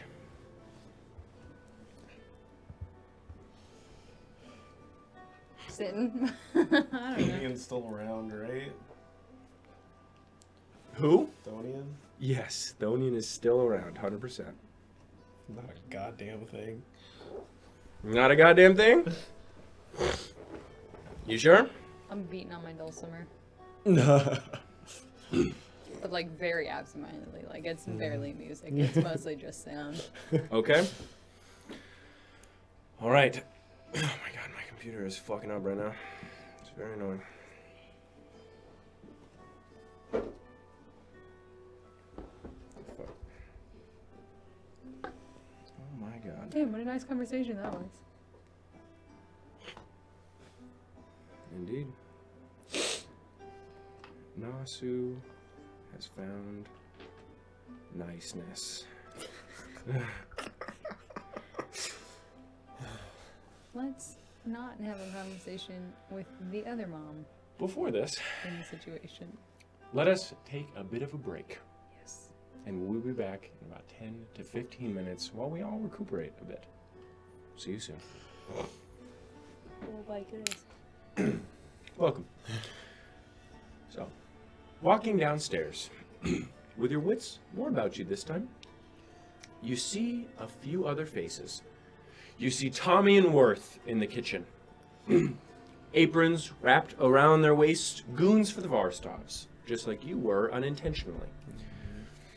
However, just as you're about to say hello, a greasy man, flanked by the half-Erlendi gunslinger, his hair is slicked back, and he walks on a crutch with two false legs and a half face of mithril.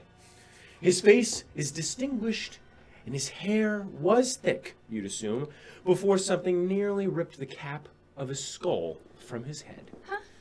His crutch is very meticulously crafted, with more than a few buttons and switches on the length of it, and both of his false legs are made from mithril, just as the missing half of his face has been replaced with. Osiris recognizes this man, seeing a wanted poster for him long ago. This is Alex Strovo Varstov, one of the many Varstov brothers. Behind him is a face Nasu remembers. A half-elven man, shorter, around 5'5", blunt face in comparison to the other elves you've seen, with a stubby nose, large eyes, and his hair is blonde, medium length, and slicked back. You recall this, Nasu, as Theus the Collector Varstov, another Varstov brother. Yikes. The one, Alex Strovo,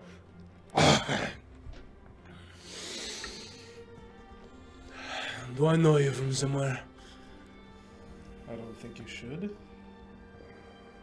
You ever been to Dunborough? That's where you met Vivian, man. You ever been to Dunborough? Yes. A while ago. But I don't remember seeing you. I'm sure he'd remember of our stuff. Alex Trouble. I've definitely heard Not of so. ourselves. I hear you're back in it. I never cared for you. But I always handled my operations a bit better than my brothers in Crucible.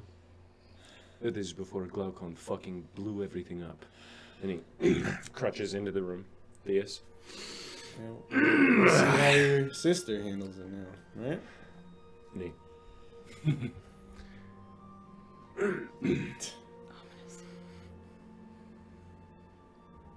What did you say to me? We'll see how the sister handles it. What do you know of Soldatova? Not much. She wasn't really involved before things went up, right? Well, she was. I believe you are her lapdog. Hog tying, Dragonmore, and Durs.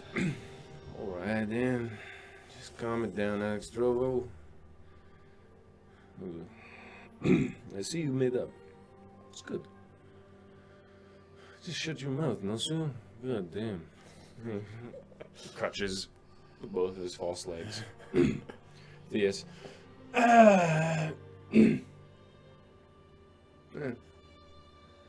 Good day. Tips his non-existent hat and walks through. Athenius walks in. Oh, here you are again. Goodbye again. Walks into the house. God, everyone really does not like you. That's not true. Oh, I'm Durs, by the way. I'm Guys, his mom.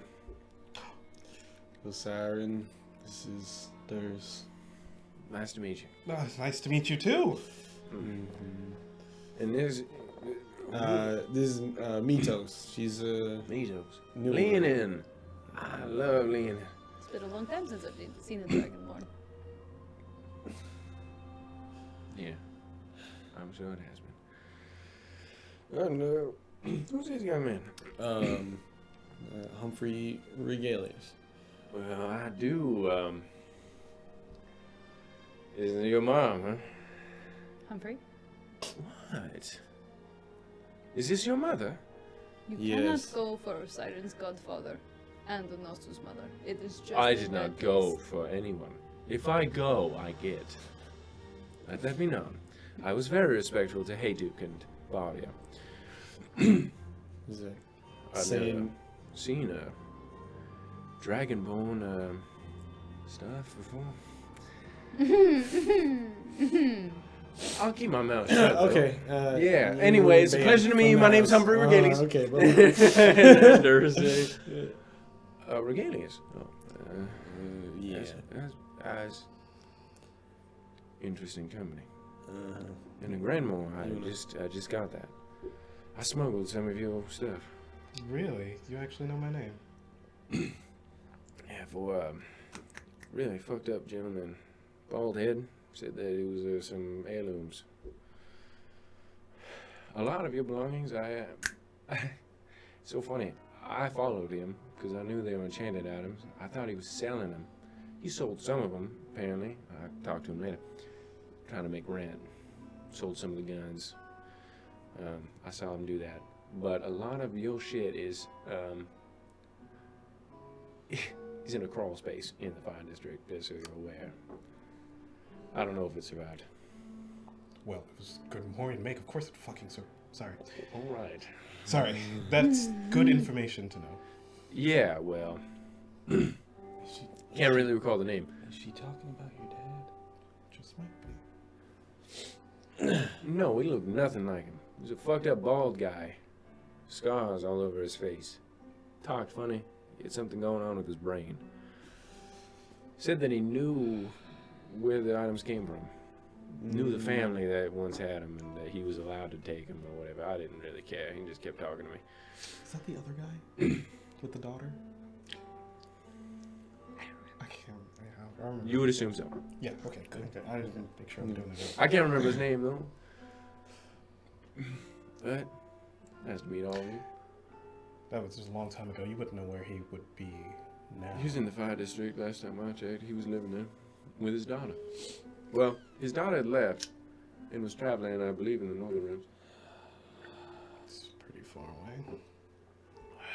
Well, hope he's alive. So do I. So do I. Well, come back and see me. You can spend the night in my room if you want. If you end up staying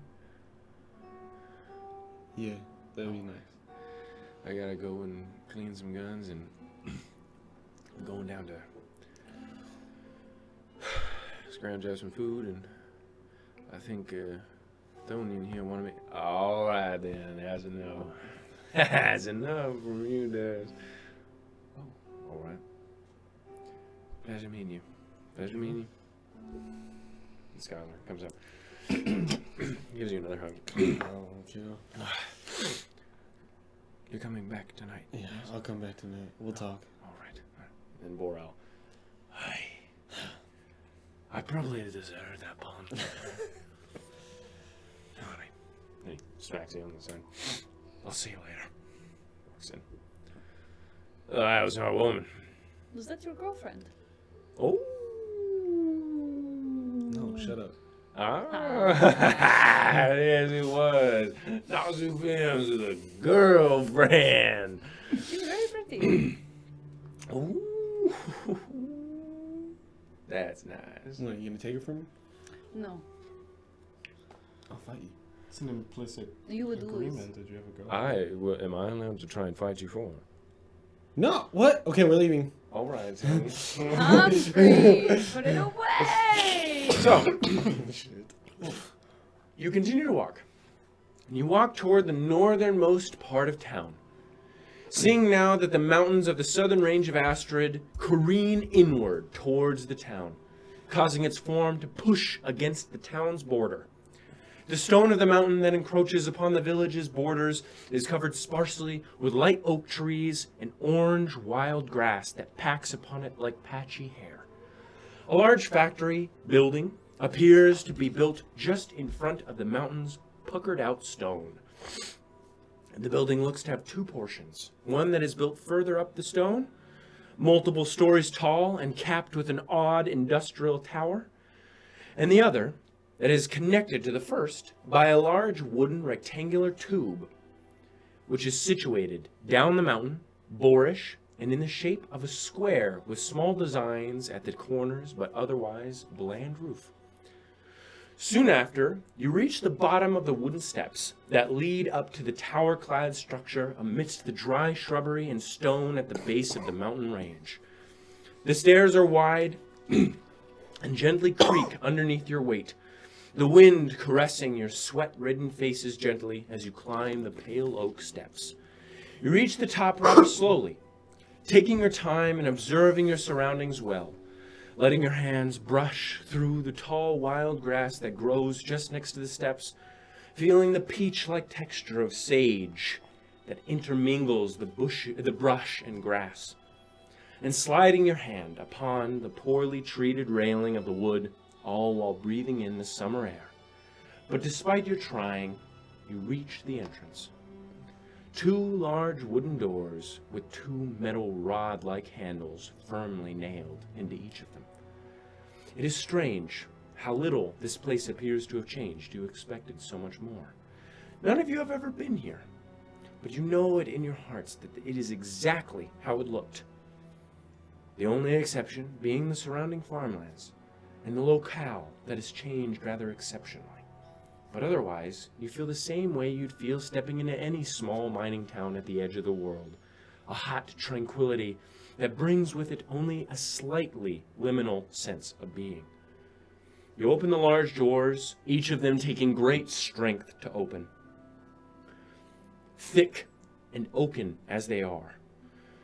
You swing them wide, grunting as your feet scrape against the wooden planks of the deck before it, and you look inside, seeing a large hall, tall and lined with lockers and benches covered with mining gear and regalia. Slowly, you walk inside, smelling much dust in the air, along with a strange, stale scent of sweat. The ceiling is incredibly tall, and the pillars that hold it aloft are rather skinny, covered with the marks of processing claws, not covered by paint or frill. To the right, as you enter, is a horizontal sliding large metal door left open, leading into the processing facility you'd assume, judging by the mining cart railings that lead directly into it. And to the left of that, you see a stairwell leading to the second floor that overlooks this first from behind the wall of glass.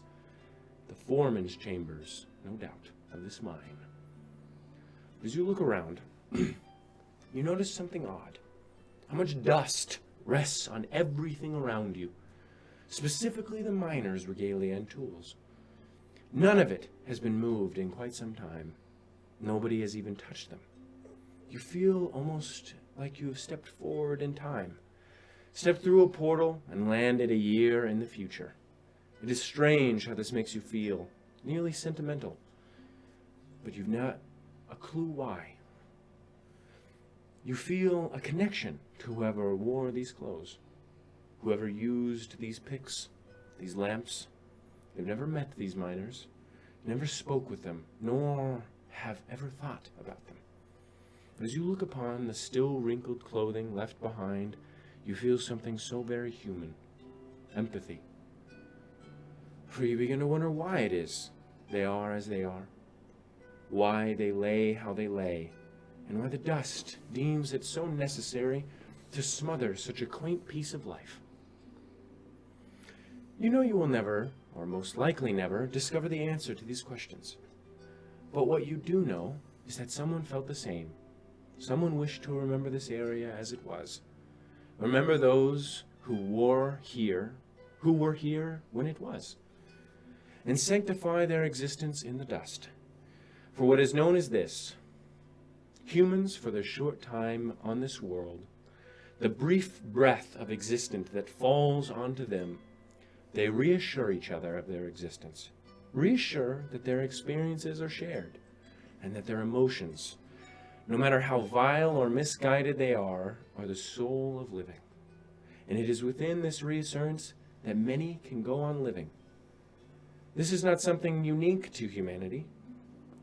It is the whispers of the wind, the soft tales told by the redwoods to the oaks, the melodies sung to the mushrooms and the weeds. It is the lapping of waves against the shore and the tumbling of stones down the mountain. It is the song of frogs to the hare and the harmony of the bird to the distant bear.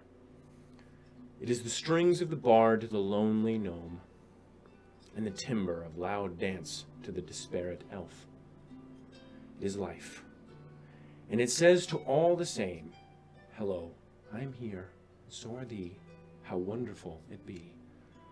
And while these tools do not sing to the hare, nor do they dance for the elf, nor do you believe they tumble down the mountain for the gale of Dor to hear, you believe these tools still act as that beacon, no matter how small. For you sit here now, thinking of it as we speak. You see in your mind's eye the miners of Wells, the farmers of Heimdallus, the brewers of Pools, and the berry pickers of Shenton. You remember the sailors of Waldoboro. You hear the merchants of Dunbarrow. You recall the song of the lumberjacks of Thel. You vividly picture the resolve of the soldiers of Cretelaw, and your mind brings you to the peasants of Tristram. All of them you see in your very soul, and as you reach out to them all, you know in your heart, few, if any, have survived the tellings of the past year. Rage builds quickly, bubbling like a poison in your guts, and then the faces look at you in your mind, a knowing look of content at your being. And it is not them that are reassured, but you that bear witness to your own life. You look upon the tools and the mining garb, and you feel the weight of your presence. And then you hear a sound of feet walking against stone.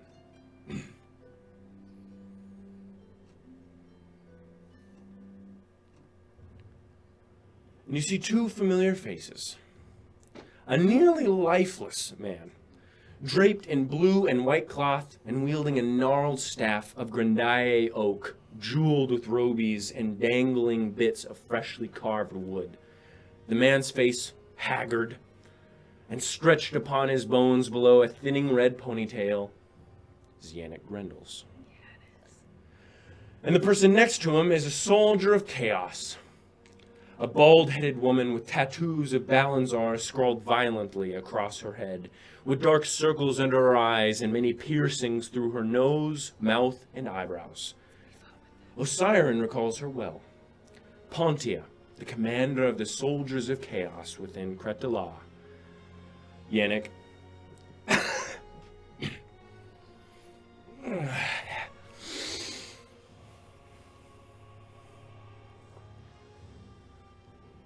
Unpleasant surprise this is.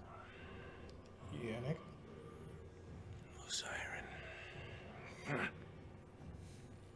And who are these? Oh, a new gunslinger, I see.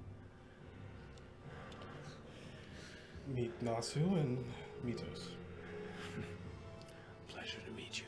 And Humphrey. And you. And Regalius. Humphrey, yes. I know who he is. Poison in my hall.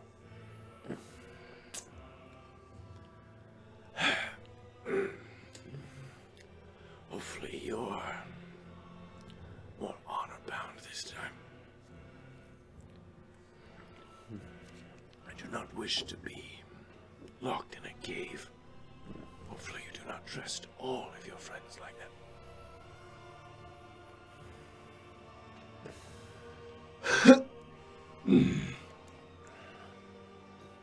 I will part with you. Walks out. Pontia, standing 6'8" or so. Large. Osiren, it is nice to see you. You fought hard. Balanzar leads you to this day, I see. Leads you right here. Still fighting? Of course I am. Are you? Every fucking day. Every day. I am just as tired, if not more than you. I believe that. But I am emboldened even more now than ever.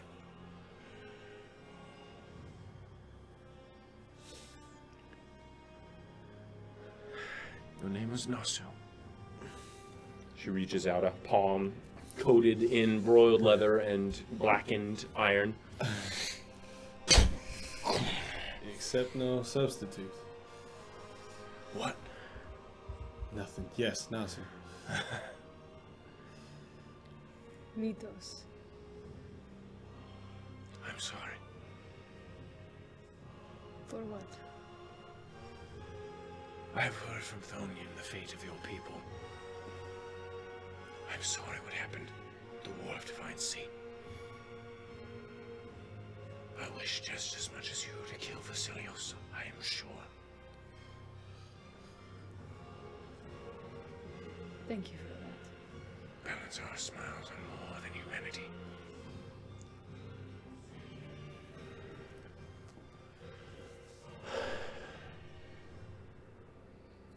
I'll leave you. All of you. But I will see you on the battlefield. We march tomorrow. Tomorrow? Alright.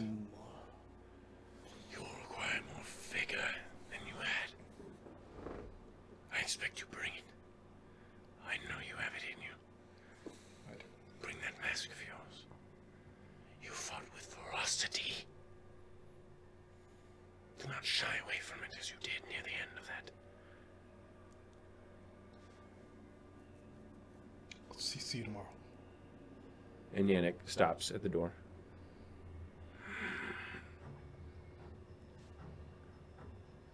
Turns, walks.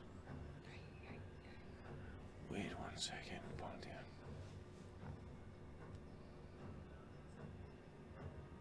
I checked that vault. Osiris Glenmore. I checked that vault well. And what I found was a dagger. Yes. Oh, but it was not the dagger that I put there. You walked from that vault. And now Glaucon has the shard of Chromis. You are a traitor. And you will betray us again. This time I will not be swayed by thin layers of galleons shrouded in a mask. He turns, walks away. That is true, then you are going to have some trouble with Titus Marquand, Pontius says, walking away. Wait a second. Shit. I remember that. Oh, Cannon is mad at you. Shit. All right, yeah. You guys did take that dagger, didn't you? That's a damn shame. You're really gonna have to explain this cadence stuff to me. I am so. It's all right. confused. And I'll tell you right now, boy. Cannon was a gunslinger. He was traveling with his kind, honorable grandma here, as I'm sure he's let you know. Cannon here saw the turmoil out in front of him. A question of conscience he had. Strange, I know. Gunslinger, conscience, you know. And he turned and he shot that old fellow over there by the name of Yannick Grendel. Right? Now, Osiris was his companion. As he turned and shot, Vivian, you know Vivian, No, baby. turned and tried to scratch the shit out of Cannon as he walked by, and Osiris was right there behind her, and they locked him in a tomb to die of suffocation, starvation, or dehydration. Whatever came first. And that was the traveling companion. You're lying. Oh, am I? I tried to keep my fucking mouth shut, but this has come up 4 or 5 times at this point. The man shot. The man made his choice. The man shot Yannick Grendel, yes? Yes, and then ran into the tomb as the doors were being closed. Was I Yes. supposed to jump in behind him? No. I did what I needed to do to get out of there alive. I was being hunted by a fucking dragon. Of what significance is Yannick? Yannick Grendel thought that he was the Eclipse. He wasn't the Eclipse. Yannick was the leader in Kretalad at the time. Yes, and he's the one that pulled me out because they saw that I had a fancy gun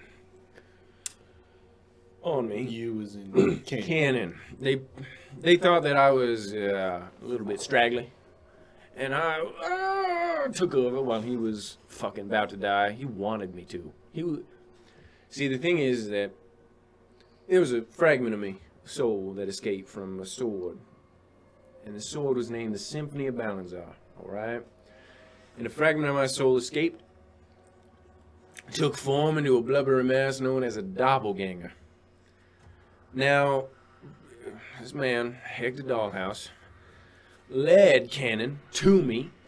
Now, I didn't know about Hector Dollhouse at all. I still don't know what the fuck he was on about, but you know what? He brought me a body. Attached onto Cannon, absorbed, and I began slowly, like a virus, taking over his soul. He was fine me while he was living, but when he was about to die, he didn't want to be there anymore. So he just let me take over, and I was there. Kenan and I weren't companions either. We were bound by the threat of being murdered. Didn't you give the shard to Glaucon out of no agency of your own?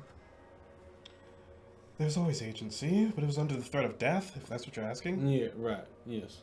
Exactly what I said. And that is exactly why I was pressing so much, because the threat of death is looming above us all right now. And if that's the choice that he makes when death is looming, then shit, it's not a very good choice. That's fine. It is what it is. People make bad decisions. I don't know, though. I don't think I've ever let my friend die. It's just me though. I don't know. It's not like there was a Titus to turn to then. I would.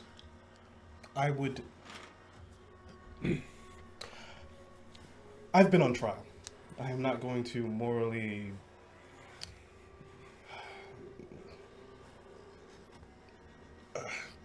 explain my actions right at this moment. I wish that we would talk later as friends, but I guess I don't know. I guess it has to be done fucking here. Could the door not be opened again? Door could be open, Then but just by Yannick. who was still alive when you saw him last? Who Yeah. was shot by Cannon. So All the highs were dead. trapped in there to die? Question mark? I'm not here to put Osiris on trial.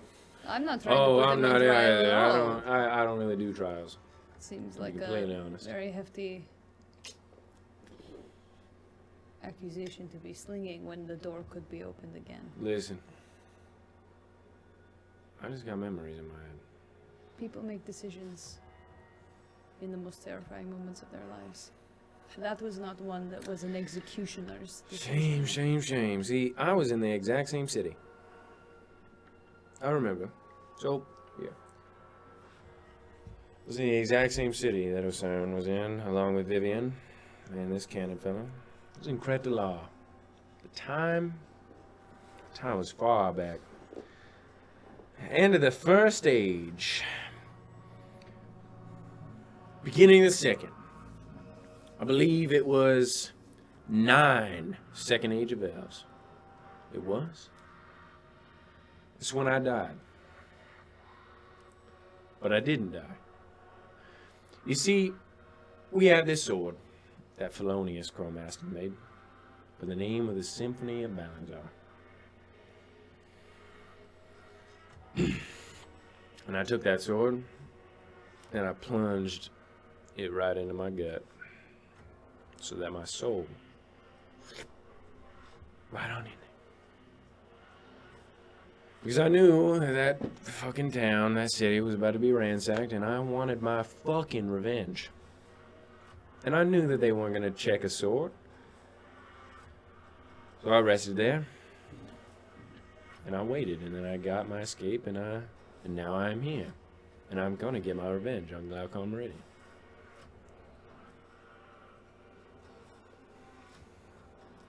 That was the resolve I had. I was in there for nearly 4,000 years. I was in that sword. No, it's very telling. How is that relevant? What do you mean? I'm just lost now. What do you mean you lost? You were saying that there were extraneous circumstances. Yeah? If Thank you, someone- I appreciate it, but I can explain this myself. If resolve is what you care about, the reason I was in Crête de la Yes. was to get that Shard shard. of Chromus, yes. And I did everything I needed to do to get that shard. I didn't know anything about Balanzar. I didn't know anything about the city underneath the city. Mm-hmm. But I braved all of that seemingly, at the time, wicked nonsense to finish the task that I came there to do. No matter what.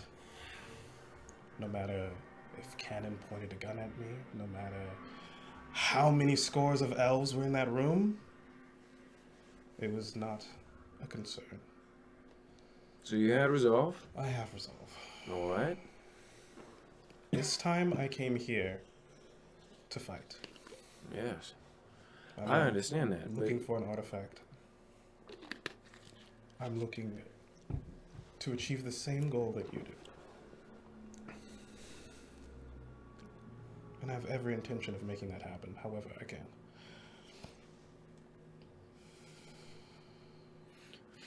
I think I was more talking about integrity.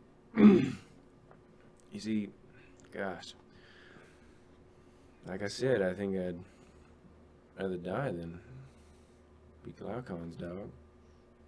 To be completely honest with you. Well, you have the wisdom of thousands of years. Congratulations. Not when I died. I was only 28 years old when I died. No. I'm sorry, I said that wrong. You have the knowledge. What I saw down there, I saw a wicked Dragon King, but I also saw a terrifying visage. I saw Terrifying. giant warriors who thanked me when I slew them. Do you know why they thank you? Just because they rest. Yes. But I didn't know that at the time. I thought they thanked me because they were under some sort of... spell being tortured, maybe. Sure, I can see that, maybe. Again, I do have that knowledge, and the Wars of Chaos existed while I was alive as well. They took me to a forge in which like people's eyes were hanging out of their faces. Tends to happen when the body's morphed and elongated for life. It's unfortunate, but justice isn't pretty. No, but it can be hard to recognize. Those are pretty words. Those are pretty words. I think I've shown that when I set my mind to something, I tend to do it. It's a shame that other things had to be sacrificed in the past. But I've grown since then. And I've decided to figure out a way to do things without sacrificing. Sacrificing the things that matter. All right. So for your sake, right? Come again? Well, let's hope for your sake that doesn't need to sacrifice nothing else. Gunslinger seem to be the first on the chopping block. But regardless,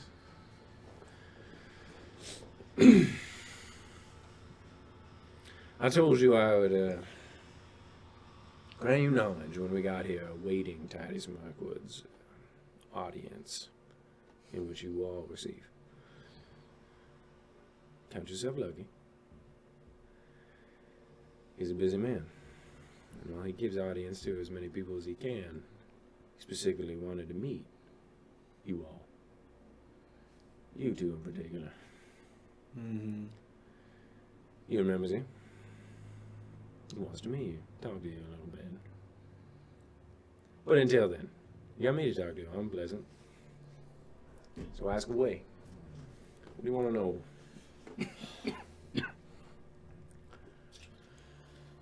I'm a pool of knowledge, yeah?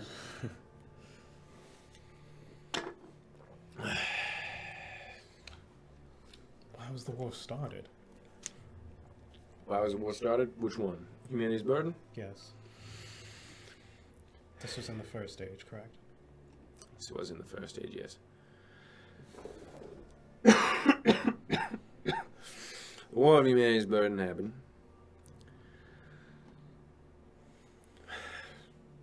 It's going to sound ridiculous. The War of Humanity's Burden happened because humans wanted a say at the table. And there was a lot of shady business going on. I remember that in 1588, Tower of Necromancy was raised in the in Tristfall. Became the Towers of the Eight Sages. It's the Tower of the Seven Sages that we know today, and that I knew for, well, in every history book I ever read. And I know you know this by now. But there are a lot of people that don't much like necromancy. The people that do, well, they're sort of fucking weird, aren't they? A little vile. Got a little sludge on their soul, like a Klingon that won't fucking come off, no matter how much you shake.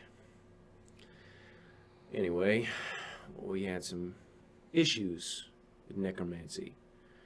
We were confused as to why Miss Yandos, being as seemingly benevolent as she was allowing that. Seemingly because she's a fucking dragon and she's a Meridian. And she didn't do anything outwardly bad that I know of. I actually don't think I have any issues with Miss Yandos in particular. Seemed lovely to me. The Erlendi liked her, and I like the Erlendi. So, it's fine with me. But, God, her fucking sons. All four of them. Bunch of cunts. Useless worms. Slithering around. Fucking golly. Glaucon. Oh, those brothers, I can't remember his name, their names at all. That was in some book I fucking read when I got out. Rise of Meridian or some fucking pedantic shit such as that. But they were wanting a little bit more control. They thought that humanity was, well, alright. I guess I should start from the beginning. This is family. Their names you probably know. Chromast. I was the right hand of the Chromast line. This is my father before me, and my father's father. So, I was there to protect the heir of Chromast, Felonius, just in case that he became the Eclipse. And if he did become the Eclipse, then, shit, I was gonna really fight hard to make sure that he got protected. What is this eclipse you keep mentioning? Do you want me to continue with this, or do you want to, or do you want me to go off under the mortal tides? Continue with what you know. This is good for now, yes. Okay. So, the War of Humanity's Burden happened when the elves started raising taxes. Happened out of the fucking blue. Golly, how ridiculous that was. And the 8th hour necromancy rose. A little confused. This archmage by the name of Bernard Stelmus was heading it up. No. See, Bernard Stelmus, he was a fucking pussy. He was a weird motherfucker, and I know this man, he wasn't shit. But who was shit was a man by the name of Azat Hel Tarim. Now, Azat Hel Tarim, there are some families, Casbo being one of them, that have a certain tinge to their soul. Now, I'm not really sure why. But down family lines, the same soul gets recycled sometimes. Mortem, it seems, likes to keep people close to each other when they come back. Likes to have those ties. He's this little softy, Mortem is. And so a lot of the souls, if you die Casbo, there's a good chance you come back at Casbo. And so a lot of the things that latch onto the souls of certain people, or they travel in a certain way, who the fuck knows, they inherit a lot of the same things. The Casbos were Sangomancers. And we were mortal tide of the dawn Sangomancers. Yes. You all know what the fuck that means, but I'll explain it. Yes. But there were others, right? You have the Regalius family. They're known for their bardic songs, touched by the pools of Hecate more than others, and they use it to weave tales. Comes out in their song. They speak to nature. Their Erlendi, many of their line touched very potently by divine Dagomaris. Has some of the most potent of Heketian magic in his soul. Comes to him naturally. He doesn't even need to learn it. Right? Sorcerer. But not only that, but a divine sorcerer at that. The rarest sorcerer. There are no sorcerers of the divine of any god other than one. That is Hecate. That means that that man's soul swam so damn close to her toes, some have brushed off. And he swam up with the divine blessing, the goddess magic herself. Now that's what the Erlendi have, that's what the Cascos have, and the Chromasts have the Eclipse in their bloodline. A being so powerful that it rocks the very foundations of the fucking world every time it comes out. Now the Heltaremes, they don't have a fucking goddamn thing. Ha. Sorry. They don't swim through a goddamn thing. Their souls are empty. They're fodder. They don't even farm well. They're just vile pieces of shit who want to take everything else. I swear to God if I got my hands around Azat. But I didn't. Because Felonius was a goddamn pussy. I told him right when he walked away. Because Azat was peddling some necromancy in Kretelar. Cradle of humanity, you're gonna taint that with the shit of necromancy? I think not. I turned to Felonius, I said, fucking kill her. Kill her now! Before he walks out of your throne room, no one's gonna bat a fucking eye, the Heltaremes. But he didn't. He showed mercy on this fucking sorry sack of shit. And a few years later, the tower of the fucking necromancy rises in Tristfall. I say, what now? I think not. In the years that follow, the strange. Taxes rise. Avenor fucking falls. All within a couple of decades. Avenor falls, tower necromancy, taxes raised. Everything's coming down to bear on humanity. And Azad comes peddling his filth again. But this time he's soaked in some real shit, isn't he? I'm talking this man's footfalls. It was scary. Drenched in death, this man was. But it was, you know what? Oh, no, I'm going to take that back right out of my fucking mouth. Drenched in undeath. I'm not going to insult mortem like that. This wasn't the power of mortem. This was the power of something else. He walked in. And Felonius, being the fucking coward that he was, heard his peddling again. He said, look at what the elves are doing. And I agreed. Taxes are too damn fucking high. They're choking out all the cities around us. And our farmers are starving even though they're fucking surrounded by food. How ridiculous does that sound? A farmer starving. Crops aren't doing poorly. Of course, soil in the southern realms is great.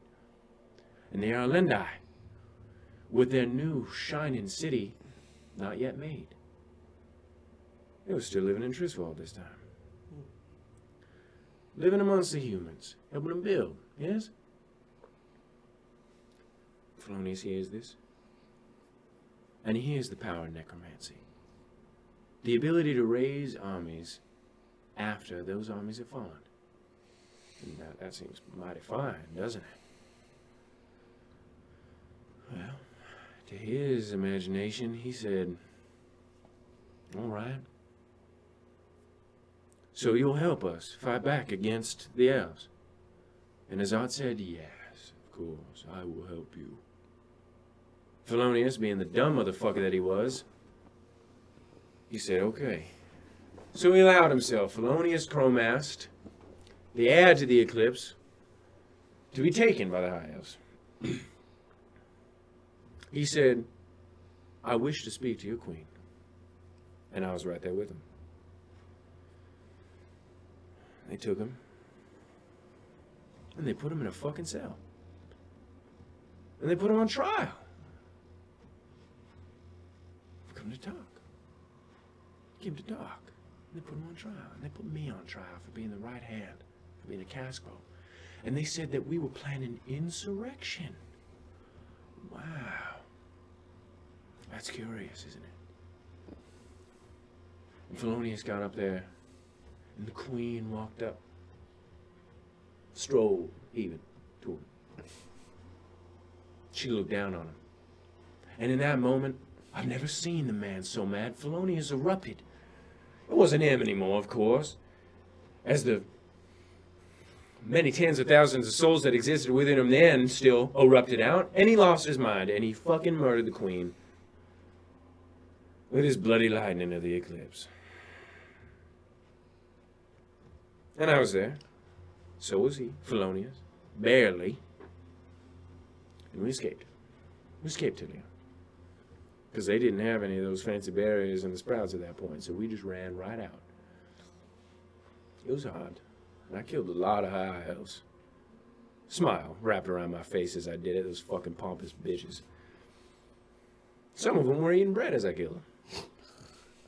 Full circle. Wow. Bread.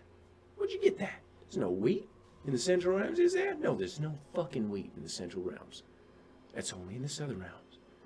They were about to increase taxes on those people that fucking did that. Gave him that bread. So I killed him. With that bread still in his fucking mouth, and I laughed all the way back to Kretala. But what I saw in Kretala was a Zot held to ream upon the throne. Well, damn. Felonius let him fucking sit there.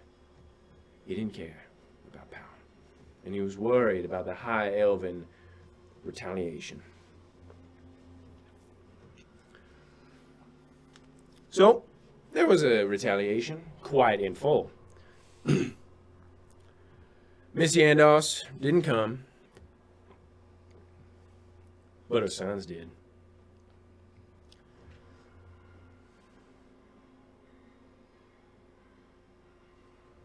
And the things I saw, as Azad tore them from the sky, the scales blistering, falling off, screaming in unbelievable pain, as bones of the dead held them to the ground and the hearts ripped from their chest.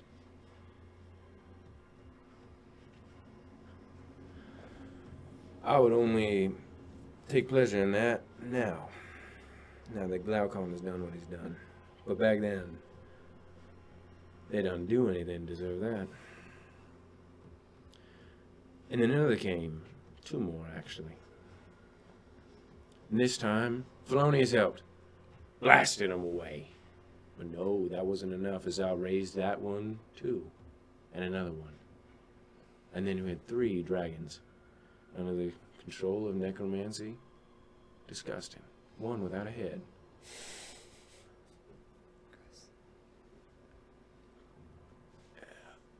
And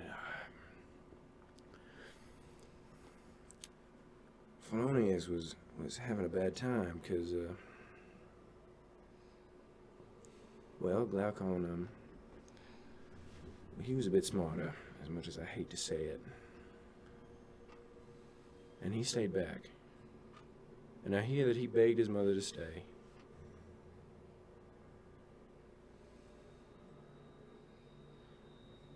But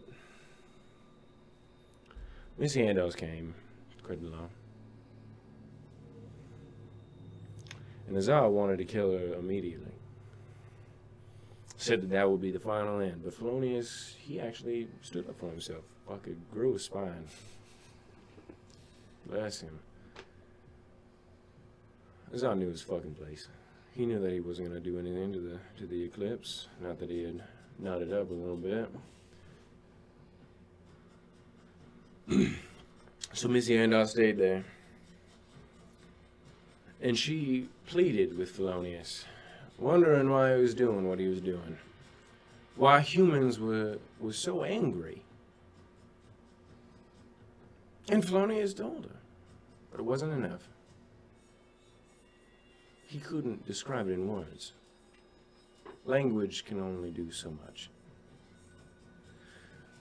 So the rage of humanity burst from him, and all their screaming and crying faces looked up at Miss Yandos, and she wept. Cried, seeing all their faces. In such dismay, and she didn't know why. She had no idea why they were so angry. So she asked, I hear there's a city below this city. Felonius said yes. It's the cradle of humanity. It's the throne of Balanzar. And she said, who's Balanzar? Well, it's the god of humanity. It's the titan of chaos. Chaos? She says. I've never heard of that deity. Can I meet him? Can I ask why?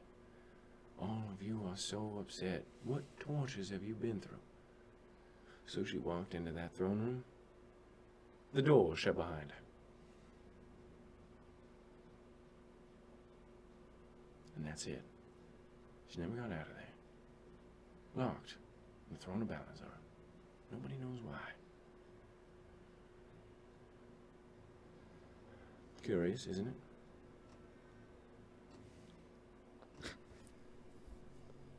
What?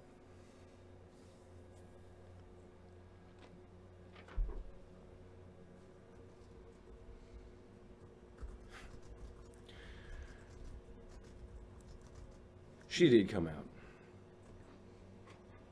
Eventually. After about a week or so. And she was distraught. What she had seen in there was mind-boggling to her. She refused to say.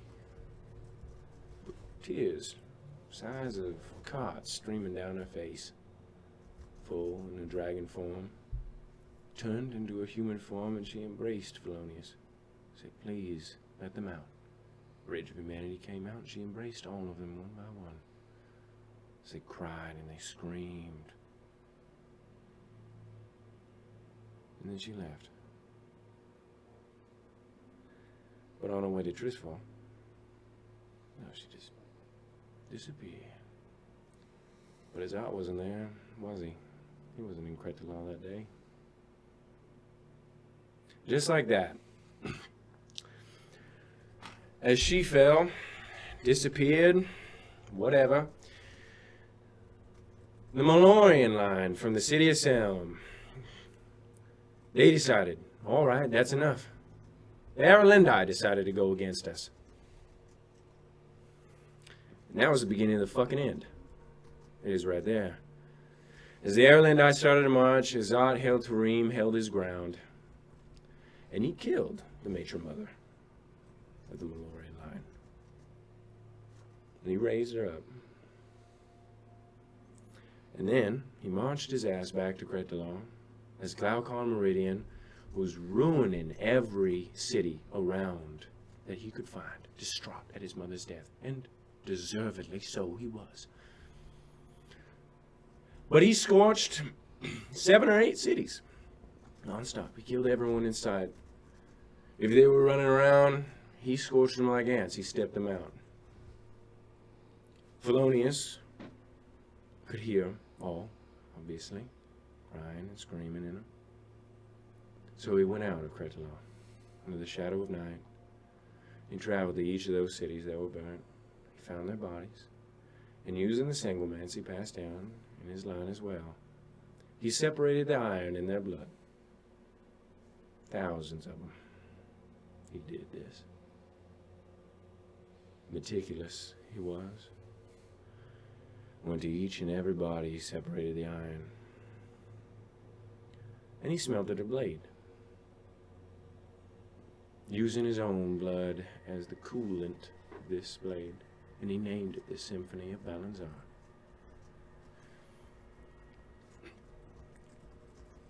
But Felonius was driven mad at that point already. He created it using a magic that hadn't been discovered yet. It was unbelievable. It stole the soul of whoever it killed. And he spent every night carving away at his own body, trying to get the souls of the Rage of Humanity out of him so that he could sleep, so that the screams would stop, so that he stopped hearing and smelling the flesh burning. I came in and he was nearly dead already. Cut himself to death.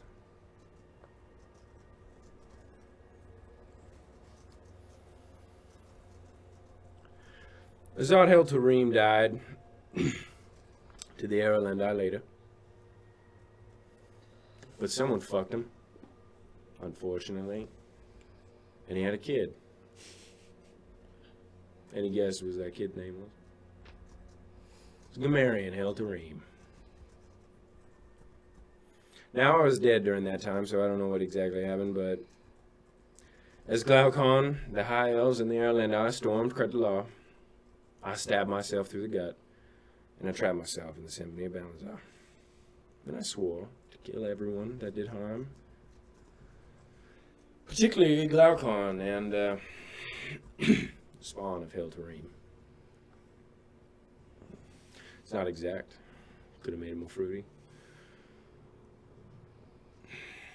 That's why. Now, I don't know exactly why everything happened the way it did. We have no idea what happened to Missy Andal. Missy Andals. Well, I think it's quite obvious. I think Azat killed her. You think he could have? Yes. I do. I do think that. But quietly? The stretch between Credela and Trisfall is quite large, you know that. There's plenty of time. And he had a legion of necromancers. That Bernard Stelmus guy was archmage of necromancy. And he was, Azat was a master himself. I don't know what ilk he had with him. I bear no ill will towards the Ireland Eye. Nor Missy Andals. But I'm gonna squeeze the fucking life out of Glaucon. And I'm gonna shit down Gamarian's throat, that's for goddamn sure. I'm just glad this eclipse is less of a fucking bitch. So, Titus, he's the Yeah. new Eclipse. Yes, he is. So the Eclipse doesn't have to be of a Chromass bloodline, or? Oh, it does. Oh. He's the last one.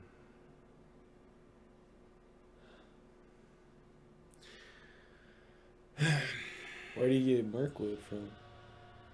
I don't know. I didn't ask. Hmm. All I care about is that killed the queen, just like Felonius did. But then he turned around and he fucked them all. And he burned the entire city down. And you know what's not happening now? They're not marching down my throat right now. You know why? Because they're all fucking dead. That's why. And again, their streets are paved. Yes? It's not with stone. No, it's with bones, Nasufim's. Bones of me and you. It's the bones of humans as they just let Glaucon do whatever he wanted to do for the past 4,000 years. And I woke up and I saw an entire world in chains. A scar swath through the entire southern realms. And Titus has around 70,000 more humans in him than Felonius did. How'd that happen? I thought these guardians of life were just north of us. But our life doesn't matter. So now that it's theirs, Nasu.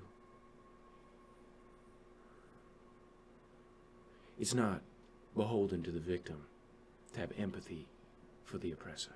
Remember that. If they want to cry now, at your knees, you slap them aside. You say, damn, maybe you should have treated my mom better. But they're all fucking dead now. But I hear them marching. Tell hello. Whatever they're fucking called. Marching down here, they took Batuise. They think they're hot shit. They're not. They'll die. They'll fucking die and they'll fucking deserve it. See, here's the issue that I have. Let me ask you a question. Let me ask you a question right now. And I'm not going to hold this against you. Do you think what Felonius did was morally wrong? Killing the queen. Think that was morally unjust? Corrupt?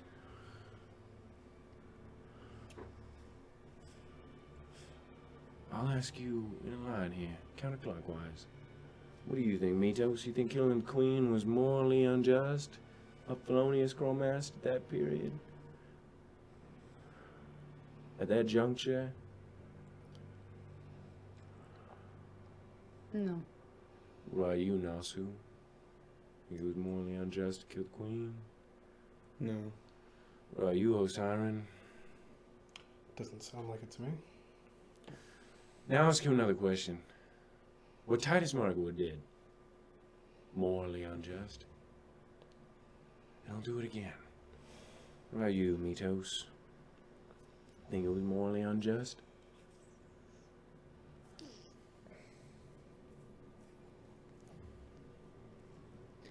Burning the tree was a bummer. But the city, Tree's fine. eh. It's a big ass tree of life. They cared more about that tree than they did anyone else. So I'll ask you one more time, yes or no? Was it morally unjust what Titus Markwood did?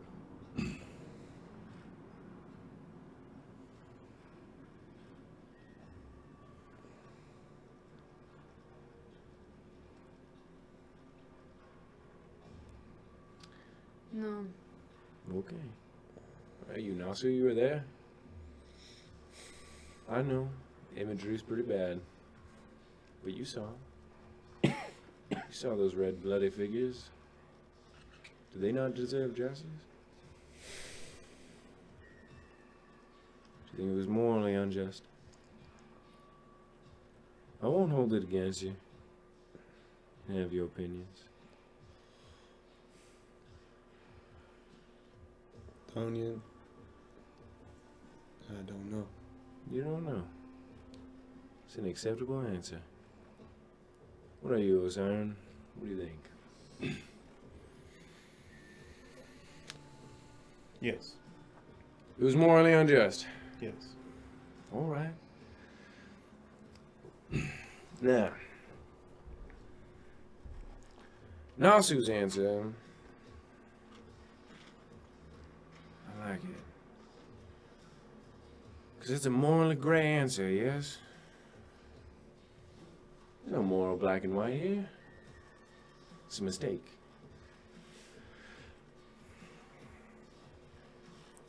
You're seeking justice for your parents, yeah?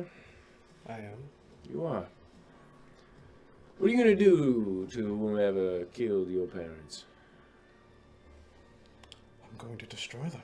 I want to kill them, just like you killed those high elves in Kurtuna. Yes. All right.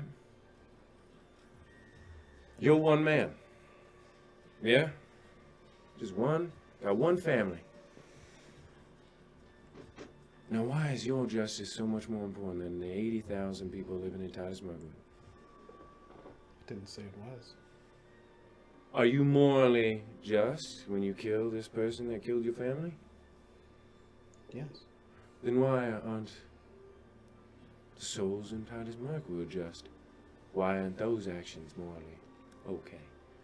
Well, because one would be taken against a person and another is taken against a phenotype, All right. geographical area.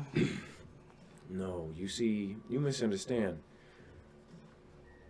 You can't live in a society such as the High Elven Society of Tiliamon Dulitas and not be walking on the bones of everyone that is in Titus Markwood. That is true. They eat the bread, just as I said.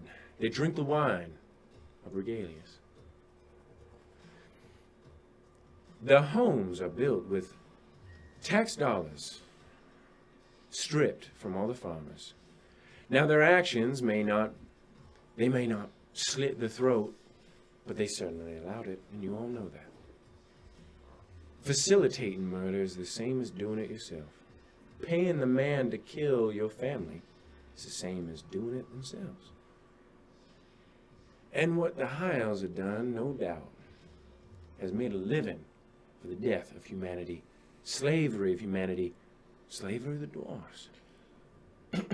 Well, do you believe that anything done in the name of justice is morally okay? No. I To don't. seek the goal of justice is morally okay? No. Then I don't think everything sought in the name of justice He's You morally do think okay. that someone can enact justice in an immoral way? I think people can say the word justice. They can say it incorrectly. Justice is justice. The word justice is something to describe a thing. It's not a thing itself. And you can have a lot of people going around saying that they fight for justice. Take Paladins of Bahamut, for instance, right? They go around slinging that justice cock around like nobody's business. Well, what are they doing? They're not fighting for justice. So no, I don't think that someone claiming justice means that it's... No, even if it was justice. If I were to, I don't know, shoot you in the head in Yeah. order to seek the goal of killing the person who killed my father, All right. that would be wrong.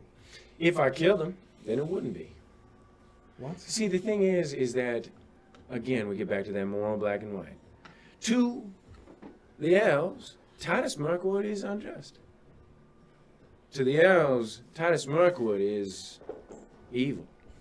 His actions are abhorrent, and they are justly wishing justice upon him. But see, the thing is that I'm not an elf. I'm a human. You're a human. So Titus Mirkwood is just. Because you're not an elf. And you're not seeing it from their perspective, and you don't fucking need to. You know why? Because it's impossible. Everyone's gonna be a villain to someone else. Everyone. But the thing is that right now, I'm not viewing it from the perspective of an elf. Nor do I care to, because I'm a human and I've lived the experience of a human. And therefore, what Titus Mirkwood did was justice. Now, if I was an elf, I'd think differently, and I'd want Titus Mirkwood's head on a fucking platter. But again, that's not the case. It's not the case for you either. Or you. Or you. And from your perspectives, what the elves have done is morally corrupt, unjust, alienating, strangled by trade, looked down upon. I don't even need to say anything about you. Human or elf, you were shit on. And you. There were barons in Cretalon the day you did that whole thing in Cretalon. Yeah? The day it happened. There was armies. They even had fortress moths coming in your shit. What'd they do with the burning of the Grenmore House? Nothing to this day. Guess I just see things a little differently. Perhaps you I do, think there Simon. are morally right things and there are morally wrong things. And I also think that if you're going to do something that's not morally right, you can at least have the balls to own up to it. I don't consider myself morally perfect as well. I've made mistakes. I've done evil things. Yes. More than evil. But at least I can say that. All right. So this, last I heard, there was an organization you were going after. Yes? Maxim. All right. This Maxim, you killed any of them yet? No. You haven't killed any? No. You? You killed any? One killed me. All right. And Humphrey? Yes, he killed 2, actually. You killed 2 Maxims. They done anything to you? They hurt him. They hurt him, right? But that specific person didn't do it. No, they did not. But they were part of an organization that was threatening your friend, threatening your life, yes? Just their existence was hampering your ability to live in one way or another. And so you killed them out of self-defense. Are you morally just? Or are you evil for defending your friend? Would you be evil to defend your family if they were threatening to starve? Is that evil? It's not evil. You're twisting things. No, I'm not at all. Because now you're asking if someone's morally just or evil. We've been talking about actions. Morally this whole time. unjust or morally just. I guess I conflated morally unjust to being evil. No, we're talking about actions. I believe that Actions. somebody can do something that's morally unjust and still be a good person. Sure. Maybe. That's fine. That's not the argument I'm having. I'm just saying that Nasu Fims here, he's morally just in his defense of you, regardless of whether or not those people, those two Maxim, killed your family or did anything wrong. He was morally just in defending you. Because there was a threat of violence against you. There was a threat that something may happen. Again, like it would hamper your life if he did not do it.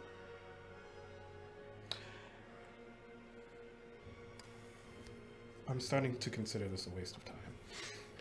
And I'm considering killing you, Osiren, because I don't think that you're a very honorable person. You're not going to change my mind. I've made it up. I can call you morally unjust for your actions. I don't give a shit about whatever fucking perspective you're looking for. So you're weak then. Call me whatever the fuck you want. You think that defending your people is weak? And you think you're the only one just? If I'm here, You think you're the only you're one just? implying a lot. No, I'm not. You seek to kill those who have injured you, and you think that you are good for it. You think that you are morally justified. You think that everything is backing you. You think that God of Bahamut smiles wide upon you. Do you think every single person who is going to be fighting in Cruel needs to hold the same ideology as you right now? Yes. That I is do. stupid, You're misunderstanding me. frankly. I'm I don't think misunderstanding I'm you. better than anyone. I don't think that you think that you're better. I think I have my moral code, and I think I will not bend the knee for anyone else. I'm sorry. Moral code. But see, your moral code is, has holes, and I don't know why. There's an air of condescension upon you. Let me ask you this, since you're Ask- pressing me so Ask much. away. What do you want? Do you want revenge? No, I want justice. I want vengeance, and I want retribution. What do you want after that? Well, I don't know, Siren, because I've never lived in a world with any of those things for humanity. So I guess we'll figure it out as we go. I try to make I'm trying to set my actions in a way that procures that. That because what? Justice and all that for humanity. No, the world afterwards. All right. After all the dust settles, all the blood has been spilled. Your actions, you're trying to make your actions do. The best world after. All right.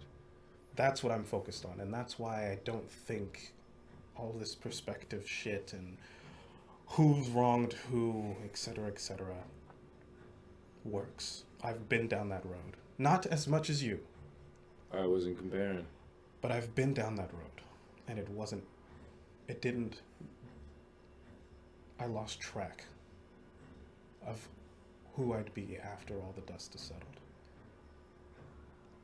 That's where I'm coming from. Well, I haven't lost track of who I'll be. I'll be free. Finally. There's two kinds of people in this fight. There are those who are willing to do whatever it takes to make sure what was wrong is toppled, and there are those who want to make what comes afterward never mimic what caused that fight in the first place. That's fair. That's fair. I agree. I'll be fighting alongside you. It's just I understand I'm going to that. be thinking about my hatred and also what beautiful things we can build afterwards. I will leave the building of beautiful things to other people. For I have resolved myself to dirty my hands so that they may build nothing beautiful. Because I must break down things with these hands. They're not for building, they're for breaking shit down. And you can't get your hands, you can't keep your hands clean when you're breaking systems of power down. I don't intend to, but I need to acknowledge the fact that they are getting dirty, or else I will be lost. Dirty in your hands. is not morally unjust, Osiren. That is all I'm saying. I think it is, and I think it's okay. That is a strange perspective to have. I would not think that I would be okay with being morally unjust. You Isn't know, that... I'm not okay with it. The The outcome time's is called what for is this. important. The outcome is what is important, more than the morals of how you get there. If it is for the good of everyone, then how you get Sure, but I think that you corrupt yourself more by having that disconnect. there, then let Not those- not feeling entirely okay about what you're doing. then let them martyr themselves. No, there'd be no martyrs. Martyrs are useless, forgotten in the pages of time. There have been many, and you know none.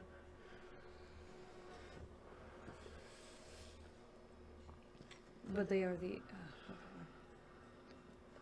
they are the ones who, Curious coming from Lenin, what? his argument. I'm trying to speak to Osiren's perspective. I come from a perspective of one must do what needs to be done for the betterment of their people, and that is how I have acted on behalf of the Leonin. And we all I am agree not on involved in your Yes, we struggles. all agree. I'm not arguing that at all. It's something. It's all right. I think Cannon may, still be in there somewhere fighting. Maybe that's why I'm a little bit more prickly. Everything I see about him is a little bit frisky. That cat is. Maybe he's just coming out. Sorry. I was just thought it was interesting. Seen a lot. I felt a lot. Got a lot of emotions. Get the better of me. We'll never have it again. Hopefully. We can all give our cool. Hopefully, yeah. Thank you for telling us that. Of course, yeah. Yeah, no one should live in ignorance. No one should live in ignorance. And by the way,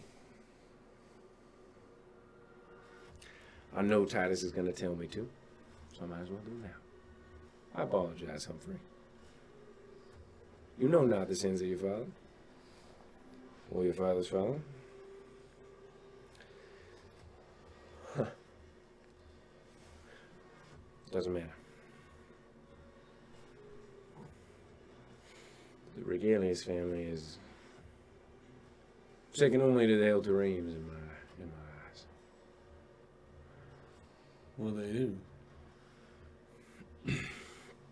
Well, they ran with the tails between their legs and they sold out to everybody in their path so they could make as much money off their bones as possible. It's the reason why they're two of the only families that are royal in the Central Realms that are human. Does no one else find that curious for a second? Because I do.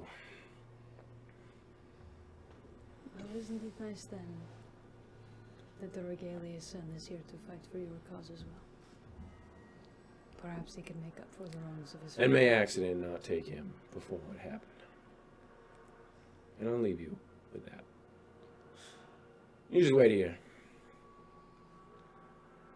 Titus will come and get you.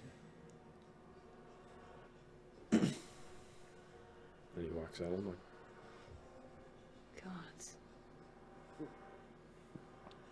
Oh boy. He's been on my ass since I got here. He's been on both of your asses since you got here. He can talk. Ev and Humphrey, what am I talking about? Well, hopefully it's like a haze or something. Do you think he's going to be with us the entire time? No, but someone will. He's going to be sending 2 of Titus's group right-hand people Have onto you the Tegloria regicide with us. met them? No, but, well, actually, sort of. Not up close. Not the 2 that we're going to be seeing up close. Who are we gonna be seeing? The... Zeddy Taxonos and Morgan. Yes, We don't I don't know know their that. fucking We did names. meet Zed. I did meet Zed. Oh, yeah, we Mhm. spoke with You that. both We met met Zed. Zed, Yeah, yeah. he was Yeah. up on the mayor. Oh god, that was He sketchy. said, man. he said Zedataxonos and Morgan. We met Delesto. Delesto. We met Zed in Batuise. Yes, he well, we was- met them all in Betwies. Yeah. Shit. The Telelork got Betwies. Okay. Oh. I don't know if you know. We may have briefly mentioned it to you, Siren, but before we got to Betwies, and we were in the previous city with the Telelork, Ashran. The only way we got out of there is if we made a deal. I was there. I thought that was you were there. You were in Ashran. Yes, it was. Wasn't it you, I, and Vivian, Dagamaris, and the Yeah, bear. Rocket. Rocket Rocket was there. there. Oh, wait, out of Rocket was character. not there. I thought it was you. No, that was the the first time. That It was was first time. Dagamaris. Second time Betwies. Oh, in second time Ashran. Betwies was No, Dagamaris. second time Ashran. Second Second time time Ashran was Dagamaris, Dagamaris, Osiren, Nasu, Nasu, It Vivian, was the trial and folks. Baron. Yeah, and the And the Baron. Baron. Well, I thought it was Eupheme. No, No. Eupheme was in Betwies. Oh, waiting Eupheme was for you already in guys. between. Yeah. Okay. Scratch this whole. Nix the whole. Okay. I'm sorry. They mentioned their pact on while we were in the sky. Yeah. You're aware of. I just don't know when they'll invoke that, and we get yoinked out of here. I don't think they can just yoink us. They made it sound like they could. They're Who, the town look? elves, yeah. Yeah. Oh. Yeah, I don't think they can do that. I would not like to underestimate anybody at this point. I feel like we would have been yoinked by like the maximum magic if they could, right? It's the maximum magic. And they don't have the ability to yoink? I bought us more time when I talked to the general woman, right? yes, Yeah, in the air. The high general. They, at least he apologized to me. Yeah, that was nice. He's not a terrible person. He's just He's very zealous. Annoying. Intense. But I don't know. A part of me likes it. I don't know. I'm a bit confused, and now I wish to find my father a bit more. Because I have no idea. Just automatically assumed that my wealth came from wine Wine. sales. That's it. Never took stopped to think about it. It is good wine. Yes. Nepotism aside, it is good wine. It is not nepotism. Potentially. No, I know the magic. Like Favoritism. Donian said, I have the magic. I have my soul. The magic of the sing. I sing to the grapes. It is not nepotism. I can't thereby. Yes, of course. I'm just speaking about your family's riches. I thought that's what you were talking about. And the. Oh, pish. Oh, okay. I thought you were talking about that. No, I was talking about the bloody origins of it, not nepotism. I was trying to encourage you. I was trying to say that even without the ties of your father Nepotism to is the, not a way to to the high encourage. elves, that Diminishes my your- agency. Your wine would be good regardless, and your riches would have come regardless My wine would have been good regardless of what. of whether or not you were getting favoritism by the high elves in your. Possibly, but we do ancestry. exist in the Central Realms.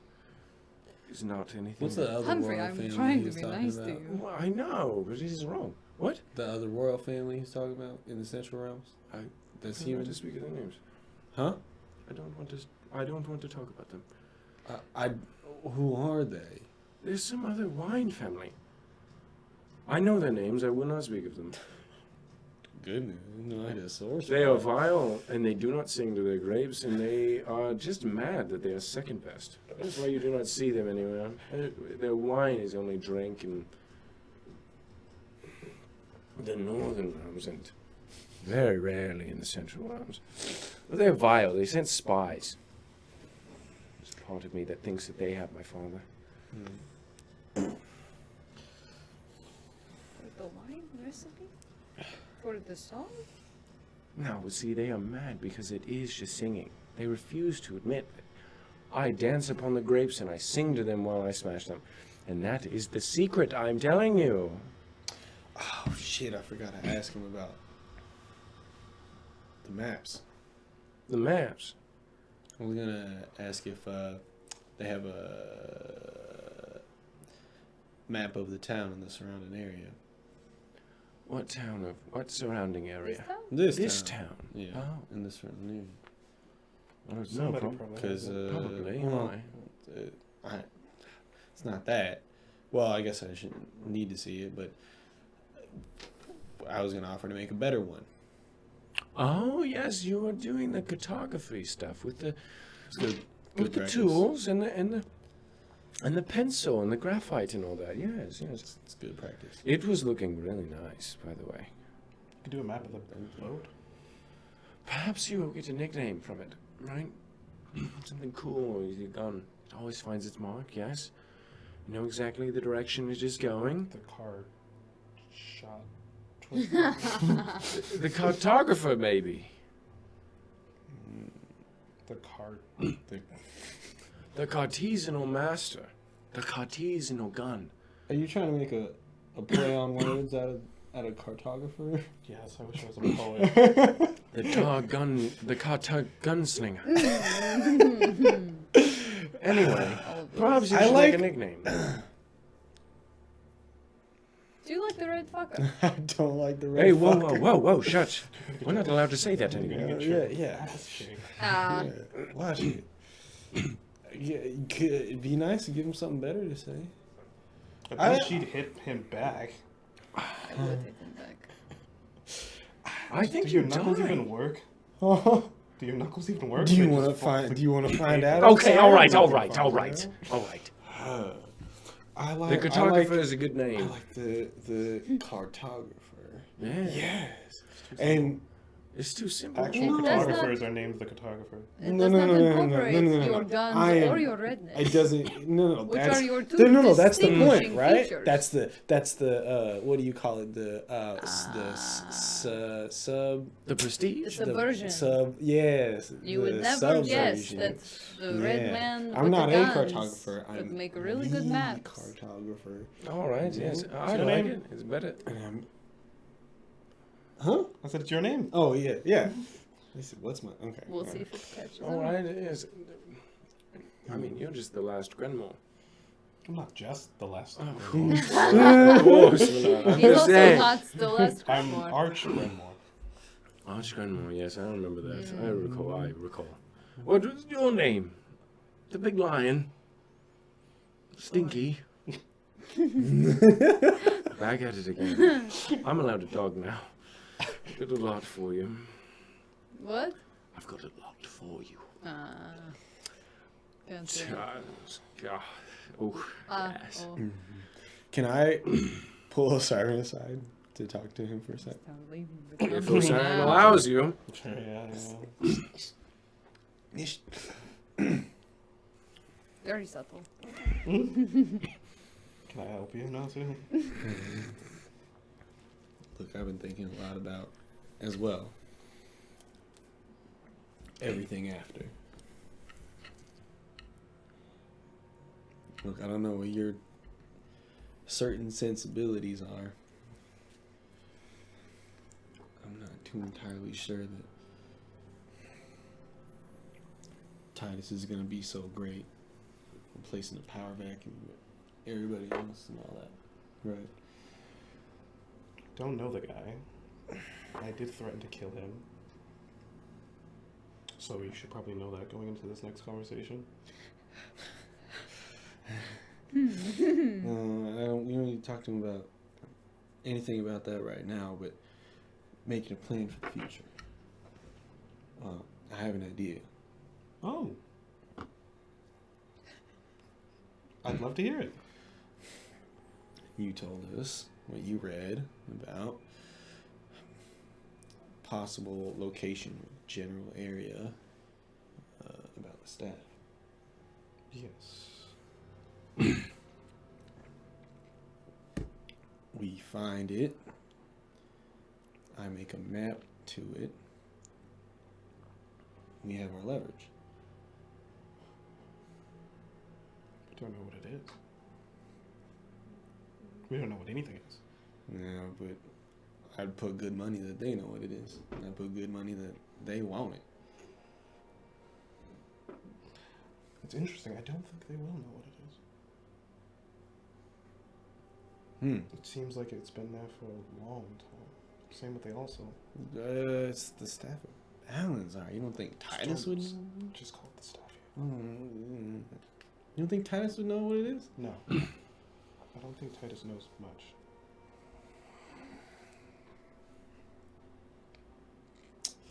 But there's a plan. I'm not knocking it down. I like it. I do wish to actually see the staff. I'd like to study it. Okay, well then that's part of the entire plan. Yes. Who do we bring? What do you mean?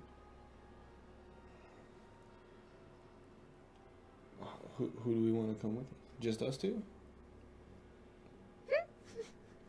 Last time I was there, you shot me. Oh my god. It happened. Okay? The only reason I got out was because Dagamara saved me. Which is very embarrassing. You think I'm embarrassed? I'm red. Haven't you always been red? I'm always embarrassed that I shot you, Osiris. That makes me feel better, but that's still someone else might be nice. Someone I can trust. Mitos is great. I don't know if she wants to trek around with us again. Yeah. Into the Scarf Cool and into the waste of Balance. Honestly, we haven't seen what she can do, and I'm a little wary she holds her You own. didn't see what she did to that fox then? I don't think I was there for the fox. Nasu Literally was. right there for sorry, the you fox. were there. Yeah, you weren't Me? there. No, Yeah. but Yeah, Nasu was. Nasu was. Yeah.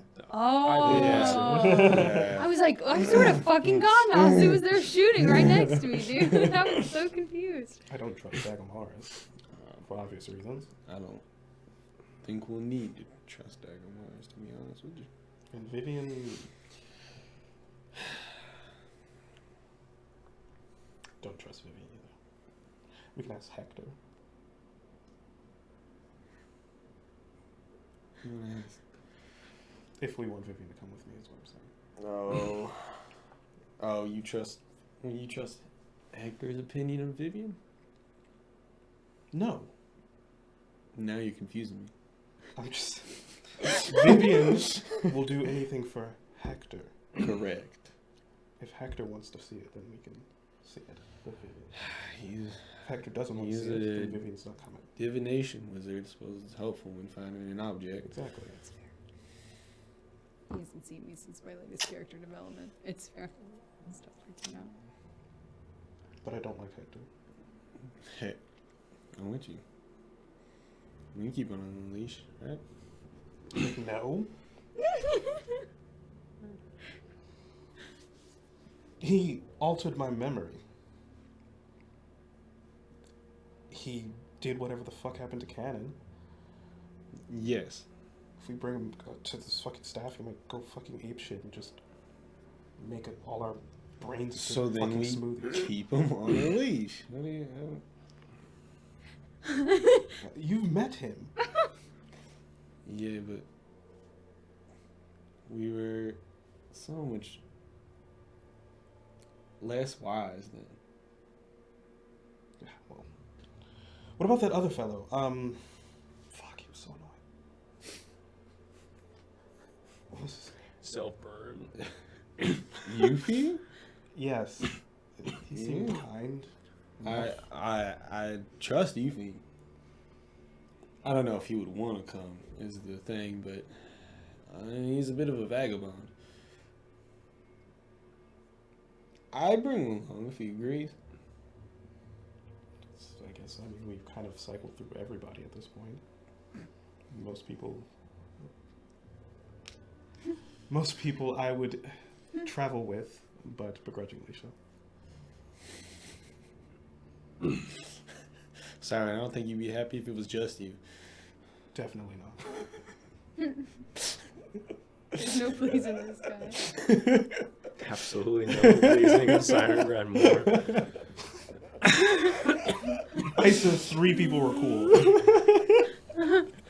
You said you 3 think people were was a- sort You of said cool. you think was annoying. You said Yuffie was annoying. Mitos is and kind. great. Mitos is great. Yeah, Mitos is great. That's the That's only one. Wow, and we've known her And you for the said least that amount you of need time. someone else This you is- can trust, Yeah.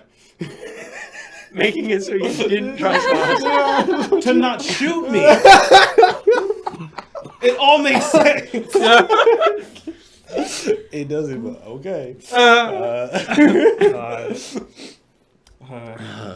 Humphrey's been great as well. Humphrey can come. I like Humphrey. And Humphrey, here's his name. Don't eavesdrop. All have The only like- people I boundary don't trust crossing is issues. Dagamaris, Vivian, and Hector. Sure. I don't. Okay. They don't have to come. I'm sure we'd find it fine ourselves, but we just don't know what we'll run into. Yeah, it'd be nice having the firepower if they even agree to come with us. I mean, fuck, we are going there to save them, right? Among other things, I'm sure they'll owe us. Yeah. That'd be nice. Look, as much as I like Wine Boy now, he's a little too much baggage for the trip. Yes, He's trying to be made fun of. you can go crazy there very easily, and he's a short skip. But we all are. I don't know. I am. I'm fucking insane.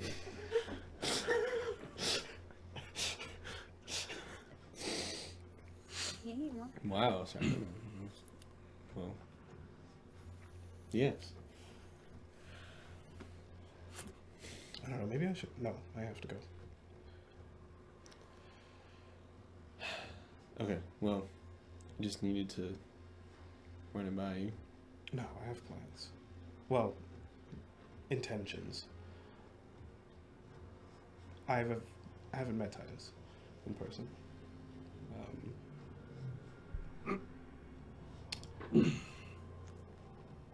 I have a lot of questions to ask him. Have I? You met him once. Where? Yeah, we At met the him trial. when On Tilia? Yeah. Yeah. In Tilia? Wasn't like a formal I conversation. immediately Yeah, passed out. yeah, that's true. But And I yeah. wasn't even there for the conversation. Yeah, that's afterwards. true. That's true. That's true. That's true. So, I don't know. Maybe he understands what I was trying to explain to Thelian. Okay. Well, If he does, then I guess I don't have to kill him. I'm just asking if we get out of this after you can come with me to make a map to the staff. Sure. We get Clink and then we go. Yes, sir. You're walking back to the group, Yeah. and that is where we're going to end it. Meow. Ah. Thank you for joining us. What a snap, crackle, and pop session that was. A lot just happened. A lot just happened. So much has happened. Dude, every session after this, it's going to be more and more. I'm not kidding. Every session after this is just going to keep rising and rising and rising until the crescendo of the cruel arc finally happens. I I'm stand on the limit. stressed out. There are 6 possible outcomes Shut up. to the war I of am Cruel. done Only with this. 6? I'm done. Possibly literally wrote others, them out. but those are the ones that I thought of. I am not writing an ending because the Ooh. ending is up to you all. Oh. Because that is D&D. So, I hope you join us for the beginning of the War on Cruel. We'll see you then. Meow. Love you, bye.